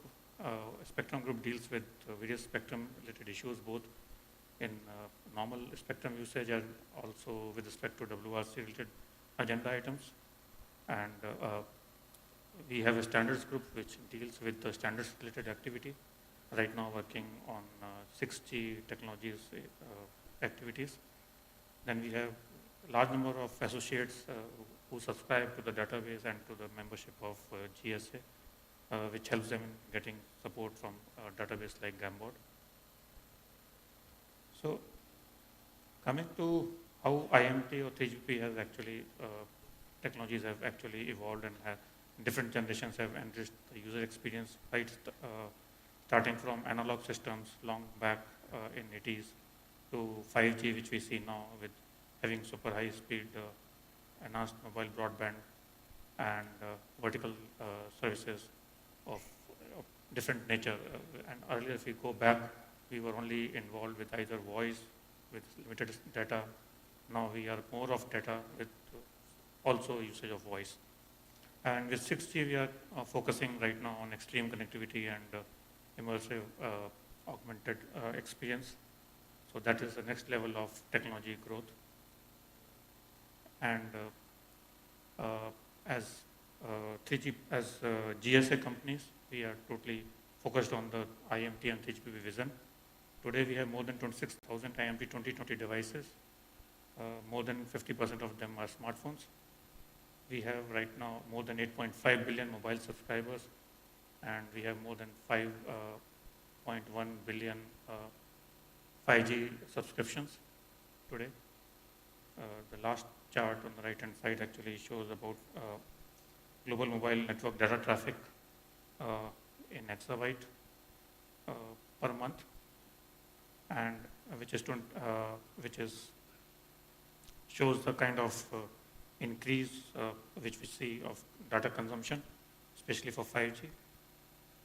And 21 GB is a global average of mobile data traffic per smartphone per month. So that is the kind of consumption of data which is happening on smartphones. On device ecosystem side, we have 4G, which is well established globally, more than 820 operators already having commercial services. Other 160 plus operators are deploying and planning for 4G networks. There are more than 24,000 4G devices right now available for consumers. At the same point of time, if I see 5G, it is expanding. We have more than 300 operators who have deployed commercial 5G services. There are more than 280 operators who are considering to deploy 5G, and they have shown interest. And as I had shown in the previous slide, there are more than 1.5 billion 5G connections already globally. So what is the role of spectrum in this? Typically what we have seen is that there are different categories of spectrum which we generally categorize as low, mid and high bands. These are distinctive because of their propagation characteristics, but at the same time they are complementary. They support each other. So if I see high band is if I take millimeter wave bands as in category of 5 bands, there is a kind of propagation characteristic of spectrum in there which limits the propagation, but at the same point of time gives huge amount of spectrum as huge channel bandwidth. Antenna configurations technologies are evolving in that. So that gives you large chunks of channel bandwidth for capacity. It means huge amount of capacity, but then limitation is with respect to the coverage. So we can typically use such bands for localized use only. You cannot use them for wide area coverage normally. Whereas in mid bands, we have kind of a spectrum which is giving you huge amount of bandwidth and also giving you coverage. So that plays a very sweet spot kind of solution for IMT users, where you can use that band both for wide area as well as for localized use. Whereas low bands, we know that propagation characteristics support you, but then you don't have enough bandwidth available. So typically an operator would have combination of 3 where and then use them in a kind of wedding cake model to have correct usage of spectrum, and both in terms of connectivity and in coverage and capacity. These are various spectrum bands which we saw in at least 2 of those presentations in Thailand and Pakistan presentation from the regulators. These bands are available in mid-band, but not all, the entire set of these bands are available for the consumers or for the IMT, because they are different users. So therefore it is to say that this is a huge amount of spectrum is available, that may be not the right statement, because different administrations have different kind of limitations. And therefore it is, therefore this actually impacts on developing devices. In case of 4G LTE spectrum, there are more than 1,000 band combinations. In case of 5G, there are more than 10,000 RF complexities. There are more than 10,000 combinations are there, RF combinations are there. So if you have more spread of spectrum, more different kind of usage of spectrum, these are not, if these are not aligned, then you actually land up with this complexity, which actually impacts the economies of scale and the cost of devices. So to summarize, it is important to note that midband is an important band, which is kind of part of low and high combination, but this is one of the most important bands. And if we have kind of harmonized bands in the region at least, then we have a good ecosystem which will help in bringing down the device cost and getting economies of scale for having more deployment of broadband connectivity. So with that, sorry for taking a few seconds more. Thank you. No, that's fine. Thank you very much. I think a very succinct presentation, and I would recommend, if you haven't spent as much time as I have at the GSA website, you should do so, because there's a lot of fantastic information which is very usefully presented and very helpful to public advocacy across the board. Let's move to give it an operator perspective, and our representative from Telkomsel, Ronald Lamoa, your turn at the lectern, sir. Thank you. Check. Before I start, since we're having this session after lunch, it's very heavy. Can I have a round of applause? With all due respect, can I have a round of applause for all of us? Thank you. It's just cheering our body. Okay. Let me introduce myself. My name is Ronald Limoa. I'm working for Telkomsel, one of the operators in Indonesia. So we are now also holding around 50 to 52% of total Indonesian mobile customers. Let's see about the mid-band in 6 gigahertz. Before I start, we want to bring Indonesia to what we call Visi Indonesia Emas 2045, where we can translate in English is actually Indonesian vision that we will want to be gold generation in 2045. In order to do that, Indonesia has to be prepared and also preparing the ICT infrastructure. When we see here, 6 gigahertz bands is actually already used. Most of that is already used in Indonesia. But the sweet spot is where the existing spectrum, we can meet between the capacity and also the propagation of the transmission of the spectrum itself. When we see here, there is like I think my colleague from Thailand, from China, from Pakistan, and from India already explained that we are using it for cellular right now, for IMT right now, but we are also have planned to do it, and also where we can find the connection between the sub-6 gigahertz and also bringing Indonesia to our vision in 2045. When we see, based on GSMA data, that at least in 2030, IMT with 5G, with 6G will be probably come, and also we see that the non-terrestrial network are also coming, they are also introducing the direct-to-mobile connectivity. We're gonna need around 2 gigahertz of spectrum in midband. But we see the existing, what we have now, it's around 1.15 gigahertz, where we still have the opportunity to use the 6, or more than, a little bit more than 6, where we see that the ecosystem in those spectrum also is very good, where we can see the network vendor is ready, the chipset developers is also ready for that, and also the device manufacturer, and also the existing customers. We see the opportunity here. When we see the contribution to the global GDP of those spectrum is around 600 and more than 0.5 trillion US dollars, where actually the use cases that we foresee is a lot of IoT, URLCC, FWA, and EMBB. The very interesting thing of 5G is actually how we can leverage the use cases, because there is no take-up rate of 5G if there is no use cases that can fit our customer needs. In Telkomsel, we have a mantra that we don't sell what we have to the customer. We actually want to sell what the customer needs. So we have to sell something that really needs by the customer, but not what we already have. So when we see again, I have Pak Denny here. We see here that in Indonesia, when we compare with the other region in the world, that our megahertz per subscriber is quite high. Means that the density of the spectrum that used in Indonesia is very high. With the population of nearly 300 million people, our megahertz per spectrum is quite high. And when we see again, in Indonesia, the mid-band assignment to the operator is quite low. Now the highest mid-band used for operator in Indonesia is 2.3 and 40, and the other is not still assigned to the operator.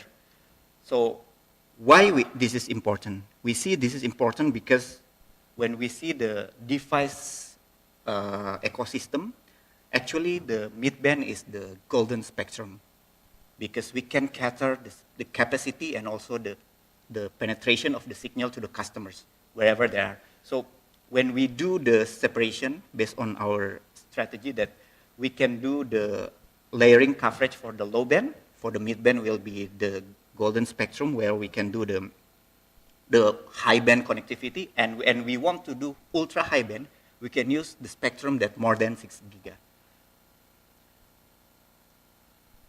So we also see that we want to do this, we want to go to Indonesia, Visi Indonesia Emas 2045. I hope you can understand the bahasa. But we also see the challenge here. There is a challenge that maybe can very good to Indonesia, because we see that it's not only a challenge, it's actually an opportunity for us to grow. So when we see here that the network synchronization is also important, because most of the 6 gigahertz is actually TDD. And when we see the synchronization, that we can also prepare the efficiency of the usage, that we can fulfill all the guard band for the spectrum itself, for the IMT itself. And then the second one is the spectrum harmonization.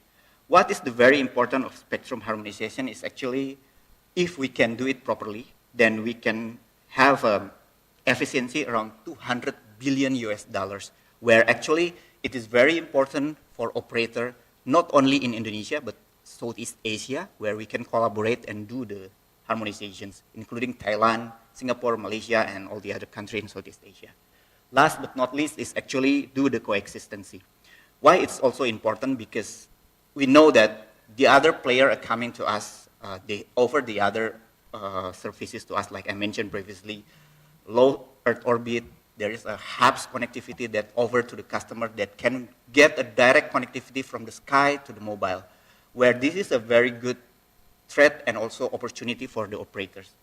If we can collaborate, then we can succeed. So that's all from me. I can save 30 seconds. Thank you very much. Thank you very much.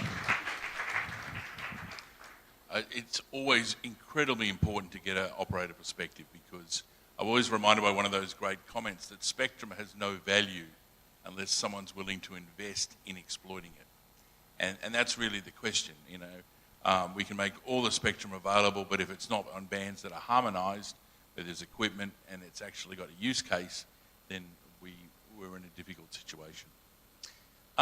Let me move to the last, but certainly not least, and the very famous Mohammed, who's going to give a rundown from the from JSOA and give a satellite perspective on this as well. Thank you very much, sir. Thank you very much, Scott, and greetings to everybody. It's always nice to be here. So just a quick introduction. My name is Mohammed Jawad. I work for a company called Intelsat, but I'm here representing JSOA, which is the Global Satellite Operators Association. We have over 30 satellite operators as members, and some of them are from this region as well. So today I'd like to give or convey three main messages. What is the usage of satellites in this region? Second, what are the outcome from the WRC? We've just come out from that cycle. And lastly, what are the mitigation measures, a win-win to coexist between 5G and satellite services? So today's satellite industry is actually thriving.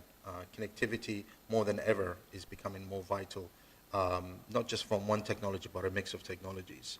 Just as an example, there are 80 plus global satellite networks that utilize C-band frequencies. And when I talk about C-band, I'm particularly talking about 3.7 all the way to 4.2 gigahertz, 16 of whom are actually based in this region. A reason for using C-band is because it's perfect for wide broadcasting, enhanced distribution, with over 3,800 TV channels utilizing C-band, again, in this region today. For example, India, Indonesia, over millions of users use C-band for TV, broadband, amongst other services. And access to live transmission is actually becoming a universal right now. Most people have TVs at home. These numbers do mean something. It means that satellite operators continue to thrive and use C-band. B, that there is a direct social economic benefit to consumers. For example, the media industry is set to grow by 86 billion. And last but not least, all of these are thanks to the regulatory policies that are being set up by regulators in this region. So please do not give up this spectrum. Taking a closer look at the uses of these frequencies, fundamentally, we see that within Asia, the usage really starts above 3.7, as I mentioned. This is important, as we will later see. And the pattern where C-band is becoming more and more used is in, not just in Asia, but also in Africa and Latin America. And coincidentally, all of these regions rely on C-band because of the weather conditions in this world. And they say a picture paints 1,000 words. Here you can see some of the applications that are being utilized today in this region, such as cellular backhauling, TV, satellite news gathering, connectivity to oil and gas, but also disaster recovery. Now, when we talk about 5G, spectrum is always focusing on bands below 6 gigahertz. In fact, WRC after WRC, we have actually seen a lot of focus on this range. And that's because of these services that I mentioned earlier. You can see that in Region 3, the last WRC, the regulators in the countries in this region did not vote for more IMT spectrum above 3.6. And fundamentally, when you go above 3.6, it becomes fragmented picture around the world. Yes, Africa and Latin America did go up to 3.8, but if you look at the details, they're actually going to 3.7, because there are footnotes that allow that for some regulators to stop at 3.7 gigahertz. And Asia, in terms of its harmonization, I think regulators here continue to prioritize a balanced approach, which is great to see. Because we need that coexistence. We've heard about private networks, for example, being used. And the most important thing in this message is that each region has its own unique demands and characteristics. In this region, C-band satellite is used not just for B2B, but also B2C.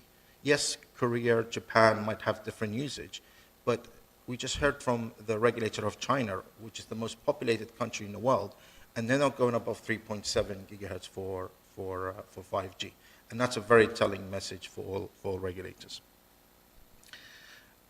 Now, here again, a picture paints 1,000 words, and it just shows you that post-WRC 23, the total amount of bandwidth that has been accumulated in this region equates to just over 2,400 megahertz of spectrum available for 5G. And I think one of the questions from our regulator from Thailand was, is this sufficient spectrum?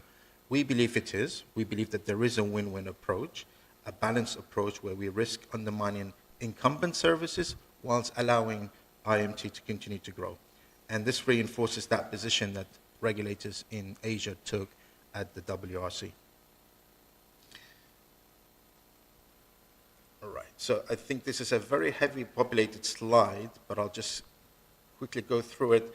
I think it was touched on also by our colleagues from China, is if you are going to decide to do 5G in frequencies that are allocated to incumbent services or adjacent to incumbent services, it's important to do it in the right way.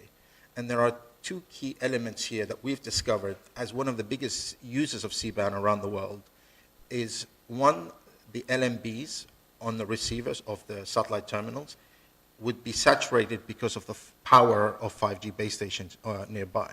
And in order to mitigate that, you need some mitigation measures, such as filtering. But in order to allow the filter to operate, it needs a bandwidth to transition from the non-linear state. And that is called the guard band. In order to maximize the efficiency of spectrum, we believe 20 megahertz guard band could be possible. And the second element is, once you deal with the LMB saturation, you still have the out-of-band emissions of 5G base stations. And in order to mitigate that, you need the right power levels as well.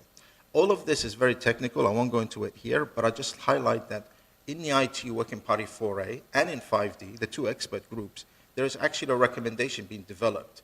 Some of the regulators from this region are actually pursuing that recommendation. And if you need more information on that, please come and speak to us, and I can give you our experience on that front. So lastly to say, this is a win-win. We think that there is a role to be played by the regulators in order to ensure that they develop the right technical guidelines to balance the need between the users of spectrum. 5G operators need to also ensure that they develop their networks in the right way in accordance to the guidelines set up by the regulators. And then finally, satellite operators to ensure that, for example, they register their earth stations in order to ensure that they're protected. So with that, I conclude my opening remarks. And like I said, please come and speak to us if you need more information about the mitigation measures. Thank you very much. Thank you very much, sir. I will be opening from the floor, and I really do like to have an interactive session. I can name some people because I know a number of people on the floor, so, but we really do want some questions. Maybe the organisers can tell me how long we have, but it's really important, I think, with such a distinguished panel to get some interaction. So while you're thinking about your question, I'm going to start with one question. In Australia, we've seen a very big take-up of 5G FWA services. And that's actually had a big prompt where you can get 600 megabits a second access for about 60 Australian dollars a month. That's now put pressure on the NBN. So you used to get 100 megabits and you pay $90. And then you've got, in rural areas, pressure on from Starlink and other services. What that's then meant is a doubling for free of the NBN speeds in the coming months. I'm wondering, maybe Kunsane can talk about, because you were talking about your demand analysis, whether you've done any work on looking at the FWA type demand. Then maybe if I can then also include China as well, Ms. Ding, to have a view on what the take-up is in China of FWA services in 5G as well. That would be great. So if you've done some demand analysis, was that part of it?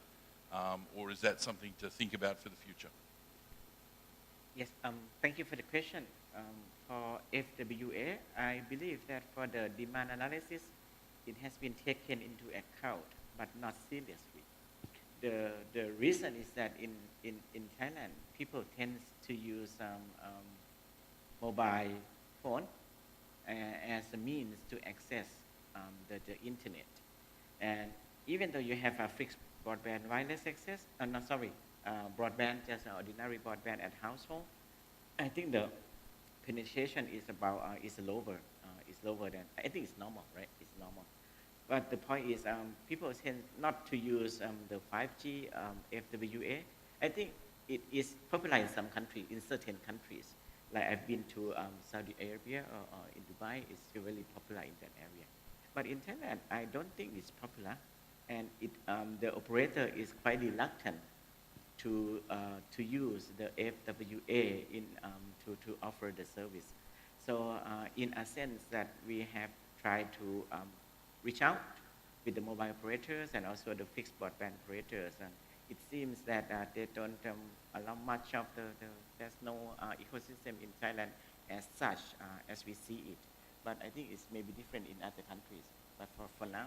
But those demand has been taken into account in the demand analysis, as you said. Okay, great. Did you have anything to add, Ms. Ding, on what's happening in China and FWA in the demand side? FWA, yeah, we took it as a different business application.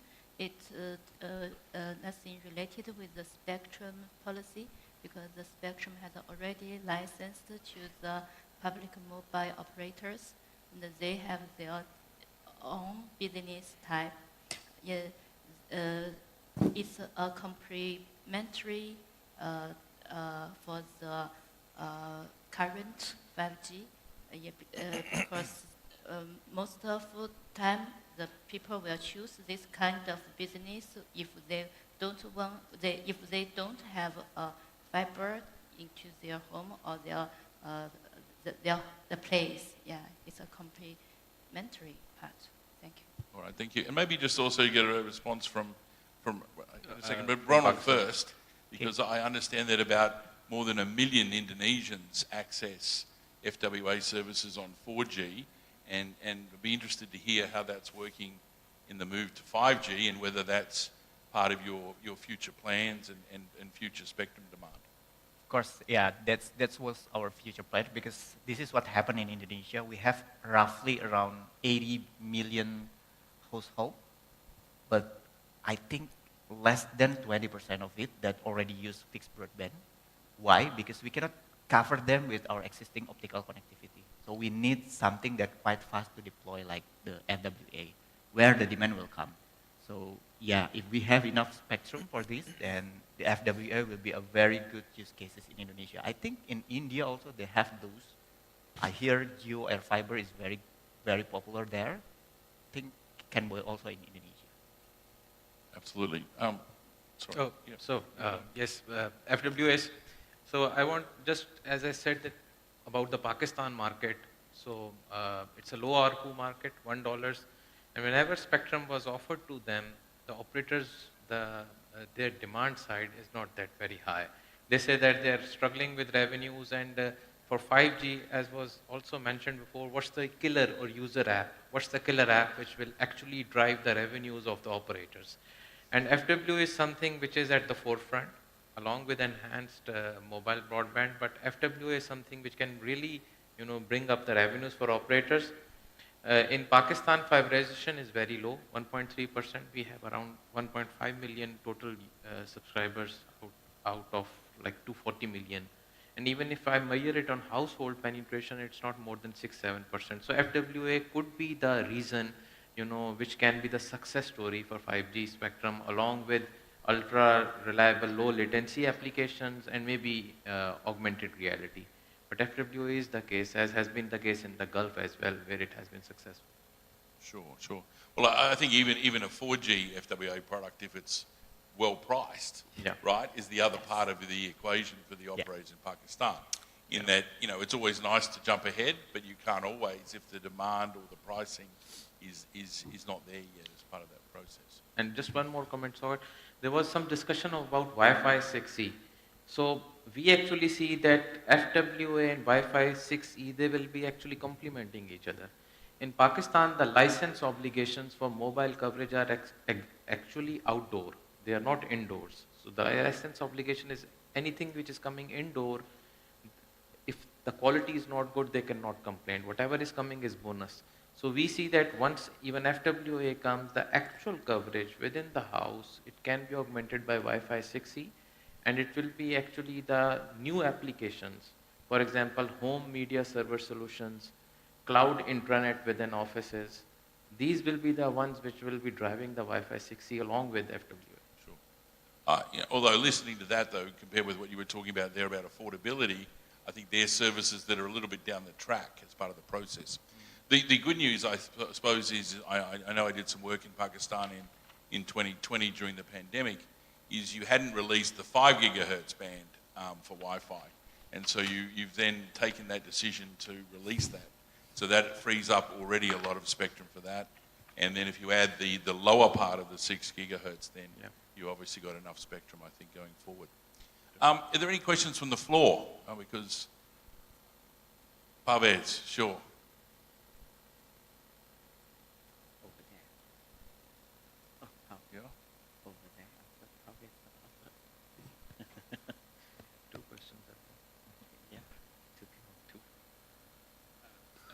Yes. Thank you. For Mr. Mudassar, I think you mentioned one thing about when you are telling about the 5G deployment, you tell about the killer applications. Yes. I think similar argument I heard in many South Asian countries who have not yet introduced 5G. So actually killer application parts come later, but the issue is like how you are giving the connection speed. So that is more important. So I think I didn't see any argument from the regulator side to, in those countries, to tell their operator to deploy the 5G. So how you interpret the situation? Because killer application could be anything, but the connection speed is the important part. And most of the South Asian country, if you go, the connection is very slow through the mobile. So I think Mr. Scott also pointed out that issue. So can you explain this? Okay. So killer app application, it's actually coming from the industry. Okay. So their appetite is for the spectrum, but they want spectrum to be at a very low price, or even free for, say, for the beginning years. But if we look around, and in economies, you know, like us, even in our region, like if we look at India and Bangladesh, they have had recent spectrum auctions. India getting 18-19 billion USD, even Bangladesh was 1.2 billion USD, and those prices were $6 to $8 million approximately per megahertz. But in our case, the operator said since our revenues are not guaranteed, that's why they are looking for auction at a very special price. From our side has been the tendency that we say that you need spectrum not only for 5G, but to improve the quality of 4G as well.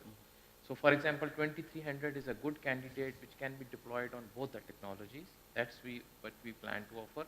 And also then we have 2600 where we can have the ecosystem, and 3500 can be geared towards 5G, and you can start with NSA first and then maybe move to SA.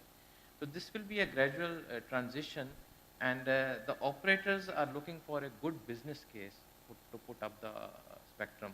And our tendency is that we have a 274 megahertz total spectrum availability for 2G, 3G, 4G services in Pakistan, and we want to give more spectrum to sustain better 4G and introduce 5G.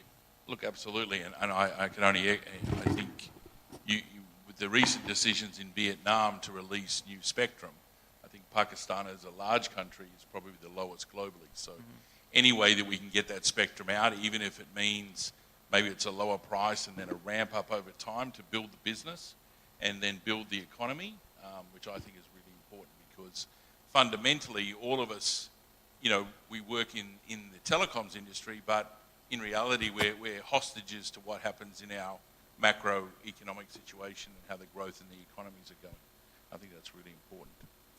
Are there any questions from the floor? Right at the back. So if you can just state your name and organisation, please. Yes, thank you for the time, Chairman. My name is Daru. I'm from BRI, Bank Rakyat Indonesia, one of the bank of the Indonesia that has their own satellite uniquely. And I have interested to ask question regarding the interference coordination that has explained by the Ministry from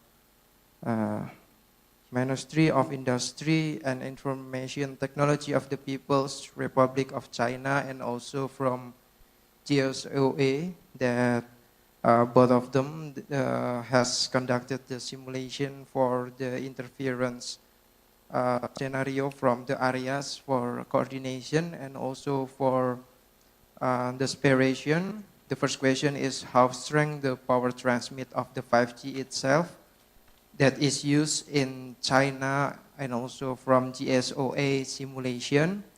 And also I'm interested with the information that said from Ministry of China regarding the unwanted signal emission that is stated in this presentation, minus 26 dBm per megahertz and minus 47 dBm per megahertz.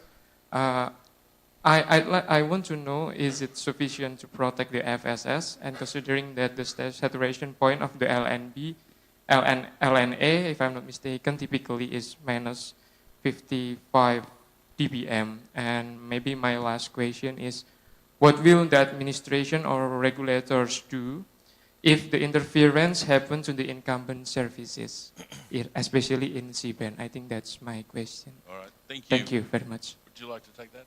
Yeah. Thank you for the question. Yeah, of course, it's efficient to protect the FSS station because it has been implemented in China for several years. Maybe it's implemented in 2019 and or 5 years till now. Yeah.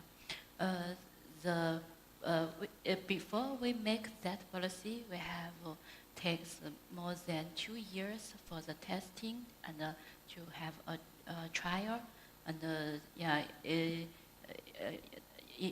it's a successful measurement to protect the FSS station. Yeah, thank you.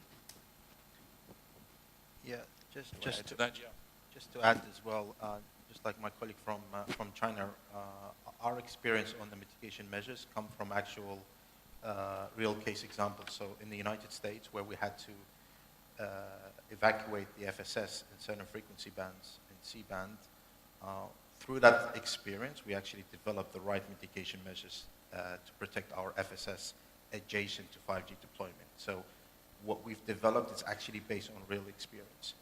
One of the things we've discovered is that the 5G power levels that are stipulated in the 3GPP standard are quite high, and in actual fact, deployment by MNOs in the real world is actually up to 10 dBs lower than what has been stated in the 3GPP.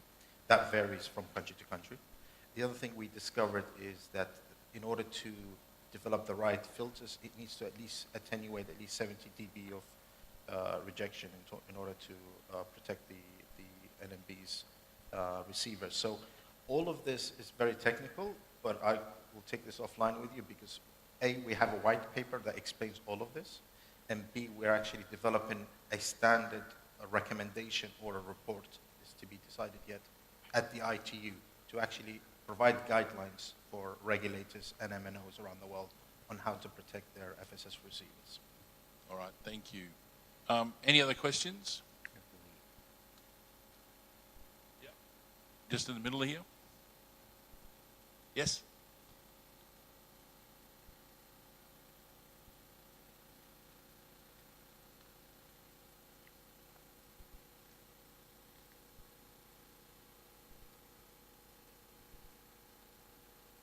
You can just name and organisation, please. Thank you. My name is Jin Tang from Hewlett Packard Enterprise. I have a question for Mr. Sai Wang on Thailand spectrum roadmap.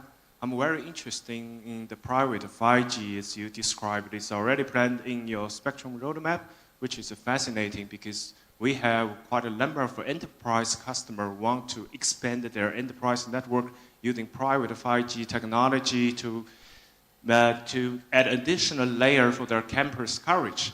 So, but we know that for private 5G, there are a number of different licensing options. We have a regulator have a dedicated spectrum set aside for private 5G. We also have a regulator using sharing method like CBRS with public network. So we also have the network. So we also have a regulator give all the spectrum to. Sorry. Just speak a bit softer. Okay. Yeah. Thank you. We also have regulator award all the spectrum to the mobile network operator and ask the operator to offer the private 5G service to enterprise. So for Thailand, do you have any preference, or have you ever considered which is the best licensing model for your private network? Thank you. Thank you. I think there's some separate issue between spectrum reserve for private network and also the business model of the 5G private network. Talking about the business model, we have already consulted with the stakeholders. There are interest from like a vertical industry or some other industry, saying that they may need to have a private in terms of exclusive spectrum for their own use. In a sense, that means that we have to dedicate or provide certain block of spectrum for their use. But our mobile operator is not. I think it would be very easy to understand. They are not keen to have spectrum set aside for private 5G network. The reason the Commission recently took a decision to have 4.8 gigahertz band for private network is that because that band has already been occupied by the fixed service in certain area. So, and we don't want to relocate them anymore. They has been relocated once. Once is enough for them, I believe. So, so that's why the Commission thought that the best way is to use that for private in certain area. But the Commission also seek the possibility if whether 3.5 gigahertz band in certain part of the spectrum can be used for private network. But business model is left to either the vertical industry or the mobile operator to decide which way is to go. We have not decided as yet. So I think we will have a talks with the stakeholders once more. Actually, not once more, maybe twice more, 3 more, or something like that. Until on the business model on that. Okay, great. Any other questions from the floor? Hello, yes, you want to make some comments, please? Yeah, may I also yes, talk absolutely. some experience about China's private network.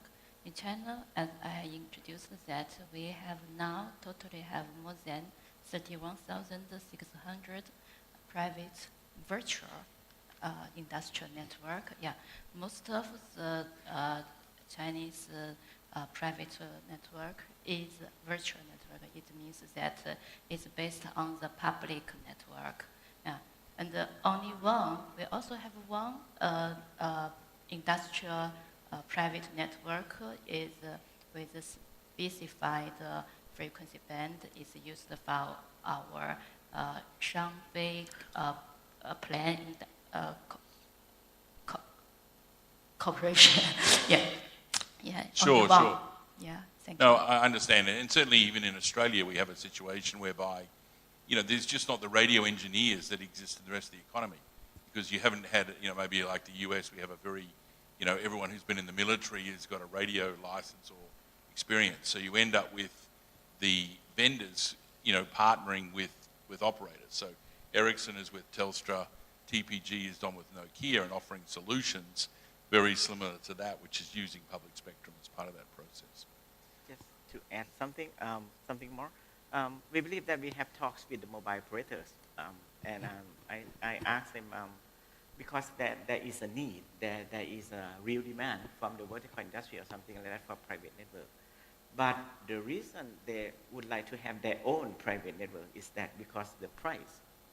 The main thing is the price, and the second thing is the quality of service. So if the mobile operator can settle with the price, I mean lower their expectation, and also guarantee the quality of service, why should anyone go to set up their own network? It's costly and also burdensome. Exactly.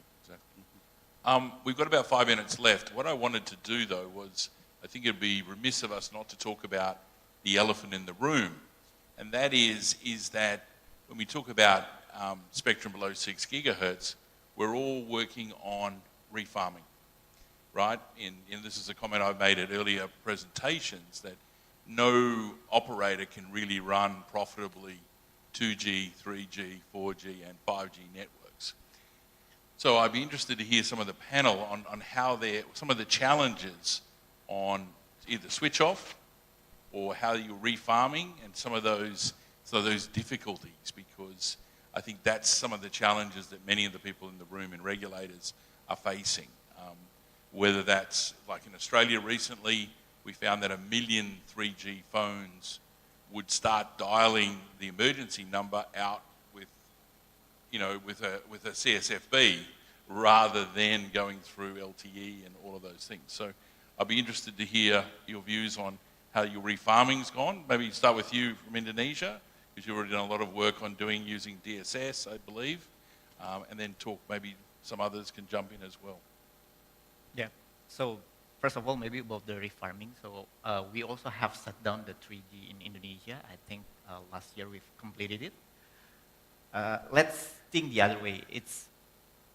We also think that all the equipment that have been used, including the smartphone, has to be recycled.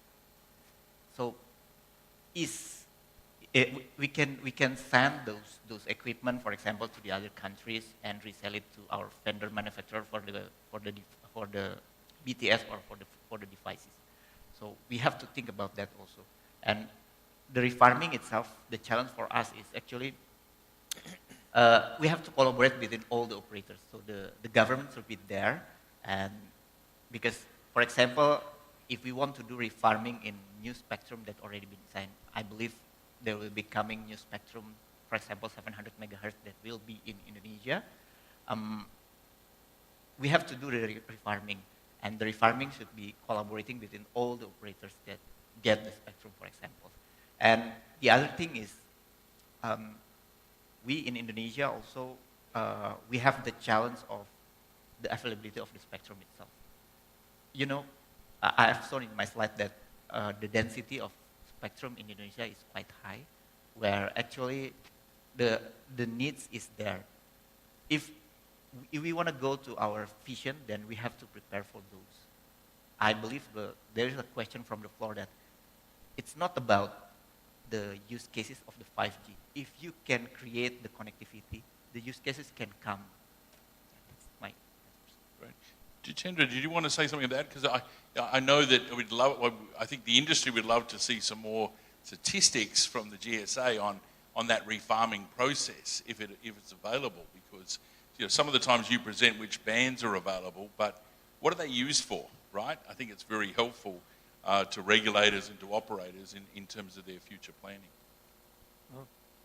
So different countries would have different users or incumbents who need to be motivated by those administrations to ensure that they are ready to move out to get more economical spectrum usage solutions, for example, IMT or any other such usage. And I'm presenting GSA, but I have worked very closely with the Department of Telecommunication in India on refarming, and we were successful in actually refarming various spectrum bands, and that is one of the reasons that in India we have very strong spectrum roadmap with telecom operators. But that was a challenge, and it is a challenge for every administration to motivate the incumbents to move out and to take care of their interest in some other band and then by different means, that motivation can be of national interest. It could be in terms of providing them financial support, or could be various reasons. I am not sure whether GSA is going to have any database on that. Okay, great, thank you. We're almost to the end. Just to add, something quickly, yeah? I guess from a satellite perspective, we don't use that spectrum. But I think that the key word here is coverage. And the higher up in the frequencies you go up, the more challenges in terms of propagation and coverage. So refarming spectrum below 6 gigahertz is ideal with using current technologies like adaptive antenna systems to actually meet best of both worlds, capacity and coverage. So definitely support the notion of refarming spectrum in the lower bands. Yeah, absolutely. We're just going to finish off. Everyone here is going to give a tweet, right, on this panel. So you're first. If you have to give a tweet, right, a very short summary, like a one sentence, what would you say about midband and something like that? What would you say? It's so critical, or, so we go along the panel on the left, a quick tweet. We're all supposed to be in the telecoms business, so let's be tweeters and say, what would you do a quick tweet on this topic? Midband is important. Is it sufficient for you and for the rest of the economy? Okay, so for me, midband, we need to make available more midband, and if there are reform where necessary, and if we see a need for coexistence, then mechanisms should be deployed. Midband for Indonesian Vision 2045, Golden Indonesian Age. Yeah, midband is critical for both 4G and 5G, and for any future growth of IMT. Midband have good propagation characteristics. It is essential for both for diverse service. Yeah.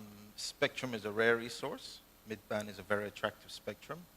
Policymakers should take a balanced approach to ensure growth for new technologies, but also protect incumbent technologies. If you can thank our panel and thank them very much. And I'm sure all of them would be pleased after the session to engage more on some of their special topics. But thank you very much to the audience for their contribution. And we look forward to seeing more and more mid-band spectrum be made available right across all of Asia Pacific. Over to you, Dan. Scott, thank you very much. And to echo your thanks to the panel, and thanks to you as well for guiding us through that discussion. So thank you very much too. So we're now moving on to another coffee break. So coffee is again being served just outside. If we could try and keep this a little bit short, because we are still behind time, and if I could ask everyone to be back here at around about 10 past the hour for the next session. Thanks very much, everyone.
juga dapat membahayakan orang lain.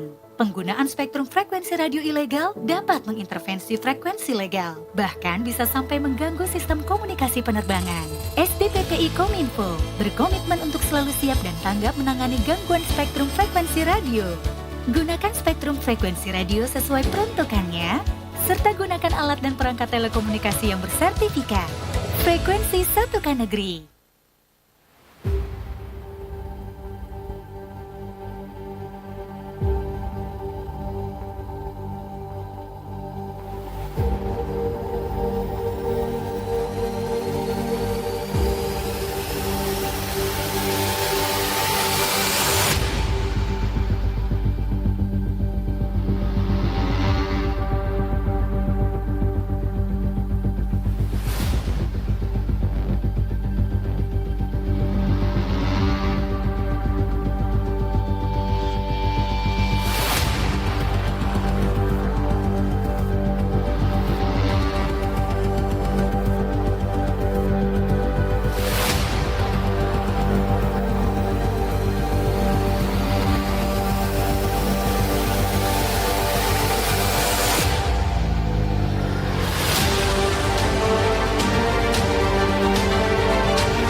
Kasat mata sudah menjadi hal biasa bagi pengendali frekuensi radio.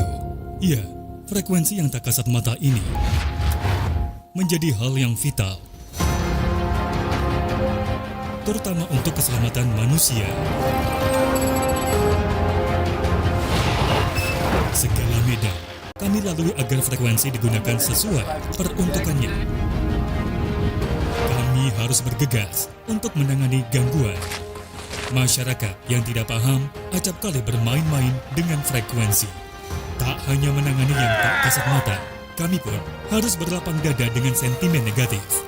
Apapun yang terjadi, kami harus sigap menangani gangguan frekuensi radio. Bijak menggunakan frekuensi.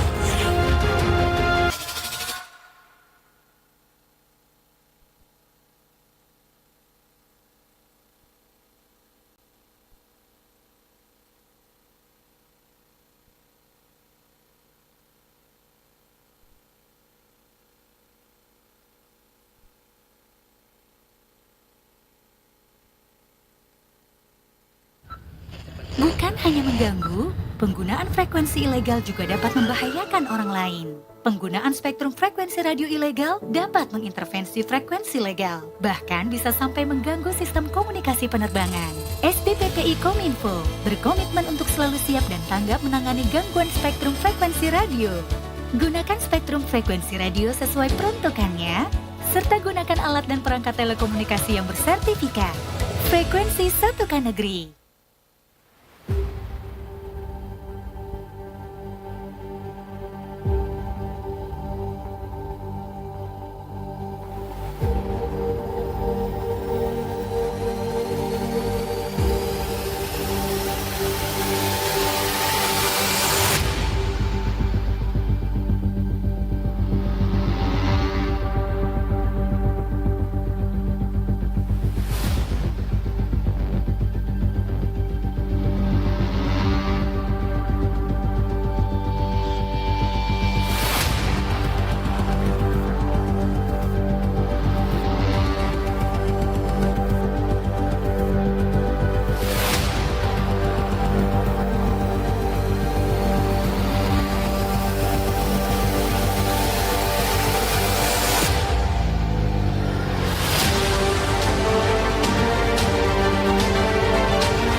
Kasat mata sudah menjadi hal biasa bagi pengendali frekuensi radio. Ya, frekuensi yang tak kasat mata ini menjadi hal yang vital, terutama untuk keselamatan manusia. Segala medan kami lalui agar frekuensi digunakan sesuai peruntukannya. Kami harus bergegas untuk menangani gangguan. Masyarakat yang tidak paham acap kali bermain-main dengan frekuensi.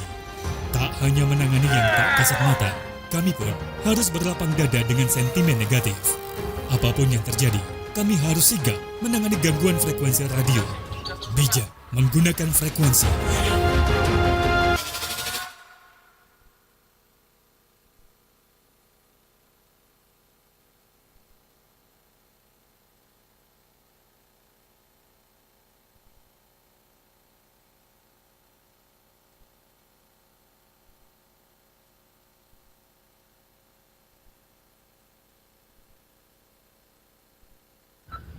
Bukan hanya mengganggu, penggunaan frekuensi ilegal juga dapat membahayakan orang lain. Penggunaan spektrum frekuensi radio ilegal dapat mengintervensi frekuensi legal, bahkan bisa sampai mengganggu sistem komunikasi penerbangan. SDPPI Kominfo berkomitmen untuk selalu siap dan tanggap menangani gangguan spektrum frekuensi radio. Gunakan spektrum frekuensi radio sesuai peruntukannya, serta gunakan alat dan perangkat telekomunikasi yang bersertifikat. Frekuensi satukan negeri.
kasat mata sudah menjadi hal biasa bagi pengendali frekuensi radio.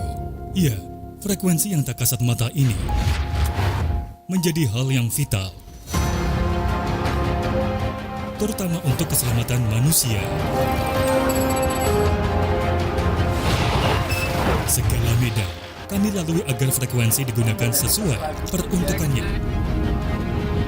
Kami harus bergegas untuk menangani gangguan. Masyarakat yang tidak paham acap kali bermain-main dengan frekuensi. Tak hanya menangani yang tak kasat mata, kami pun harus berlapang dada dengan sentimen negatif. Apapun yang terjadi, kami harus sigap menangani gangguan frekuensi radio. Bijak menggunakan frekuensi.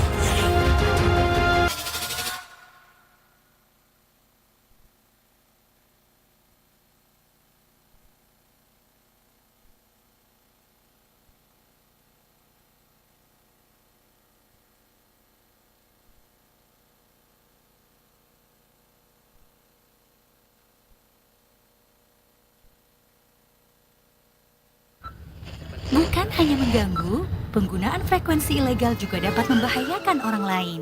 Penggunaan spektrum frekuensi radio ilegal dapat mengintervensi frekuensi legal, bahkan bisa sampai mengganggu sistem komunikasi penerbangan. SDPPI Kominfo berkomitmen untuk selalu siap dan tanggap menangani gangguan spektrum frekuensi radio. Gunakan spektrum frekuensi radio sesuai peruntukannya, serta gunakan alat dan perangkat telekomunikasi yang bersertifikat. Frekuensi satukan negeri.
kasat mata sudah menjadi hal biasa bagi pengendali frekuensi radio.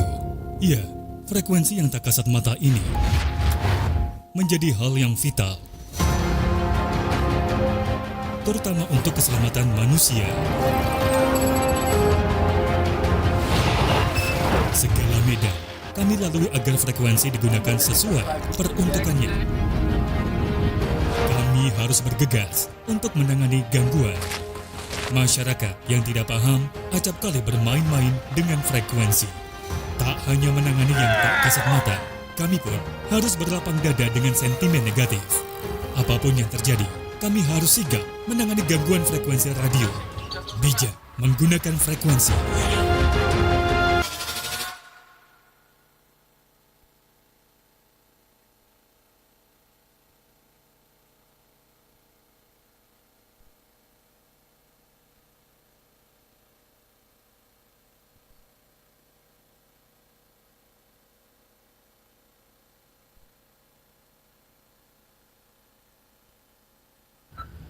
Bukan hanya mengganggu, penggunaan frekuensi ilegal juga dapat membahayakan orang lain. Penggunaan spektrum frekuensi radio ilegal dapat mengintervensi frekuensi legal, bahkan bisa sampai mengganggu sistem komunikasi penerbangan. SBPPI Kominfo berkomitmen untuk selalu siap dan tanggap menangani gangguan spektrum frekuensi radio. Gunakan spektrum frekuensi radio sesuai peruntukannya, serta gunakan alat dan perangkat telekomunikasi yang bersertifikat. Frekuensi satukan negeri.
kasat mata sudah menjadi hal biasa bagi pengendali frekuensi radio.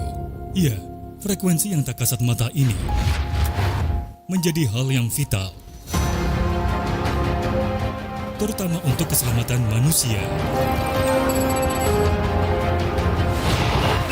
Segala medan kami lalui agar frekuensi digunakan sesuai peruntukannya. Kami harus bergegas untuk menangani gangguan. Masyarakat yang tidak paham acap kali bermain-main dengan frekuensi. Tak hanya menangani yang tak kasat mata, kami pun harus berlapang dada dengan sentimen negatif. Apapun yang terjadi, kami harus sigap menangani gangguan frekuensi radio. Bijak menggunakan frekuensi.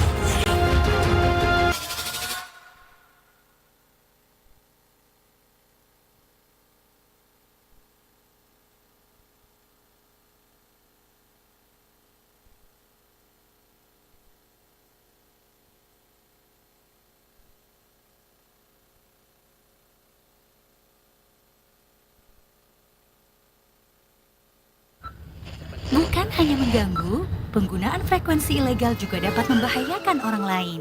Penggunaan spektrum frekuensi radio ilegal dapat mengintervensi frekuensi legal, bahkan bisa sampai mengganggu sistem komunikasi penerbangan.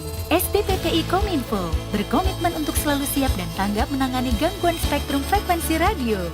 Gunakan spektrum frekuensi radio sesuai peruntukannya, serta gunakan alat dan perangkat telekomunikasi yang bersertifikat. Frekuensi satukan negeri.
So if I could invite our delegates to come back into the room, those of you still outside, and to take your seats, and we're going to be getting started very shortly with the next session.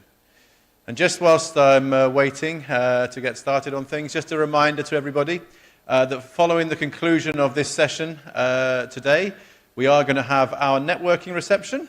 So we're going to be having drinks and even more food outside in the networking area, and really hope that everyone is able to stay and join us for some maybe more informal discussions following the formal presentation here. So we're very grateful to Intelsat, who are going to be hosting that networking reception for us, and really hope that everyone is able to stay for some drinks and some food after the conference today.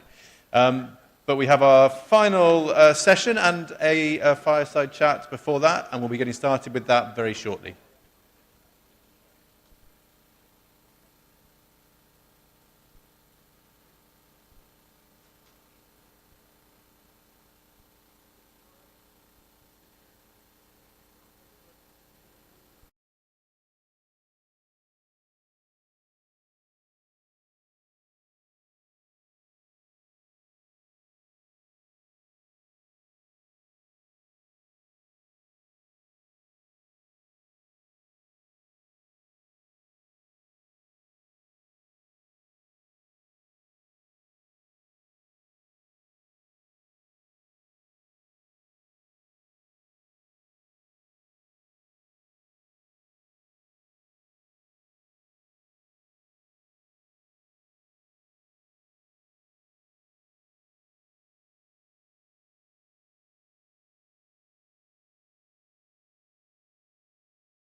As I'll be up here for the next hour and a half or so, I'll take 2 seconds to introduce myself. My name's Jonathan Wall.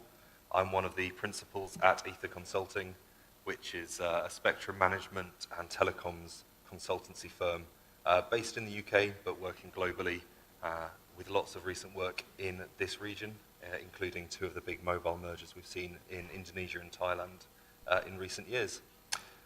And I'm delighted to introduce our thinking point on wireless backhaul as an enabler of 5G and 5G Advanced from Renato Lombardi, who is the chair of the ETSI Industry Specifications Group on millimeter wave transmission. So, without any further ado, Renato, the floor is yours. Thank you. Good afternoon. Thank you for the introduction. So, my name is Renato Lombardi. ISG MWT stands for Industry Specification Group, millimeter wave transmission, but actually we cover the whole range of frequency bands and applications for wireless backhaul. ISG industry means we are not working on standardization, we are working on pre-standardization and all topics related to the industry.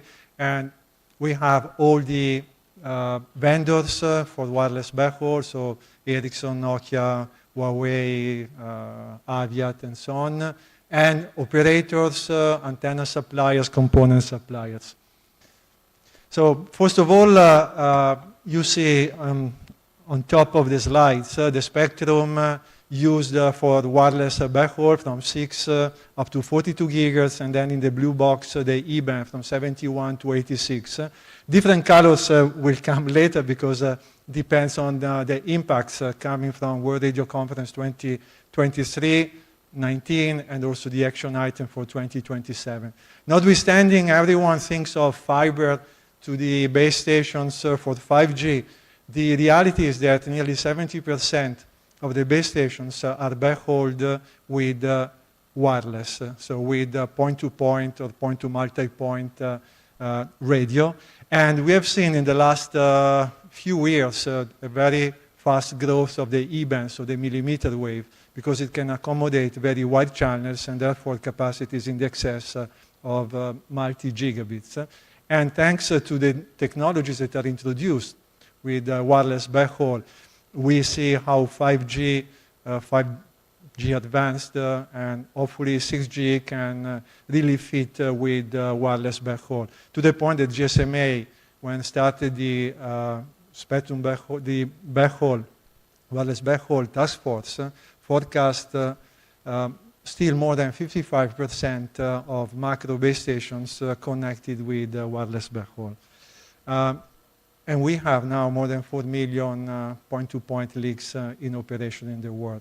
Of course, as you know, microwave, millimeter wave is affected, propagation by rain intensity, so we see a use of the spectrum that can vary region by region according to the rain statistics. So the tropical range, so if we focus, for instance, the tropical range of Asia Pacific, we see a big majority of links in 7, 8, 6 gigahertz, 15 to 23. But we will see during the presentation also the very important role that can be played by E-band also in this region, thanks to the off-lamp distribution of the wireless backhaul links. In particular, when we look at the spectrum and what happened, of course, lower 6, upper 6 have always been used by fixed services. So that means that both the decision of the global identification of this upper 6 will be impacting the future use of fixed services. As well, you can see also the other frequency bands starting from 26, the 38, 42, 67, 71, that has been identified for IMT, that were and are still partly used in some countries by wireless backhaul. The lower 6. So somehow we are already considering in the future a shrinking of the spectrum used for wireless backhaul. And this is not, in absolute terms, a bad thing, because also as an industry we can also focus on the most important ones. We will see, nevertheless, how important it is to keep a frequency band dedicated for wireless backhaul below 10 gigahertz. This is for propagation characteristics. So the action item 1.7 from 2023 to 2027 of potential identification for the IMT of the 7 and 8 gigahertz and the 15 gigahertz, considering the very large deployment that we see currently, will have definitely impact. In particular, when we see at the propagation here in the graph, you see on the axis, on the horizontal axis, the rain intensity. And for instance, Indonesia, or the tropical range of Asia Pacific, is in between 90 to 150 millimeters per hour. So you can see that the difference of maximum off-lamps that can be achieved with 7 gigahertz or 11 gigahertz, that is still usable by wireless backhaul. And this is just rain, so it's not taking into account other effects like selective fading that can further reduce the hope. So that's why it's absolutely fundamental for backhaul applications or long-haul backhaul to rural base stations in rural areas, so for distances above 10, 15 gigahertz to keep 7, 8 gigahertz, or in any case, a frequency band below 10. When we look at what is happening also to the wireless backhaul, so in the graph you see an off-lamp distribution that is worldwide average. When we have averages, when we zoom in different countries, we can see very big differences. So first of all, we see, for instance, in Europe, the majority of the links is in between 3 to 7 kilometers because there's a lot of fiber in the cities, but not in suburban and rural areas. While when we go, for instance, to Indonesia, we have then 50% of the links are within 2 kilometers. And 4 kilometers, 75%. So this slide says two things. First, we still have a very big percentage of links that are longer than 10 kilometers. importance to keep one band below 10, in this case 7, 8. On the other hand, is also the important role that can be played by E-band, so 71, 86 gigahertz, also for this region. I understand that E-band, especially for operators in this region where rain intensity is so high, there's always a certain lack of confidence. But we have seen E-band as the fastest growing segment in the last years with large deployments of E-band that were the reason why certain countries could have a very successful 5G deployment with very good KPI. Another thing on which we are working on in ETSI, in our industry group, is the following. When you see the evolution of mobile, especially with the deployment of LTE and then 4G+, we saw a change from TDM to packets. So we introduced adaptive coded modulation. While before we had an availability for the wireless backhaul link of 5 nines on the entire payload, by introducing different type of services, IP backhaul, we could start differentiating services. So for instance, 3 nines on the peak capacity, 5 nines on what we call the committed information rate. Adaptive coded modulation, E-band, E-band plus 18 gigahertz. So whenever we introduce new technologies, we never experienced the degradation in the quality of the networks, but our operators were allowed, still with a very convenient TCO, to transmit gigabits, while before that was not possible. But in the last 20, 30 years, that is more or less my experience in this business, we have never touched the way we evaluate availability of wireless backhaul, always considering 5 nines for committed information rate, 3 nines for the peak rate. And the question that you see below, why requiring 99.9% of availability for a traffic that is requested on average for less than 0.1% of the time? This is over-engineering. So we started working on that, and we developed, or we started moving from the concept of availability of a capacity to availability of traffic. So we don't want to give availability to a generic capacity. We wanted to make sure that the link is available when it's capable of transporting the traffic that is requested. So we introduced the concept of BTA, backhaul traffic availability, in which we consider the link not available only when it is not capable of transmitting the traffic that is required. In using an example, is like you are renting a big truck and the majority of the time you are just transporting small packages.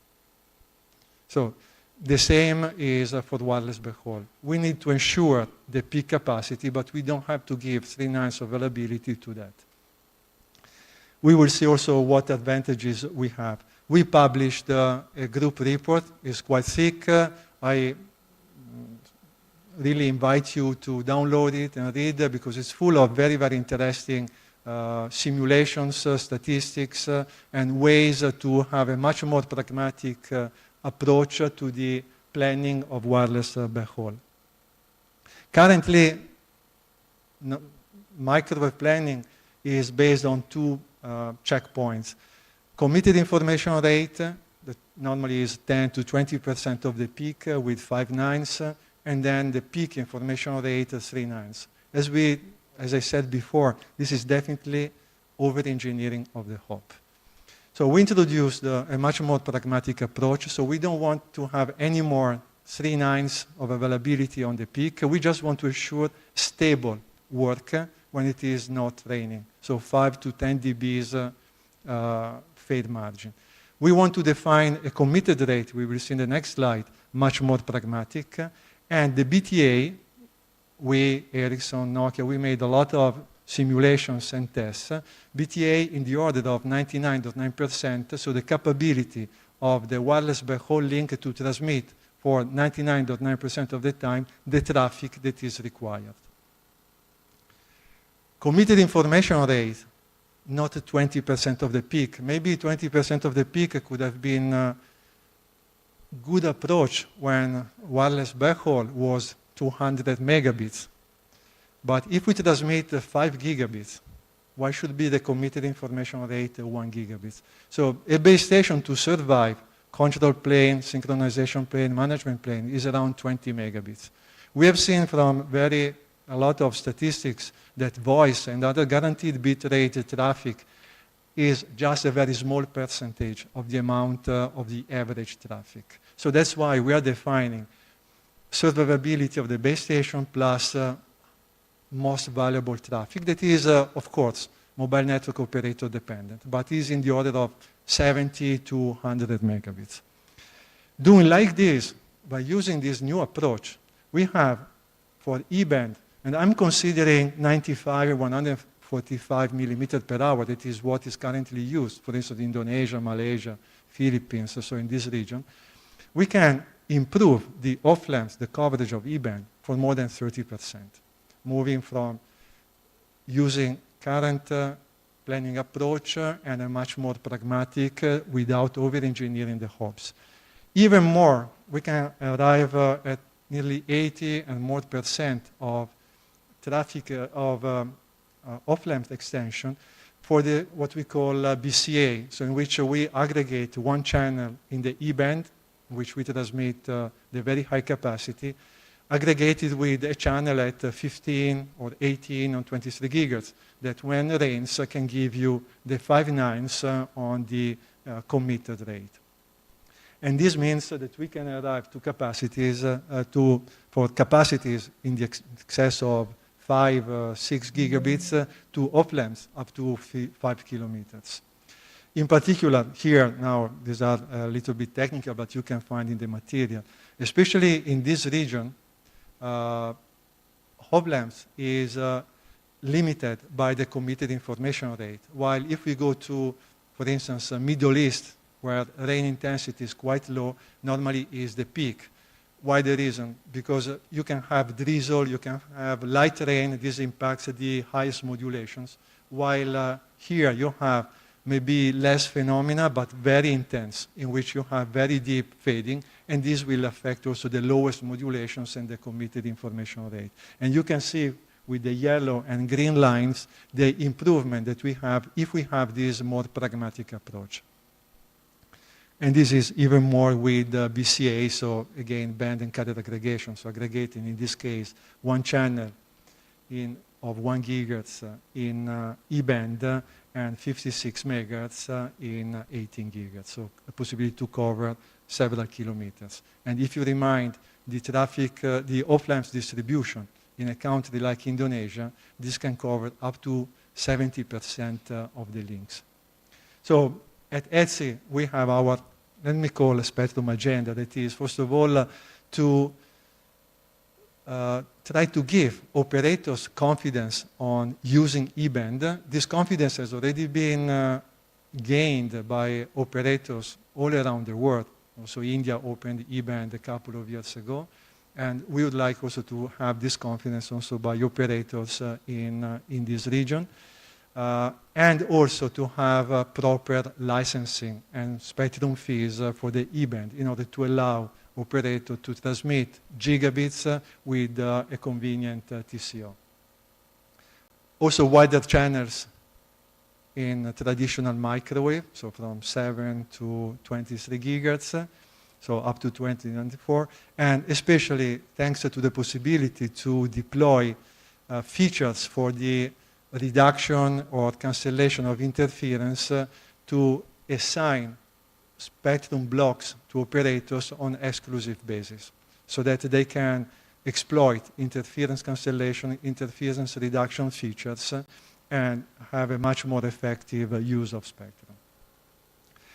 In particular, when this is just to be politically correct, I put APAC 1, 2, and 3, and also some countries in Europe. You can see for the E-band, the huge difference in E-band spectrum cost. And consider that spectrum cost, if you calculate the TCO over 8 to 10 years span, amounts to 50 to 70% of the TCO. So that's why it's very, very important to have proper licensing, but also proper spectrum spectrum fees. And when we go to E-band, the usability of the channel, both in terms of angles and in terms of physical separation between the links, is of course much higher than at lower frequencies. Let me come to the conclusions. So importance of micro millimeter wave for the backhaul in current future mobile networks, capability to fit and meeting all the requirements of 5G deployment, the importance of E-band backhaul also in this region, importance of the 7-8 gigahertz for long-haul applications, and then licensing fees and licensing of spectrum is very, very important, fundamental. With this, I invite you also to follow or to go to our website and possibility to download a lot of very interesting reports, white papers on wireless backhaul. If you have any question, I have nearly 3 minutes, correct? Okay. Yes, exactly. Thank you very much, Renato. Thank you. I can see a couple of hands going up on the floor, so can we have a couple of minutes for questions? Let's take as many as we can. Yes, thank you. It's interesting to listen to the new way of solving the rain problem. My question is this. It's the comparison of cost. I mean, with the new services, first is, does it mean that you do not need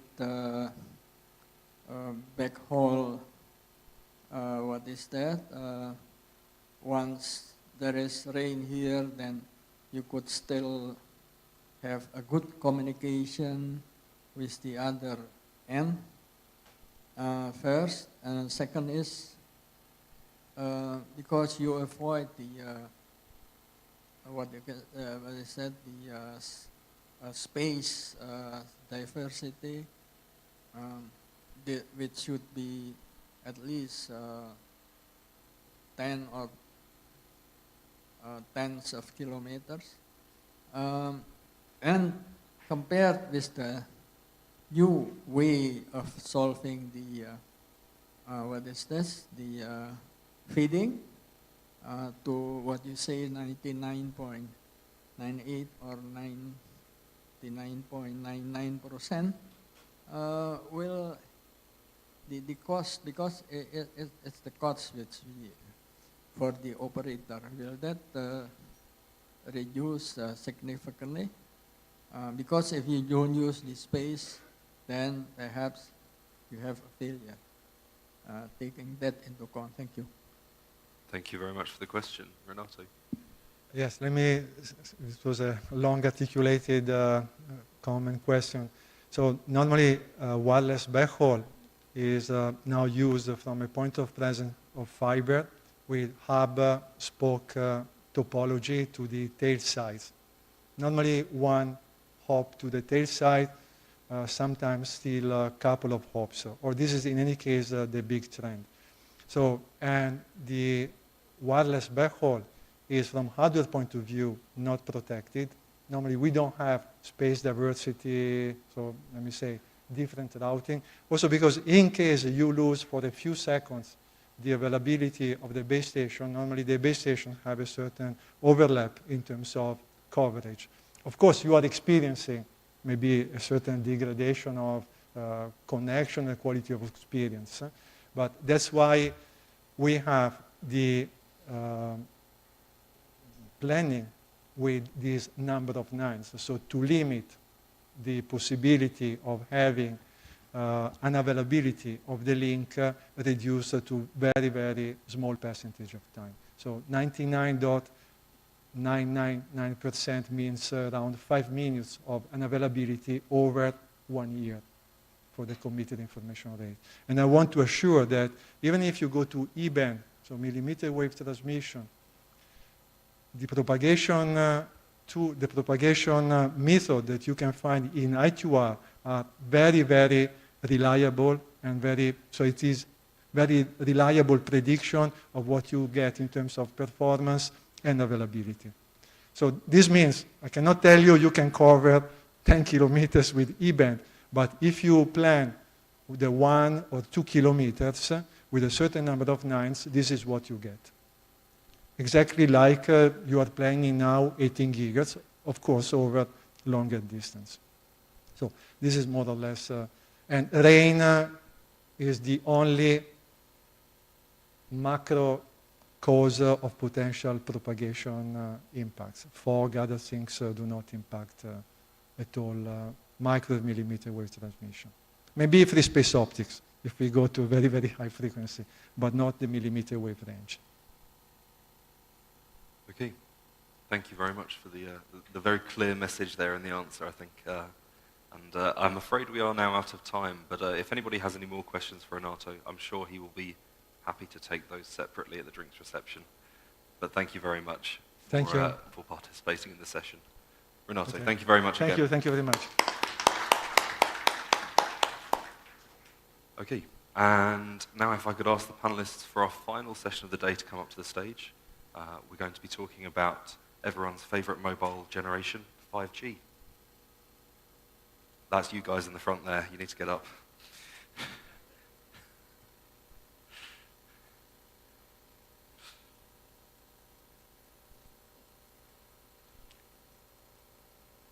How are you doing?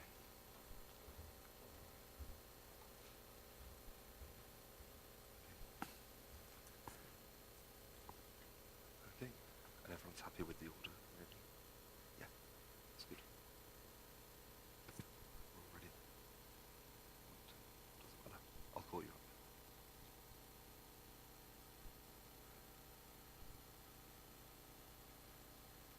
Okay. Let's get started. So the final session of the day is all about 5G. We're going to have a look at some specific country case studies. We're going to talk about use cases.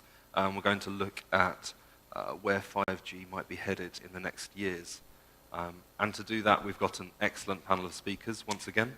I'll introduce them as they come up to speak, but a selection of panelists from across the ecosystem. And we'll start with a specific country perspective. Nihil Ratnapala from the Sri Lankan telecommunications regulator. Thank you very much.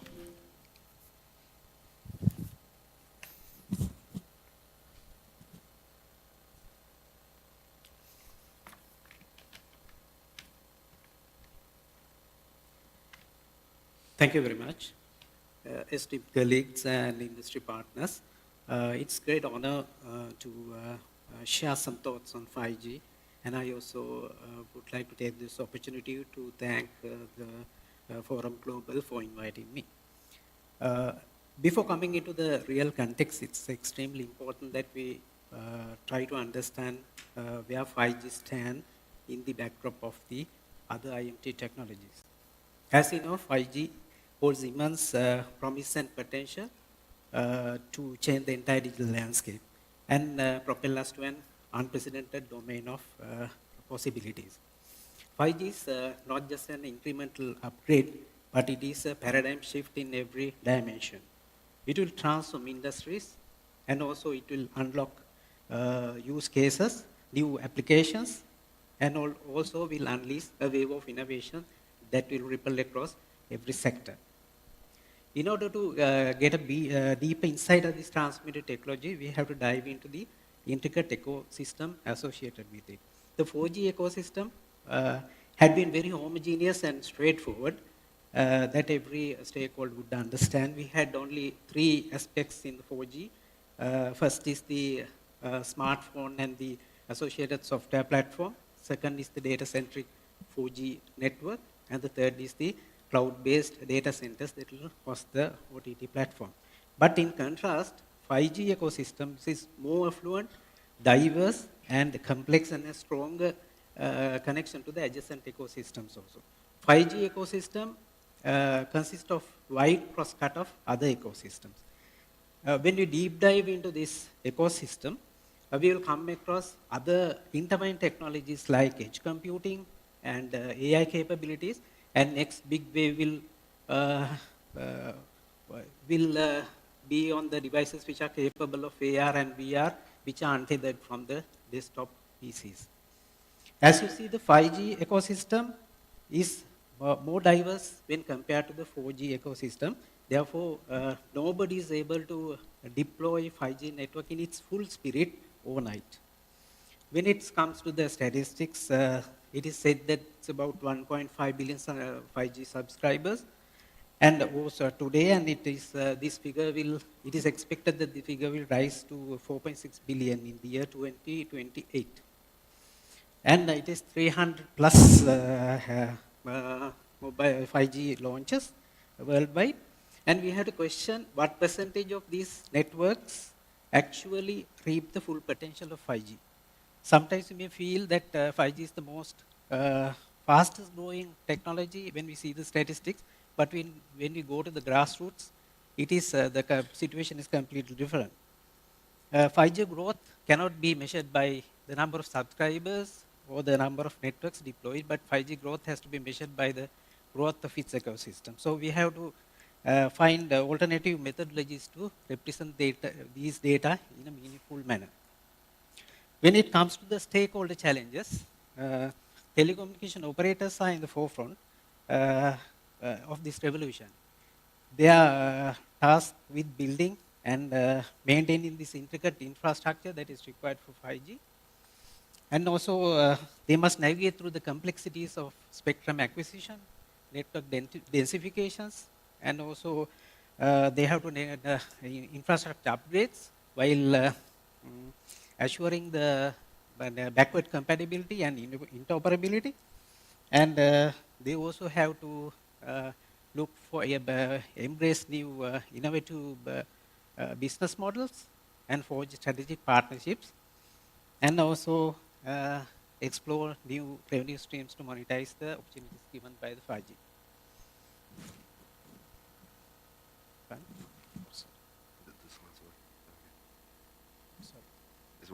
It's good. Okay.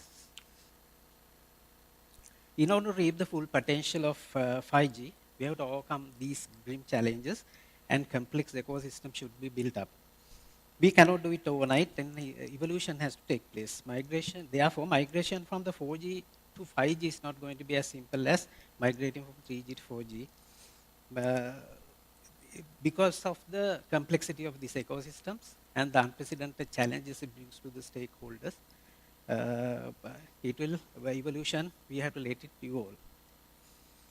I must mention that we are not talking about just broadband enhancement. We are talking about the Industry 4.0, industrial revolution, which is taking place in the 21st century, which will redefine the way we talk, way we live, and way we interact with the surrounding. Let me run through quickly some slides containing information about the 5G current state of affairs in Sri Lanka. And we have been conducting 5G NR trial transmission since 2019 to date. In 3.5 gigahertz, 3.4 to 3.8 gigahertz in 400 megahertz slots. And we have reported interference in the C-band TAVR systems in 3.6 to 3.8. But 3.4 to 3.6 had been successful. We believe that condition for commercial deployments of 5G in Sri Lanka is mature now. Therefore, assignment for commercial deployment are planned for this year. We have allocated 1,249 megahertz of spectrum for INT in Sri Lanka currently. Out of 1,249 megahertz, 649 are already signed for 2G through 3G and 4G. 3G is at the edge of sunset, and 2G and 3G are in operation. 600 megahertz are targeted to be auctioned this year in the bands 3.4 to 3.6 and 27 to 27.4. PMCSL has published the 5-year roadmap and identified frequency band 3.6 to 3.8 band for 2026 and 3.3 to 3.4 up to year 2027. We also expect to adopt a lighting approach for the E-band in order to facilitate the 5G backhauling.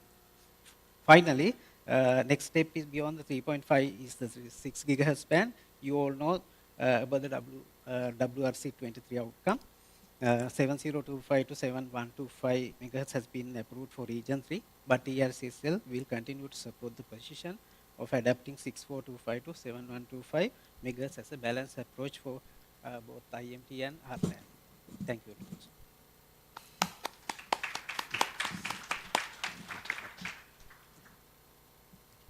Thank you very much, Nihal. I think that's a fantastic summary of the reasons why it's important to get spectrum rolled out, the drivers behind 5G, and of course a great summary of what you're doing in Sri Lanka to achieve this. We're going to zoom out slightly now and take a region-wide view, thanks to our next speaker, Yishen Chen from the GSMA, returning to the stage. So please take it away. Okay. No. Thank you, Jonathan, and good afternoon, everyone. So in the next few minutes, 7 minutes that I have, I'll just give a quick overview of the state of 5G and how we see the role of spectrum, obviously, in supporting to help unleash the full potential of 5G in this region. So 5G is the fastest growing mobile technology. It is a fact. So where we stand as of the end of 2023, so 4 years since the launch of 5G, we've reached the sort of 1.5 billion number of connections for 5G. And that's significantly faster than what we've seen in previous generations. With 3G, it took around 10 years or so to reach that mark. With 4G, it was almost 6 years to do that. So there's been very rapid growth in 5G in terms of the volumes of connections that we see. It continues to expand. We project that by the sort of end of this decade, 5G will overtake 4G as the dominant technology. In fact, as of the end of last year, our projection shows that the 4G number of volumes of connection has peaked. And 5G, therefore, will be sort of making significant contributions to the social economic benefits of society in general. We expect 5G on average to contribute around over 930 billion by the end of this decade in terms of the GDP contribution to the economy. But obviously, the pace is moving fast, but different countries are at different stages of the 5G journey, as you see. This is the global view in terms of where different countries are in terms of the 5G rollout and 5G adoption. Some countries, particularly in Asia, have moved quite fast in terms of developed Asia, but there are also countries who are really only at the beginning of this particular journey. So I'd just like to, the GSMA Intelligence have done a 5G connectivity index, which was released this year, just recently at Mobile World Congress, Barcelona. So this is a piece of work that we looked at, both the supply and the demand side to help us understand, where we are on the 5G journey. It looks at different categories of 5G in terms of infrastructure services, different pillars in terms of spectrum. Obviously, this is key. We are at a spectrum conference. It supports 5G development in terms of low, mid, and high bands. Then there is the network aspect, network experience. On the service side, we're looking at affordability, adoption, market development. So this helps give a comprehensive evaluation of where we are in the 5G development journey. So this is just a snapshot. You can find more details in the link and the report which is available. But as you can see, highlighted by the red dots, which are the sort of APAC markets, we are in a diverse region, as we've heard. And we also are at different pathways and different stages of the 5G journey. So as you can see, the top performers, this is a snapshot as of the end of last year, are really mostly in the Gulf, Nordic, and developed APAC countries. But clearly, we are still in the sort of development stages of 5G, and there is room for improvements in most of the markets, regardless of where you are in the journey. So just a few quick words on spectrum. So we've talked about 5G spectrum needs across low bands, mid bands, and high bands. So low bands are always in demand because of the superior propagation that it offers. And therefore, demand for low-band spectrum is always, generally higher than there is supply. But so it's always important to continue working on releasing low-band spectrum, the 700 megahertz, and in future, potentially thinking about 600 megahertz. Mid-band spectrum, you've heard a lot about mid-band spectrum throughout this morning and also this afternoon. Our projection is that on average, each country will need 2 gigahertz within the sort of lower and upper mid-bands by the end of this decade to try and meet the demands of 5G. And then last but not least, we have millimeter waves, which really complements the sort of capacity where it's needed in terms of the high capacity, ultra high capacity, low latency type services. So different types of frequency bands to cater to 5G spectrum needs. What we've seen with 5G and why spectrum is so important, comparing, previous generations with 5G, obviously in terms of the sort of download speeds, 5G offers on average, 4 to 5-fold increase over 4G LTE, as you can see over there. Likewise, in terms of, uplink, it can provide, significant increase, more than doubling that, and obviously lower latency. So all this will help, unleash the full potential of what we can deliver in terms of the service side of things. But in order to do that, we need the right spectrum bands. So you can see on the right-hand side, the typical 5G throughput speeds across the various different frequency range and what you're able to deliver. So this is, again, a snapshot of the supply of spectrum assigned to mobile operators in the selected APAC countries. There are obviously significant differences comparing different countries. Indonesia, as we know, is really at the start of this journey, so it's very important to make sure that there is, a roadmap of, future spectrum, particularly in the low and mid bands, to support as you develop your 5G going forwards. Obviously, on the left-hand side, we see some of the leaders in the APAC region having done much more in terms of making available spectrum to support mobile use. And then lastly, I guess, in terms of what we need to do as policymakers, regulators, spectrum managers, it's really about making sure that spectrum for IMT is available in a timely fashion. When there is, ensuring that there is the right supply to meet the growing demand. As we know, demand for mobile data traffic continues to increase and will continue to increase. So having a spectrum roadmap is important. Making sure that you have efficient assignment of spectrum, the large bandwidth that is needed, particularly across the mid-band, is very important. Avoid spectrum scarcity in terms of carve-outs, etc., fragmentation of spectrum. Reasonable spectrum prices, that's very important in terms of making sure that it is sustainable financially for operators to invest in 5G networks.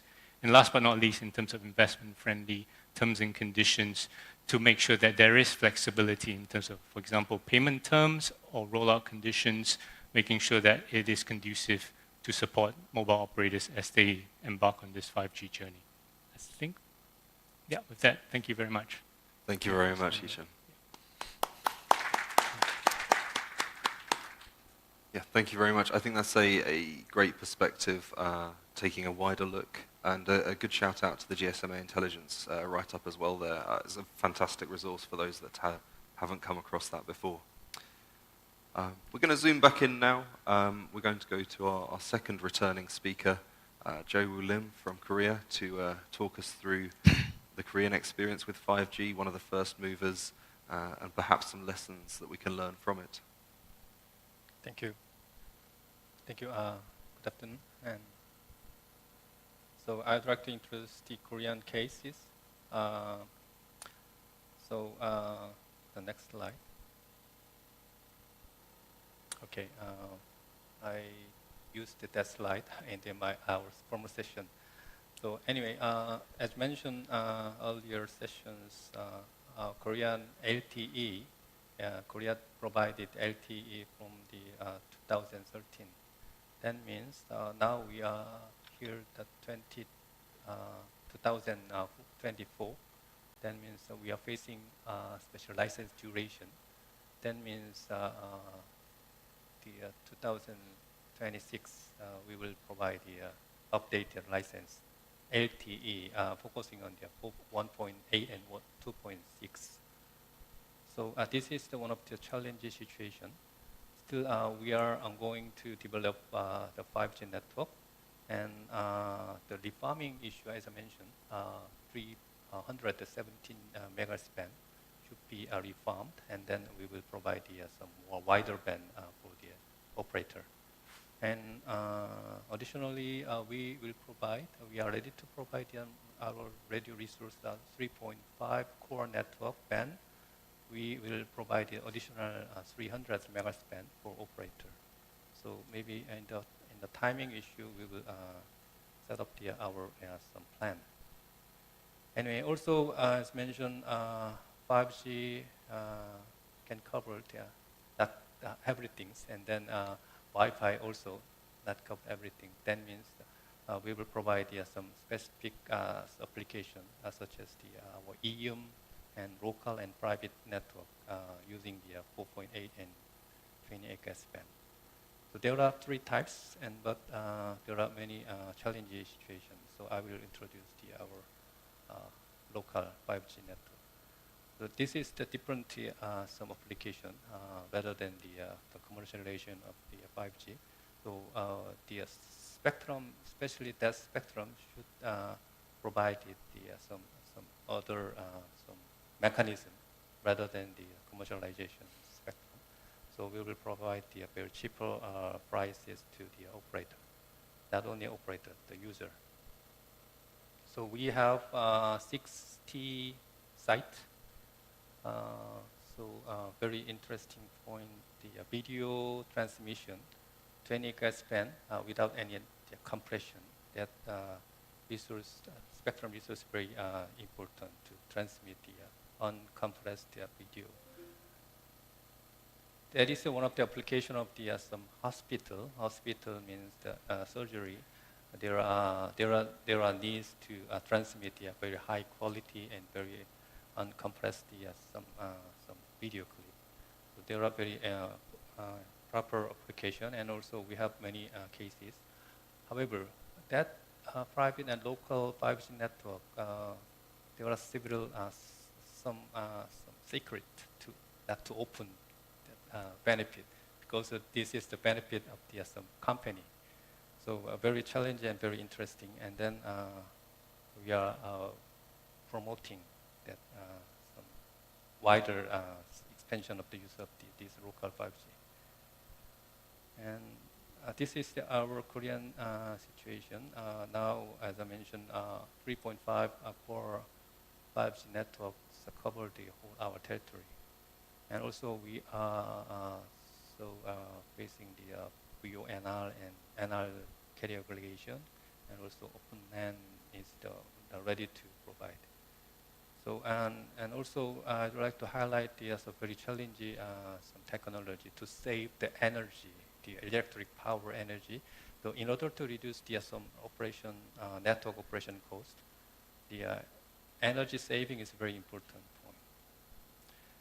Here we can see the major application. So we can see the blue color of the bar. This is the video clip. You also use some video clip there, because some YouTube and TikTok. There is a major some traffic in the 5G network, and also we will face some different some situation rather than the 4G to move to the 5G network. And also we are facing some challenging situation using the wearable devices. So that is more challenging to make some more traffic in the future. For the preparation of the future traffic, so we will start to develop the 6G. So mainly focus on the some coverage expansion technology, and also Open LAN, and also AI native technology. And I'd like to highlight the energy saving technology is very important for it. So AI semiconductor can reduce the energy efficiency. So this is the next generation network R&D project until the 2028. Here's I try to explain this is our some spectrum usage. As I mentioned the early sessions, we provided the Wi-Fi spectrum resource for the operator and the user, and also we provided the local 5G, the EM 5G network for specific user. It's very important to make the balance among the some various needs. So not only commercialization spectrum usage, but also others very important point. Thank you. Thank you very much.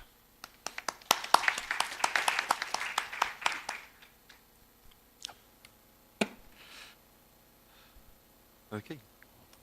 Thank you very much. I think it's good to dive into a little bit more detail from your earlier presentation as well, and I'm sure everyone appreciated hearing from you again, so thank you very much. I'll go next to Kanesh Kaushal from Huawei, who is going to talk about some learnings on the 5G progress we've made so far, I believe, and taking a look forward in a similar way to Joey's last slide. Thank you for this opportunity. Good evening, ladies and gentlemen. Firstly, thank you for having me here today. It's such an exciting time as we are seeing conclusion of WRC 23, and we are collectively setting up or initializing the directions of WRC 27 discussions that would progress over the years. So 5G journey in our insights have nothing short of fascinating. What 5G has achieved in a short span of 3 years, we have seen that happening during the 4G era in about 5 years, right? Now, what has truly happened is the type of high-speed connectivity 5G enables and the digital maturity that nations have been putting as a national strategy, the development of it, it has unlocked the synergized potential of 5G, cloud, digitalized industry connectivity. And therefore, these numbers are not surprising, where today we have 300 plus commercial networks, almost 1.6 billion users, active users. And what we are observing as part of our customer profile, there are clear segmentations of monetization success that operators are achieving in terms of improved traffic, improved experience, and the introduction of new services in the way the new video calling has been done, the new kind of gaming applications that people are using. So on success of that, of course, we must keep in mind the cost of entry for using 5G services and network is always a challenge. But what we are seeing is almost 50% of these commercial networks today are using FWA kind of capabilities, where today we stand with 40 million plus 5G FWA users. Now, to contextualize in Indonesian context, you don't need to wait for 5G for using FWA kind of use case. You can do that in 4G. And our estimates show that in Indonesia alone, there would be 12 million plus 4G, 5G combined FWA users by 2030, and of which 1 million probably would be around the SMEs, which are really looking forward to improved connectivity type of solutions. Not to leave out, the device ecosystem has been accelerating, and for the first time has been ready with the standards as they are being frozen. On the right side, what I want to highlight is the story of China. From putting the foundation of development of digital infrastructure as a national core strategy to engaging the whole industrial plus government plus subscriber ecosystem to utilize those services, then to unlock the economic benefits for each of these industries or segments of societies that can contribute to digital economic growth. This shows the last 15 years journey of China, where initial investments were putting in the mobile broadband networks as a foundation, were giving incremental benefit in terms of the internet connectivity or the industrialization connectivity they were enabling. Today, it has reached a stage where even the incremental investments in these mobile broadband networks, the economic benefits of other segments is, if not equal, but more than the mobile network foundation layer itself. Therefore, it's a good reference case one can look at in terms of learning. Moving on, we have been challenged all the time that we always refer to China as a use case. The digital maturity of each country is different. Could at this point is to congratulate GSMA by coming up this 5G connectivity index as a measurement mechanism, where the idea is not to compare one country against the other. But if we break down into the weightages of the factors that one considers about infrastructure and services, how much of spectrum is needed, which spectrum is most important, to what kind of infrastructure needs to be developed, to how affordability can be addressed, one nation can look at learnings from other countries who have progressed well in this space. Now, coming to the topic that we have gathered here is spectrum.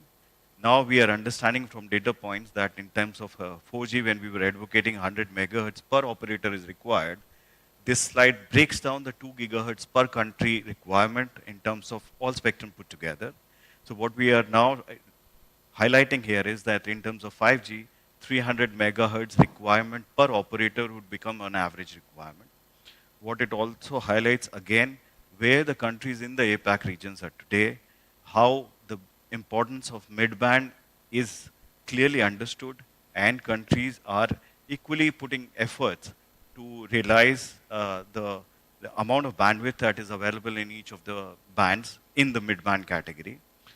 And therefore, again, this is not comparing countries, but how to look at effectively managing the spectrum, as Jinchin highlighted, about the quantity of spectrum, timing of availability, the function of availability, whether it's for commercial use or you need a long term to test those networks and use case and applications, to how are you going to develop the ecosystem around that spectrum, given the local economies of scale in your country, right? Moving on, this would also highlight that 500 megahertz would be required in 5G advanced, which is coming soon. Why we are bringing 5G advanced at this point, the context is super important. By the time we come to WRC 27, we would be in the midst of 5G advanced development. And why we are confident is today, again in China, there are regions where on-road connectivity of 10 Gbps is already realized. In terms of metro connectivity, which is one of the most challenging cases in urban scenario, 2 Gbps average user throughput is already achieved, which ensures use cases like naked eye 3D content delivery. And going on, these technologies can be used for industrial applications, where we are now maturing from safe city or those kind of solutions to really getting into the core of the production line for productivity and efficiency improvement of digitalized industries in general. So just to summarize, where do we see? We see all bands, whatever we are discussing, low, mid, and high band, dedicated towards 5G development. Now, there are cases where large amount of bandwidth of C-band and a combination of another mid-band spectrum is being used by China and Middle Eastern countries to develop benchmark cities as we explore the benefits of people connectivity, industrial connectivity, overall integrating and contributing towards the digital economic benefits. Naturally, where does the new bands come from is we are already discussing upper 6 gigahertz. Enough has been said about it, how they are being used. Millimeter wave naturally remains a challenging point at this time because ecosystem development is still to be a long journey there. But these are some of the bands that we see are going to be the topic of discussions once we look at 5G advanced journey. So I think we will deep dive a bit more as we go forward. Thank you so much. Thank you very much.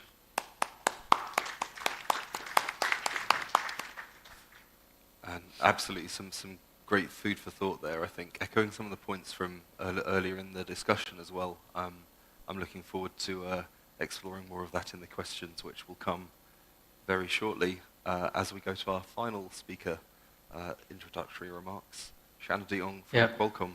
Thank you very much. Yep. Good afternoon, and thanks very much for having me. By 2030, if you look at the Southeast Asia regions, in terms of the economic development, the region is going to hit a very significant milestones, of which is going to reach up to $1 trillion in terms of digital economy projections. And in Indonesia alone, I think it is also projected close to 400 billion US dollars by 2030. So with that huge potentials, I think this is going to present tremendous opportunities in terms of how 5G is going to be materialized in terms of delivering this digital economy. And 5G fixed wireless access, is the right technology, to push forward for this, realizing this huge digital economy. However, with the current situations, I think, further development in terms of, the ICT infrastructure is still, required, in order to materialize, this huge potential of the digital economy. And 5G fixed wireless access will deliver a very flexible, cost-effective, wireless broadband last mile access. This is going to bridge the digital divide, in countries, specifically for Indonesia, in the forms of, it will democratize the information access. It will deliver more flexible kinds of work from anywhere and from any time. Financial inclusion is also another angle where it can also be part of the, people with having more access to the financials. Now, I just want to share, some data point from Counterpoint. As you can see here, these are some of the fixed wireless access projections of the top 6 countries globally. As you can see, India, will take the lead in terms of the subscription growth, reaching 74 million in 2030. But we also see that Indonesia and Brazil are also, the major countries who are going to hit, more than 80% or even 90% for Brazil in terms of CAGR growth of the subscription of FWA. It is understandable because India and in Brazil have not started to deploy fixed wireless access. But if we have seen, Reliance Jio in India, when they launched this service back in Q3 last year, it has been a very successful launch. And I think 5G fixed wireless access has proven to be the right technology, in bringing the digital divide in the last mile connectivity for residential. Now, I also would like to share, a bit of a perspective of enterprises. We have been talking about digital economy, but, digital transformation is also equally important. Enterprises are going to play, key roles in driving the digital economy through the digital transformations. And I think we have been seeing that, 5G private network, coupled with IoT verticals, are going to bring massive change in terms of digital transformations. And 5G private network can work interchangeably, with the public networks. I believe one of our colleagues from China also shared, in the previous sessions that 5G private network can be deployed in terms, in the form of a virtual private network, working interchangeably, with the public network from the carriers. This is some of, the IoT verticals that I would like to share in terms of the massive size of the, the economic impact, from manufacturing, mining, seaport, all the way to, warehousing, and also venue or stadiums. All of these IoT verticals are going to deliver a massive impact in terms of the economic, more than 3.5 billion according to one of the research company by 2026, with a CAGR of 18%. Now, I would like to, conclude my presentations that, spectrum is going to be playing a pivotal role in terms of the wireless technologies. It is considered as a lifeblood, of wireless technologies in the form of a low band, mid band, and also in a high band. And 5G will reach its full potential by combining all these low band, mid band, and high band in the form of a licensed spectrum or share or even an unlicensed spectrum. We will work cohesively with all the regulators in the regions, specifically for Kominfo in Indonesia, and also all the industry partners, to accelerate this 5G spectrum, especially, the midband, and also, last but not least, also the high band millimeter wave, so that we can, push for this huge potential of digital economy, and then the commercializations of 5G at scale in Indonesia and also in Southeast Asia and APAC regions. Thank you. Thank you very much. Yeah.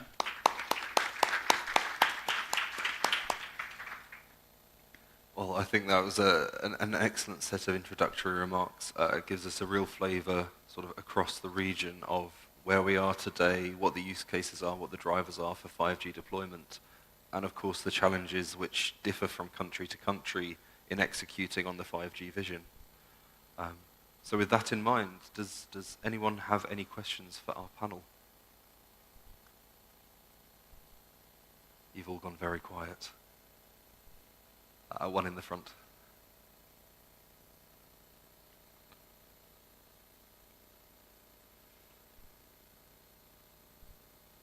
Thank you very much. I wasn't going to ask a question, but the presenter from Qualcomm raised my interest on the slides that he used on the private networks and the public networks, almost sent in a message that the two could be operating in synchronous together.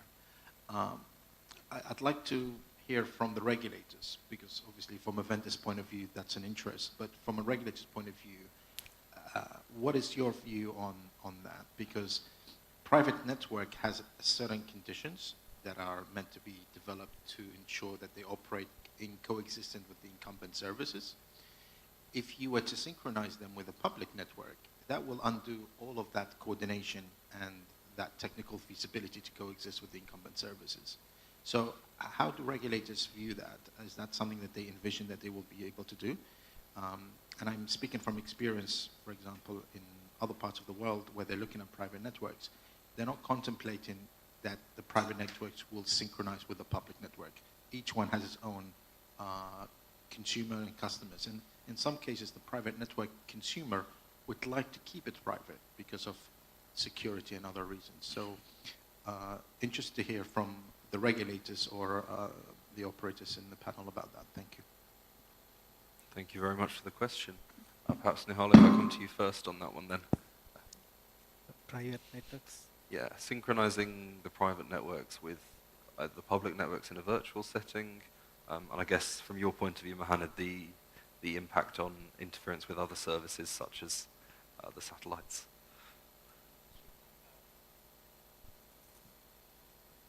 In Sri Lanka situation, the 5G is not getting off the ground. It's very difficult because of the lack of use cases, and also because of the spectrum, we do not intend for the private networks initially.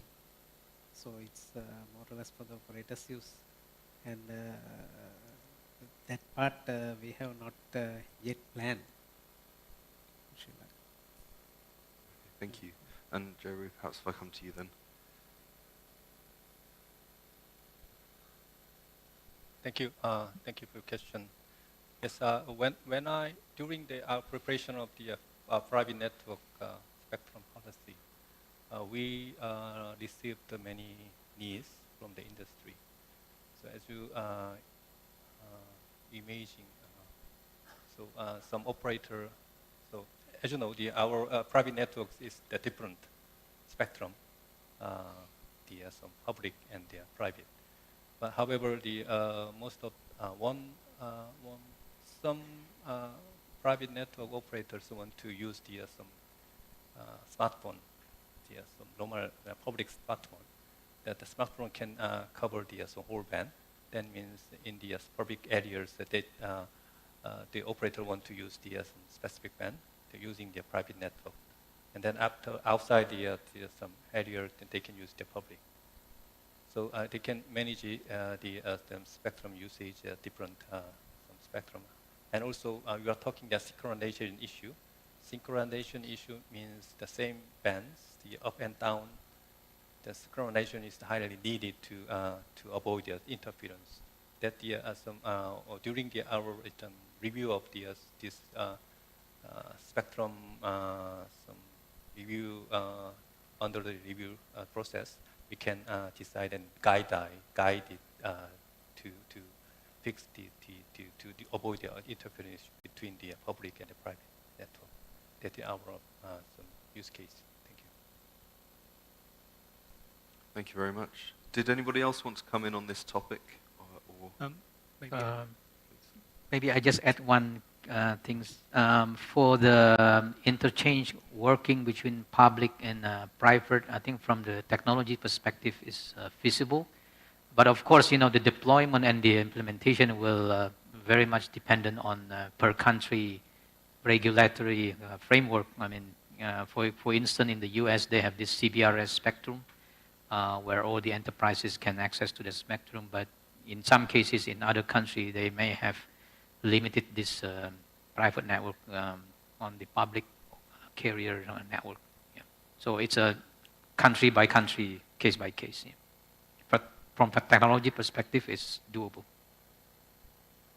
Yeah. No, and just to echo the point, in terms of there are obviously technically you can do many different things, and there are different models for implementing enterprise, you know, or private networks, and it really depends on a number of factors, including, you know, the price point, how much the customer is willing to pay versus, you know, what their specific requirements are in terms of, you know, capacity, speeds, and also security and that kind of aspect. So you could possibly, you know, have a completely isolated network, but you can also do a lot more with, you know, the public network in terms of slicing. So it's really up to, you know, the sort of demand that we see.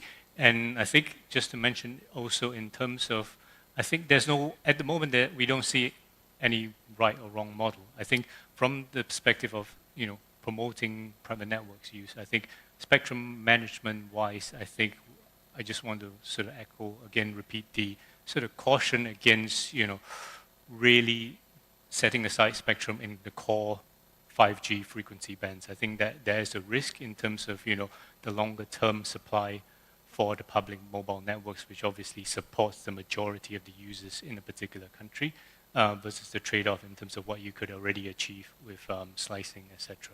So I think that's, yeah, just what I wanted to add. Thanks. And Kanesh? Yeah, sure. Although I come from a vendor side, but I would like to add a neutral point of view. The country context and digital maturity context is very important. The countries that we are discussing in APAC regions are predominantly SME driven. Almost 95% plus of industrial setup is SME driven. Now, once it comes to deploying a network for your own digital transformation, not only just the cost, it becomes complex in terms of talent that is available to build and run and operate, right? So from that perspective, it is important to understand where your country today is in terms of digital maturity, how advanced the industries are, how easily affordable the solution is for SME industries. And from, I think in the previous panel, we heard a successful model again in China, where this virtual private network has been deployed, where majority of spectrum is given to the mobile operators, almost 792 megahertz of, let's say, 3.5, 2.6, 4.9, 700, 800, all across band is given to the operators. And that has led to almost 67 of 97 economic sectors identified by the government already being addressed through this. Today there are 29,000 plus private networks in China, and they are serving almost 96,000 plus scenarios, right? So this is a successful model which one can look at. I'm not saying that's the only model, but there is a reference there. I think that would address primarily our concerns. Yeah, I think those are great points, and perhaps picking up on the point around digital maturity and how it varies by country, I think one of the aspects of 5G that we've not talked about so far is the transition from non-standalone to standalone.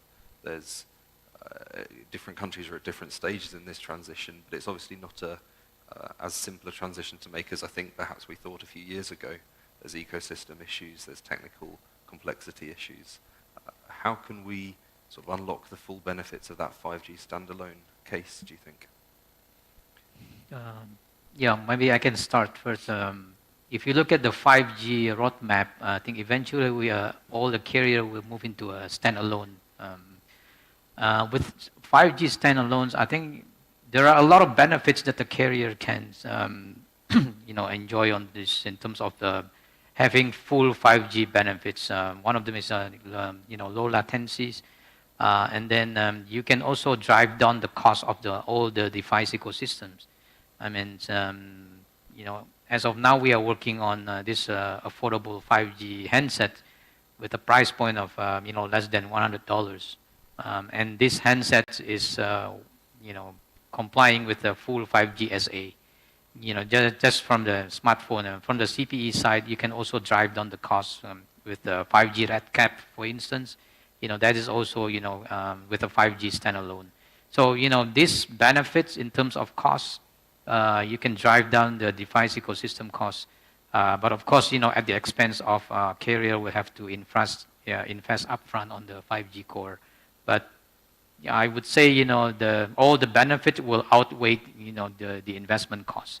So I think, that benefits, will bring more economic in terms of, the impact of having 5G SA. Thank you. Did anyone else want to come in on that point? No, yeah, just in terms of, obviously from the perspective of mobile network operators, we obviously want to unleash the full benefits of 5G, and obviously standalone affords that. It's about making sure that they're ready. The operators are ready in the specific markets that we're looking at. We talk about some of the use cases that really need these sort of either massive number of connections within a small area.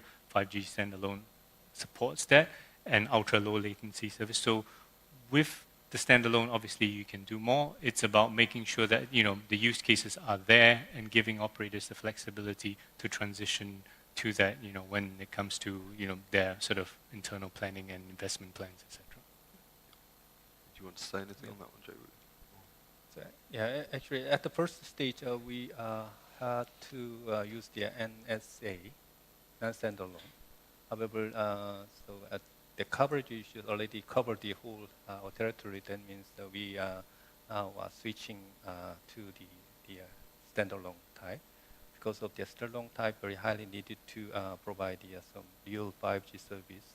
And also, as I mentioned earlier, we try to provide some carrier operations using the NR band and also NR-VO, LT, VO, NR. That means the real 5G service is realized by the standalone type. We are trying to switching.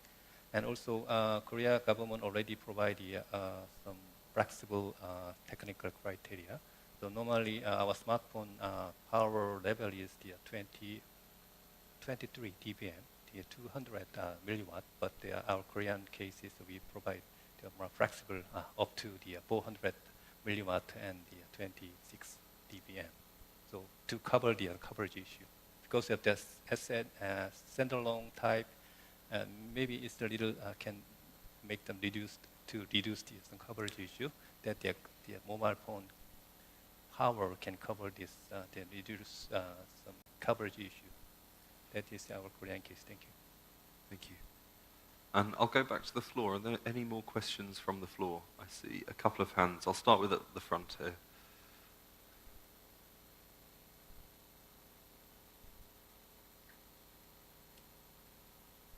Hello. Hi. This is Wyman from Singtel Mobile again. I just want to make some comment about the private network question just now, about the coexistence or the synchronization coexistence with the public network. So in Singtel, we do believe, I think that there's some terms of virtual private network, and I think from mobile operator perspective, we term it as network slicing. So I believe it's the same terms that we are talking about. And with network slicing, the coexistence between the public network and the private network is possible because we have done this in the live network, and we have been experimenting this since 2022, starting from F1 back in 2022. And we have done this over the consumer network, and in fact, we do believe with this network slicing, you can actually differentiate either with the enterprise mission critical use case and the handset at the same network. So this is where I think I just want to comment a bit on the private network coexistence. Yeah. No, thank you. Valuable perspective, I think, to add to the discussion. I saw one more hand. Was it Scott? Have you got a microphone? Lovely. Yeah. Have we got the microphone? Thank you. I have a question to the Sri Lankan regulator. Given some of the challenges that you've been talking about, this review that you're currently doing is, I think there's some, some limitations on technology that you've put on place on certain bands. You can either do 4G but given all the discussion that we've had today on FWA, are there some proposals in train as part of this review to allow more technology flexibility, to move to DSS in some of those bands? I think would be a good place to start for you, just to get the toe in the water on 5G rather than, in some of the other places, or trying to get a major investment on a new band. Is that part of the proposal, or you've still got, some limitations in not having technology neutrality? No, in fact, we have already published a consultation paper to take the views of the stakeholders, and we will be publishing a policy for 5G very soon based on the inputs given by the stakeholders.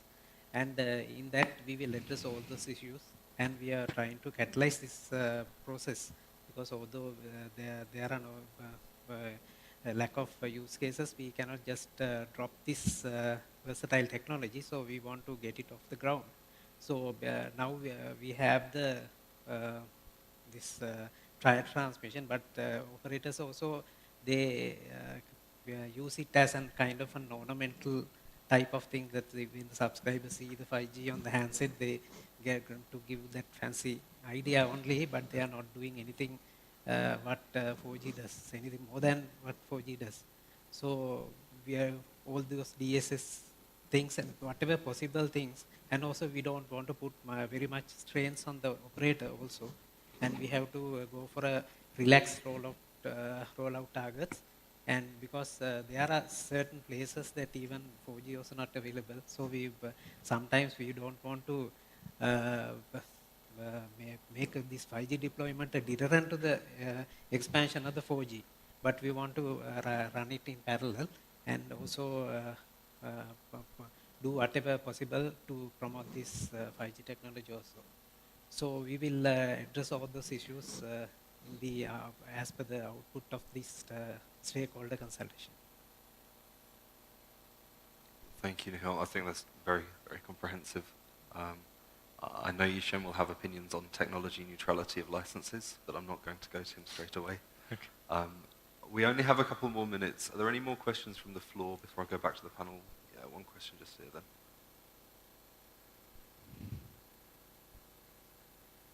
Yes.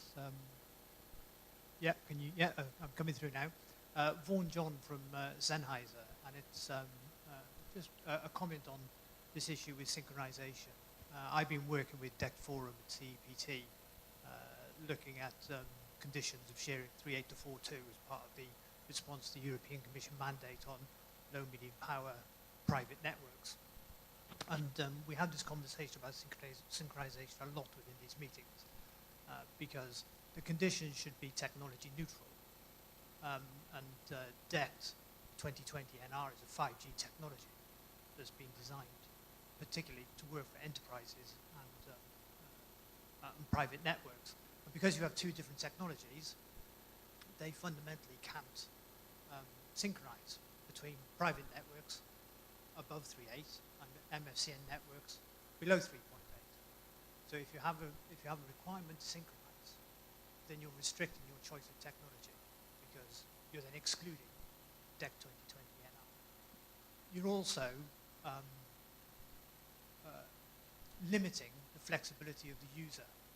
So there's a case study the BBC did for the coronation of King Charles, where they used video cameras operating in 3.8 to 4.2, but with a very different uplink downlink ratio, because it's all video cameras uplinking rather than having a downlink heavy solution. And my last point on synchronization is it only addresses base-to-base interference and terminal-to-terminal interference. It doesn't address adjacent base to terminal or terminal-to-base interference. So it doesn't fix every interference scenario. So that was just my comments on that. No, thank you. I think, again, good to add a bit more detail to the discussion, as always. And an excellent perspective from outside the region as well. It's the work that's being done in Europe on 38242. I think we'll have a lot of read across to the region when it comes to the topic of sharing, which I think we're going to talk about tomorrow as well. So looking forward to that one. I have 1 minute left according to the screen, so I'm going to go very briefly back to the panel and ask them all, when we come back here next year and we talk about 5G again and see the progress and where we've got to, what are your hopes for the next year? Where would you like 5G to have reached in the region or in your country by the time we're back here next year? And I'll start with you. Yeah, auction in the spectrum this year, and hopefully we will have a better 5G network, and in the future we expect to have. Perfect. Okay. Just, because I've shared the sort of 5G index, so, and obviously we have a wide spread of countries in terms of where they sit in their 5G sort of journey. So hopefully, in terms of improvement, it'll be great if we can see, improvements across the board, across all APAC countries on the various indicators, especially on spectrum, which is obviously the key to ensuring we get the full benefits of 5G. So yeah, that would be my wish. Thank you. 5G commercializations will reach full scales next year, specifically in Indonesia, and then FWA will bridge the digital divide and driving the digital economy. Thank you. 5G, so Korea is one of the fast mover in this area. The 5G is not only for operator there, but also the other industry. All of you, and 5G is highly needed for the future operation and future work. Thank you. My expectations are fairly simple. More users, more digital industries, more use cases within those industries, and probably a higher level of harmonization within the APAC region for readiness for the future development of 5G and 5G Advanced. Thank you very much, everyone. Great to end the day with some optimism. So I think we'll leave it there. Thank you very much, everybody. Thank you. So yes, thank you very much to our panelists, and Jonathan, thank you to you as well for moderating that, and obviously the previous session as well. So thank you very much too. And I'll invite our panelists to step down. So thank you again. So that's just about it for the sessions today. It's been a long day, but a very interesting day. But I'm sure you'll all be glad to hear that now it is time for drinks. But before we leave the room for drinks, we're really grateful to Intelsat for providing the food and the drinks that we're going to have outside now very shortly. So it's my pleasure now to invite to the stage Mohamed Jawad from Intelsat, who's going to say a few words and close the day and invite us all to go and join the networking reception. Mohamed, the floor is yours. Thank you very much, Dan. Thank you. Shall I say no alcohol? So I'm wearing a different hat. So I'm here as Intelsat, and we have a video. So hope you can stay for that. And then there's reception outside. We've learned a lot today. We heard about the lessons learned from the WRC. We also heard about the C-band issues as well. I'd just like to say a few words about Intelsat. We're celebrating our 60th anniversary, but we remain steadfastly committed to being a partner for impact with the largest and most trusted satellite and terrestrial network. A lot of people know that we actually own over 100,000 fiber optics in the ground. We are a trusted and used service provider around the world. We deliver technologies that bridge the digital divide, power today's digital connectivity, and enable our customers' business strategy at a deeper and closer level across the land, sea, and air. We deliver secure, always-on connectivity, and the video we're about to see gives you just one glimmer of example of that. So over to you, Kate. Thank you so much. To give you a sense of the Marshall Islands, they spread some 200 kilometres from east to west, some 1,000 kilometres from north to south. They have some 29 atolls, 5 separate islands, and they are extremely distant and the key mode of transportation is a boat, which is used to deliver every single thing to the island. The connectivity options for those remote islands was limited. In fact, they had no communications. So if you can imagine trying to deploy cellular service or any other technology out into the remote outer islands of the country, it is a very difficult task. If they needed to register a birth, register a marriage, a death, seek a passport application, they needed to take a small boat and travel back to the main centre. So Intelsat is now working with Marshall Islands to take them to 3G and 4G, which will allow every outer island citizen of the Marshall Islands to have access to the broadband, to be able to surf the internet, to be able to do transactions, their banking, and also stream entertainment if they wish. When the borders closed, they had no alternative but to use their local people, employ their local people, train their local people to help build the infrastructure. And they were able to achieve a build out across all of the atolls during the COVID period.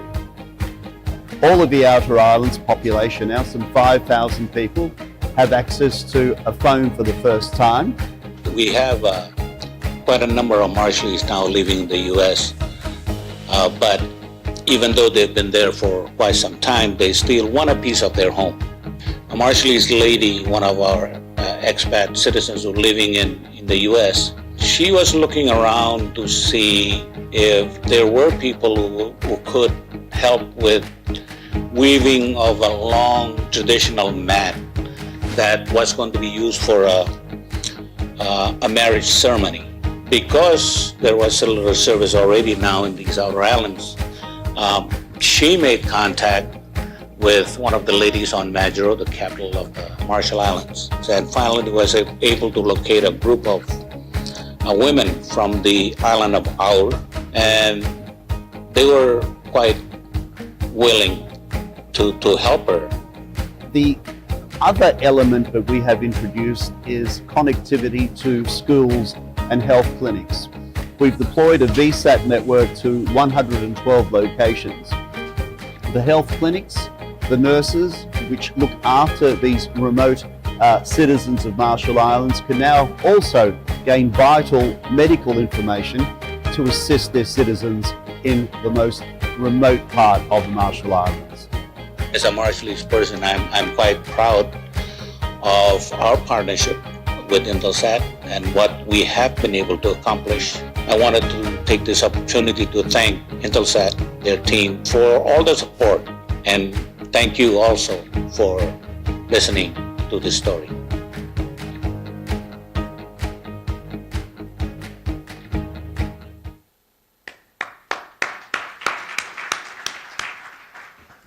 So a fantastic, positive story to, again, finish off the day. So once again, thank you so much to Mohammed, and thank you to Intelsat for providing the refreshments for our reception this evening. So if you do see Mohammed during the reception, then please make sure you go up to him and give him a big thank you. So we do appreciate that, Mohammed. So that said, I'd like to invite everybody to please make your way outside, and we're back here again tomorrow morning at 9 o'clock. So 9 o'clock starting again tomorrow.